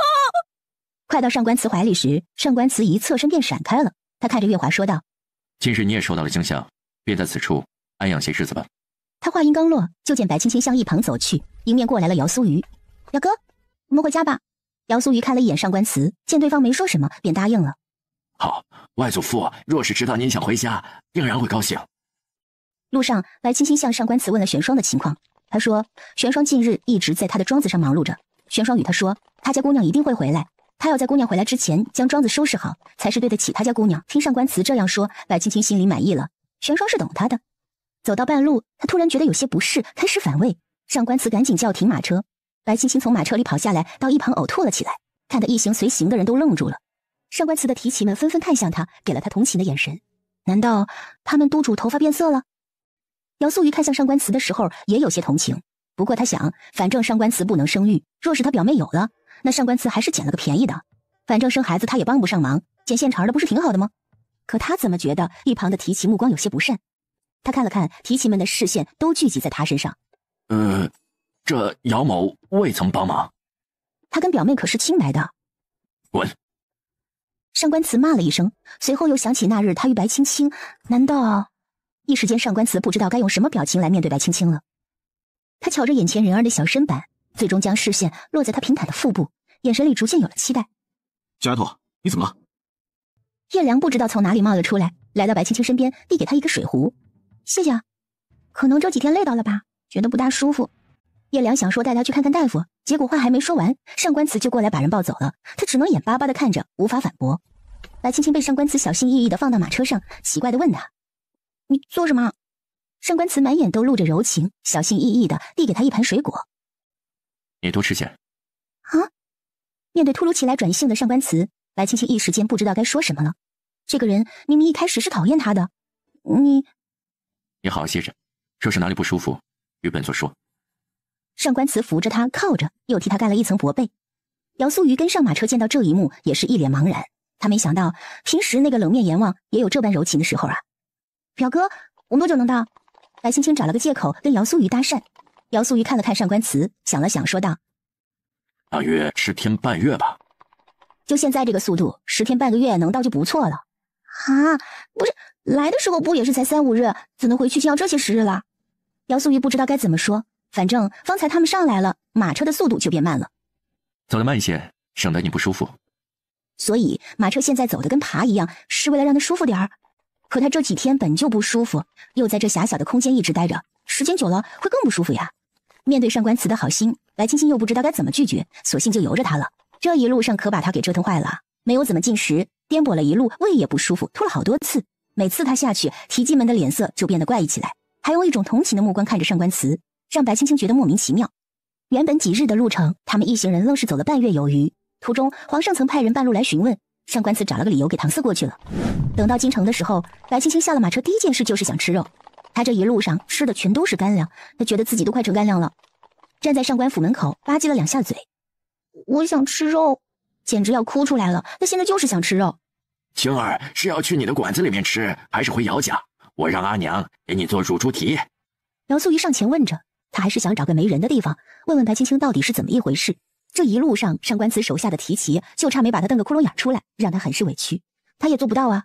白青青想了想，去我那吃。他大手一挥，转身就要跑。上官词给他一把薅了回来，耐心的给他讲解。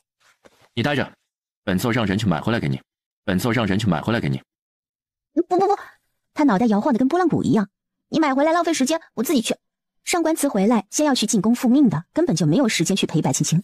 他瞧了瞧，最后将目光落在姚素瑜身上。带他去。姚素瑜面部有些僵硬，他看上官词变脸之快，有些反应不过来。他这是气恨上自己了。他挤出一丝笑容，上前扶着白青青。走吧，哥哥带你去。他特意咬中了哥哥2字的读音，就是为了提醒这些人他是白青青的哥哥。你回家吗？回。上官词笑了，露出一口白牙，这让一旁的提记们大跌眼镜。他们许久没有见到督主笑得这般开心了。哦，那你注意安全啊。他还是放心不下这个人。等他说完，叶良便凑了过来，与他说道：本少主也饿了。那一起啊。他对叶良的印象还是不错的，而且多个朋友多条路。他本来就是臭名远扬的，人人避而远之。如果能有叶良这样一个朋友，倒也不错。上官词原想过去将叶良赶走，可想了想时间，索性就由他们去了。皇上刚打开信封，上官词便提醒地说道：皇上，切勿动怒。皇上见上官词关心他，乐呵呵地答应了。谁知等他看了信件时，原本上扬的嘴角垮了下来，脸色也越来越难看。皇上，李斯怕皇上动怒，上前劝着：您保重龙体呀。保重，要朕怎么保重？这几个逆子！他猛地起身，将桌案上的东西全都扫到地上。上官慈见皇上发这么大的火，依旧是面色平静，没有丝毫想要劝阻的意思。早就给您说了，切勿动怒。上官慈有些无奈地说道。你，皇上气得拿起自己的玉佩就要丢他，被李斯给拦住了。皇上使不得呀！你给朕起开！皇上一把将李斯推开，气得坐到龙椅上，盯着上官慈。你就没什么想说的吗？臣并无他想。上官慈拱手笑着说道。皇上，臣该如何去做？如何去做？需要朕教你吗？你平时怎么做的，现在就去怎么做。死伤的都是朕的子民，他们呢？啊，他们在做什么？逆子！皇上气得吹胡子瞪眼儿。既然皇上这么说，那么臣只能照办。上官慈行礼之后便要离去，却被皇上叫住了。你适可而止，也别做得太过了。是。上官慈笑着离去，出了勤政殿的门，嘴角垂了下去，目光也变得阴寒起来。皇上。李斯有些担忧，凑上前去说道：这事儿，上官大人去做，会不会做绝了呀？皇上看了一眼李斯，叹了口气。去，派人通知他，差不多就行了，别牵扯太多人出来。是。李斯应了，出去追赶上官慈，结果却没追上。他问了守城门的将士，说上官慈直接是一路轻功飞出去的，急急忙忙的，也不知道去做什么了。得知这一消息的李斯只好回到勤政殿禀告皇上。上官慈先是回到了府里，找了一趟洛神医，二人不知道说了些什么。上官慈从洛神医的房间里出来以后，满面愁容。他回了房间，将自己关起来，饭也没吃，谁也不知道他到底怎么了。等晚上白青青回来的时候，身后还跟着叶良这个小尾巴。迫于无奈，他让姚素瑜将叶良带回了姚家安置。一进门，望宁便朝他跑了过来。姑娘，上官大人晚饭没有吃，一直将自己关在房里。姑娘，你要去给他做点吃的吗？望宁这段日子在府里，听着府上的婆婆们说着关于上官慈的事，才知道原来他是个好人，对这个主子也上心了。白青青忍不住打量起望宁，过了许久，她将自己脑海里的想法给埋了起来。我知道了，你先回去休息吧。好。白青青回到房里，见上官慈坐在桌案边，蹙着眉，不知道在想什么。想起上官慈近日来对自己的照顾，白青青由衷的叹了口气。她倒了一杯茶，走到上官慈面前，给他放在桌案上。望宁说：“你晚饭都没有吃。”上官慈不知道在想什么，想得入神，就连白青青进来他都没发现。他点了点头，看着白青青的目光露出些许的不舍和不解来。身体是不舒服吗？我找个大夫来给你看看。不必了。上官慈闭目，不知道在想什么。他这模样，在白青青看来就是不想搭理他，于是白青青也很知趣的退开了。谁知白青青刚走了几步，上官慈突然从后面上来拥住了他，把他给吓得一激灵。上官慈整个人都在颤抖，抱着白青青也一言不发，只是将手臂越缩越紧。白青青吃痛，轻呼了一声：“上官慈！”他侧头，只感受到身后人的呼吸，情绪似乎也有些不稳。你怎么了？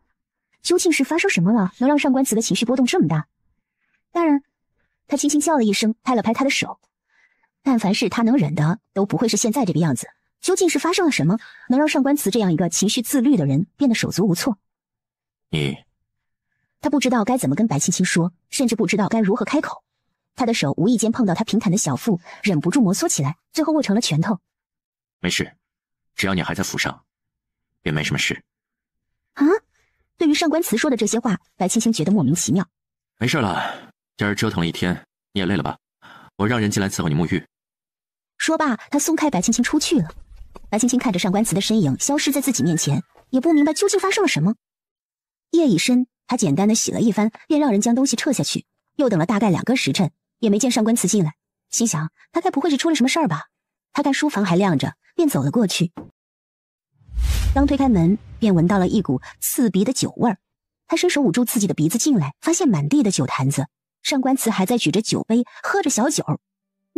你这是把府里的酒都搬过来了吗？上官慈此时已然有些脑子不清醒了，他看着白青青都是晃来晃去。他眼神迷离的看了一会儿白青青，说道：“你来做什么？都什么时辰了？明日你还要上朝呢，喝这么多酒干什么？”他上前把酒坛子抢了过来，这是他头一次见上官慈如此模样，就像是一个沉迷于酒肉的废人。拿来。上官慈伸出手，虚晃的抓了一下，抓空了。看他这副模样，白青青不觉得红了眼眶。你这是做什么？怎么？难道是月华没跟着回来，所以你于心不忍？月华。上官慈有些头疼，他揉着自己发痛的脑袋问：“月华呢？”哼，果然是为了月华吗？他不由得哭了出来，将酒洒了上官慈一脸，随后将坛子摔了出去。你给我清醒一点！他整个人气得都在发抖。既然他舍不得，又为什么不把人带回来？现在做这副模样给谁看啊？被泼了一脸酒的上官慈晃了晃头，抹了一把脸，他最终将视线定焦在白青青身上，有些发懵。上官慈，你现在做这副样子是给谁看啊？我……上官慈迷迷糊糊地看着地上破碎的酒坛子，扶住了额头。他觉得头都快炸了。青青，他起身想去拉白青青，结果身形不稳，又跌坐回去了。看到他这样，白青青后退了一步。瞧瞧你现在这副模样，像什么样子？世人都说你上官慈心狠手辣，在我看来，你现在就是个废人。眼泪一颗一颗划过他的脸颊，他咬紧下唇，望着如此狼狈的上官慈，问他：“你就这么在乎他吗？”在乎。上官慈扶着额头，想的都是白青青的一颦一笑，还有他抱着自己，甜甜的叫自己一声大人。我很在乎。这是他20几年来第一次承认他在乎谁，原来竟还有种喜悦。可白青青并不知道他说的这个在乎指的是什么，他以为上官慈说的就是他在乎月华。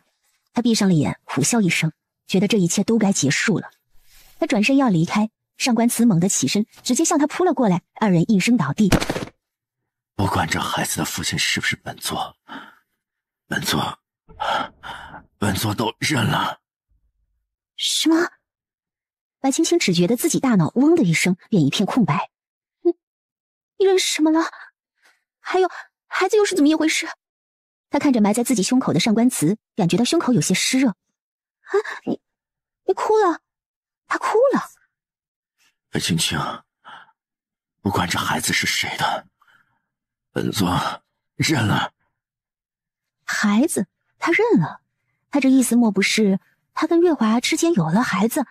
那跟自己说有什么用啊？上官慈，你们……本座认了。青青，这孩子不管是不是你与姚素玉的，本座认了。他说完便一头栽了下来，砸得白青青胸口生疼，差点喷出一口老血。感情他是觉得自己有孕了。他仔细一想，自己向来脾胃虚寒，再加上受到惊吓，又舟车劳顿，难免会有些不舒服。所以你是觉得我与姚素玉之间有了私情？那我和他有私情，那还能有你什么事儿啊？再说了，老哥他……他觉得好气又好笑，将上官慈推开，准备回屋去拿被褥，在这儿打地铺。谁知上官慈伸手抱住了他的脚，嘴里还嘟囔着：“别走。”最后他只好将鞋子脱下来给上官慈抱着，自己跑了2、3趟，拿来被褥铺好，给他把外袍退了之后，把他踹了上去。看着上官慈抱着自己鞋的模样，忍不住笑出声来，而后靠在上官慈身边也睡过去了。第2日一大早，白青青早早的起来，她去外面找了张宁，让他去替上官慈告假。大约到了中午，上官慈动了动身子醒了，他睁开眼就看到白青青坐在自己对面，手里还拿着一根擀面杖。他立马就清醒了，赶紧坐起来。昨夜喝多了，头到现在还痛呢。白青青看他痛得出声，也没说什么，将饭菜往他面前一推：“都凉了，不过也别浪费，凑合吃吧，凑合吃吧。”现在什么时辰了？他看着外面，阳光直射进来，有些刺眼。不知道，他确实是不会看时间的。我让人替你去告了假了，今日你就歇着吧。告假？他不记得昨夜发生了什么，只感觉到头痛欲裂，又想到昨日洛神医与他说的话，有些失落。是啊，告假。白青青起身走到上官慈面前，居高临下的看着他。昨儿个你喝的跟醉鬼一般，就算今日上了朝，你也没什么作为了，还不如不去，省还给你发工资。工资？工资为何物？就是俸禄。哦。上官慈捶了捶额角，坐到一旁的凳子上。本座无碍，你去歇歇吧。你就没什么想跟我说的？什么？看上官慈茫然的模样，白青青打算逗逗他，故作生气道：“哼，你与月华之间的事，难道不想给我个交代吗？还想瞒我到什么时候？等瓜熟落地，再让我直接替你将他纳入府中。”说罢，他掐了一把自己的大腿，强掐出一滴泪来。他觉得在古代的女人若是勾心斗角，可真不容易啊！什么？为什么自己都听不懂呢？难道是年纪差多了，自己不了解眼前这个小姑娘了？白青青故作掩面痛哭：“你还……昨儿个晚上你喝醉了，可你醉醺醺的叫的却是月华的名字。”他悄悄抬眼看了一眼上官慈，对方已经定住了。他又继续说道：“你昨晚还与我说，不管那孩子是不是你的，你都认了。上官慈，你好狠的心呐！你若是不喜欢我，你大可休了我，何必这般侮辱我呢？我这日子没法过了。”他甩了甩自己手里的帕子，哭唧唧的提着裙子便往外跑。上官慈见他要跑，也顾不得自己是否还头疼，直接冲出去将他拖了回来，赶紧与他解释：“本座与月华是清白的。”他想的是眼前的人呢。那你昨夜说的是什么？是眼前的人呢。那你昨夜说的是什么？白青青吸了吸鼻子，见上官慈卑微的模样，心疼了。他伸手去抚摸上官慈俊俏的脸颊。是什么？本座认你肚子里的这个孩子。认他肚子里的孩子？先不说他没有，就算有，那也只能是他的呀。白青青虽然皮，可他对感情这一方面，只要认定了，那便只会是一个人。他记得眼前这个男人出狱时是多么不可一世，可短短数月，他却如此卑微的想要认下一个不属于他的孩子。一见钟情的情分会出现在他们身上吗？过了许久，白青青才开口说道：“大人，我只是身体不舒服而已。”大人，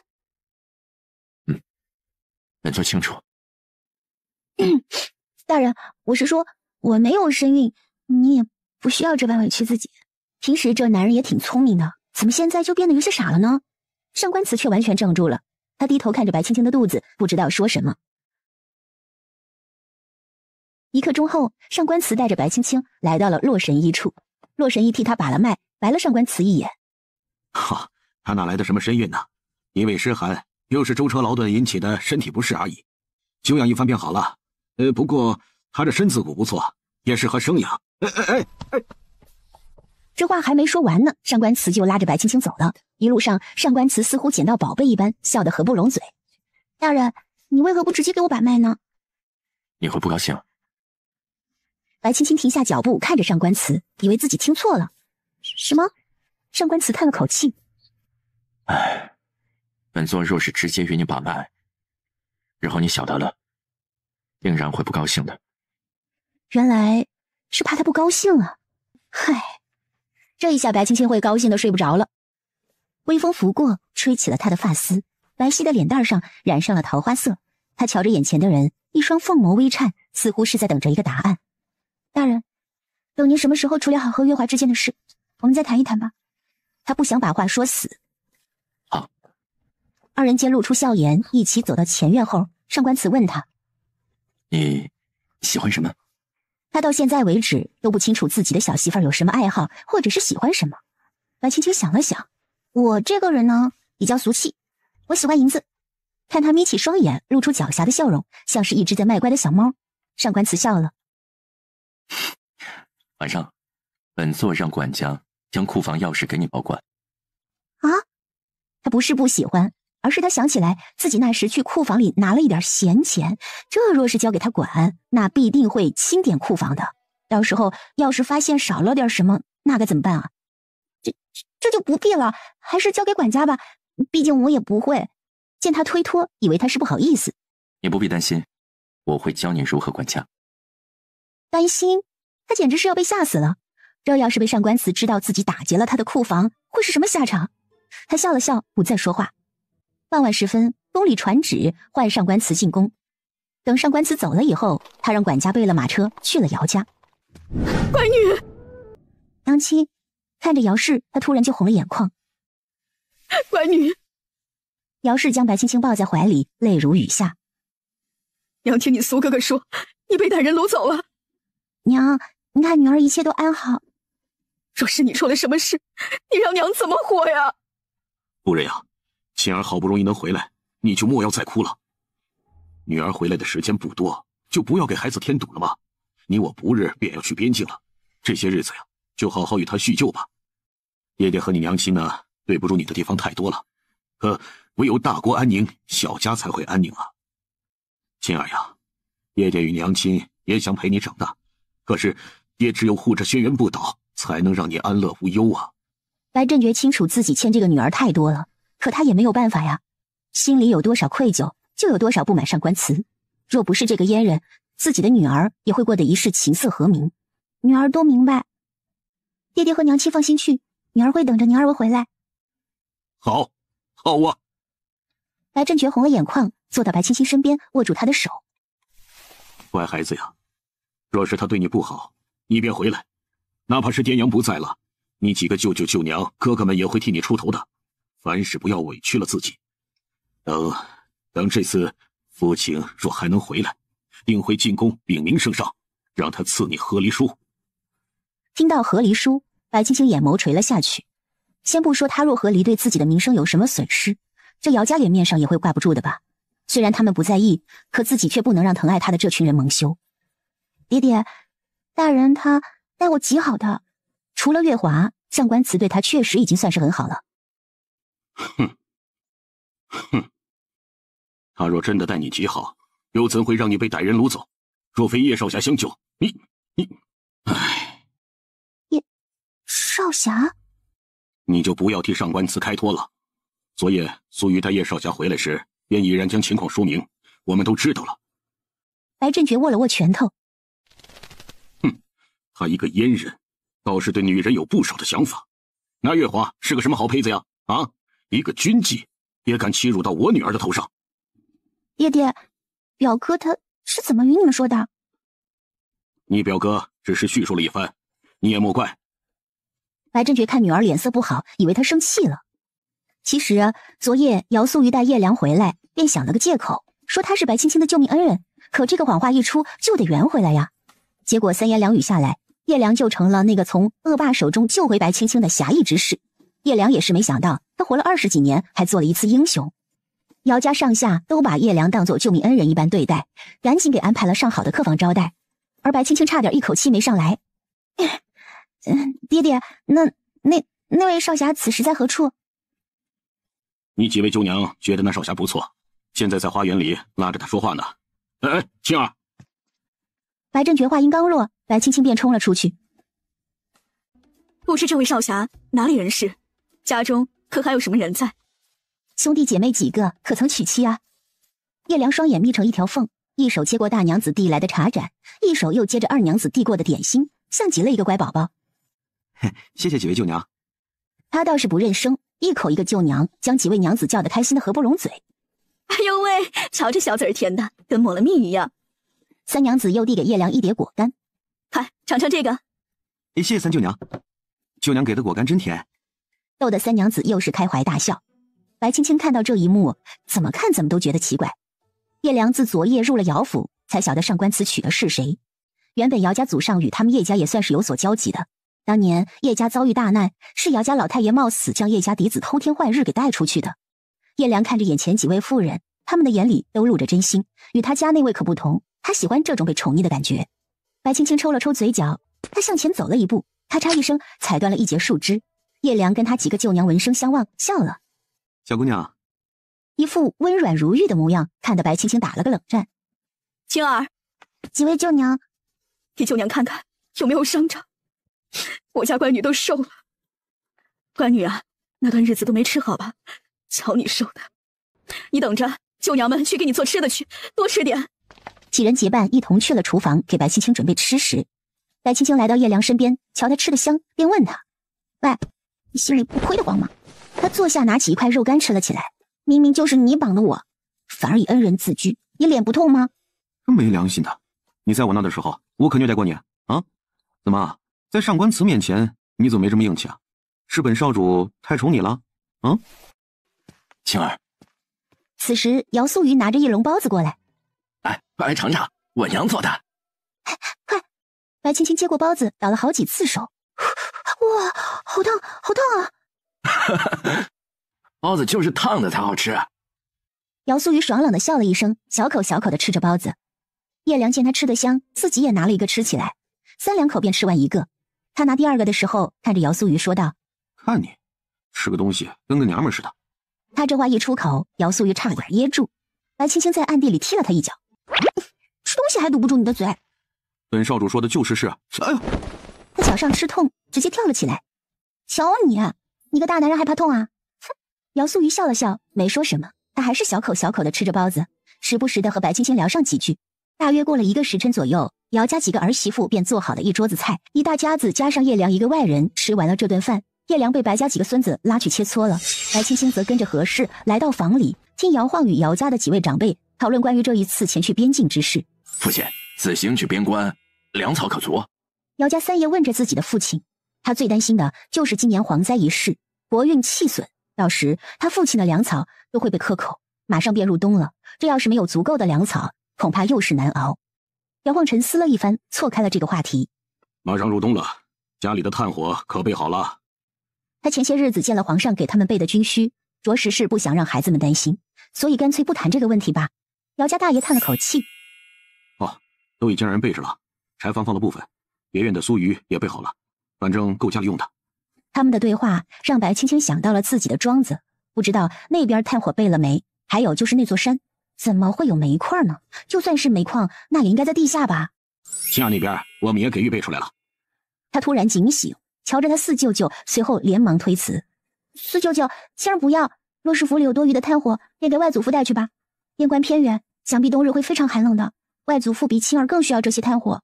再说了，我如今住在上官府里，再怎么样他们也不会亏着我炭火的。”他这一句“我如今住在上官府里”，惹得诸位长辈神色黯淡，纷纷叹了口气：“都怪舅舅，若是四舅舅当年在京，是无论如何都不会让你嫁到上官慈府上的。”四舅舅，这不是你的错。人家都说2个人能走到一起便是缘分，我与上官慈可能是孽缘吧。原主要不是骂上官慈骂得狠了，上官慈也不会搭理他的呀。这算哪门子缘分？他是什么身份他不清楚吗？他就是诚心想祸害我们姚家。姚家三爷怒斥了一声：“这个阉人，丧尽天良！”不知怎的，姚家三爷的这句阉人让白青青心里很不是滋味。上官慈他将库房的钥匙给了我，虽然还没有拿到手上，可他此时说出来的话或许会让上官慈的人缘好一些。什么？他库房的钥匙？所以他待我还是不错的，众位长辈也无需担忧，青儿已不是孩童了，晓得自己在做什么。我出来的时间够久了，也该回了。外祖父何日启程？青儿来送。姚晃看着自己懂事的外孙女笑了：“祖父走的时候便托人告知你。”好。白青青应着，随后下人来报说是上官慈来接他，他笑着与长辈们告了别，回去了。一路上，上官慈都与他说着今日他发现的新奇事，倒是让白青青有些意外。上官慈不善言辞，可今日的话却格外多。到了府上，2人洗漱一番便歇下了。往日里，上官慈正常上朝，他则跟着管家学着如何管家。3个月后，上官慈今日下朝的时间格外的早，他回来见了白青青，嘴角扯了扯，露出一个有些难看的笑：“大人，可是有什么心事？”天渐渐冷了，上官慈身上带着些许凉意，一双镶嵌着金边的靴子带着灰尘，想来也是匆忙赶回来的。上官慈见白青青笑靥如花的面颊，沉思了一番，过了许久才开口：“姚将军他们已经出发去，前往边关了。”“什么？何时？”“此时，应已出城了。”白青青脚下一个踉跄，差点摔倒在地上，好在上官慈手急，将他扶住，紧张地安慰他：“姚将军此去，想必不会待太久。青青。”“大人，你带我去好吗？”看着他泪如雨下，上官慈也是心如刀绞，索性抱着他牵了马，策马而去。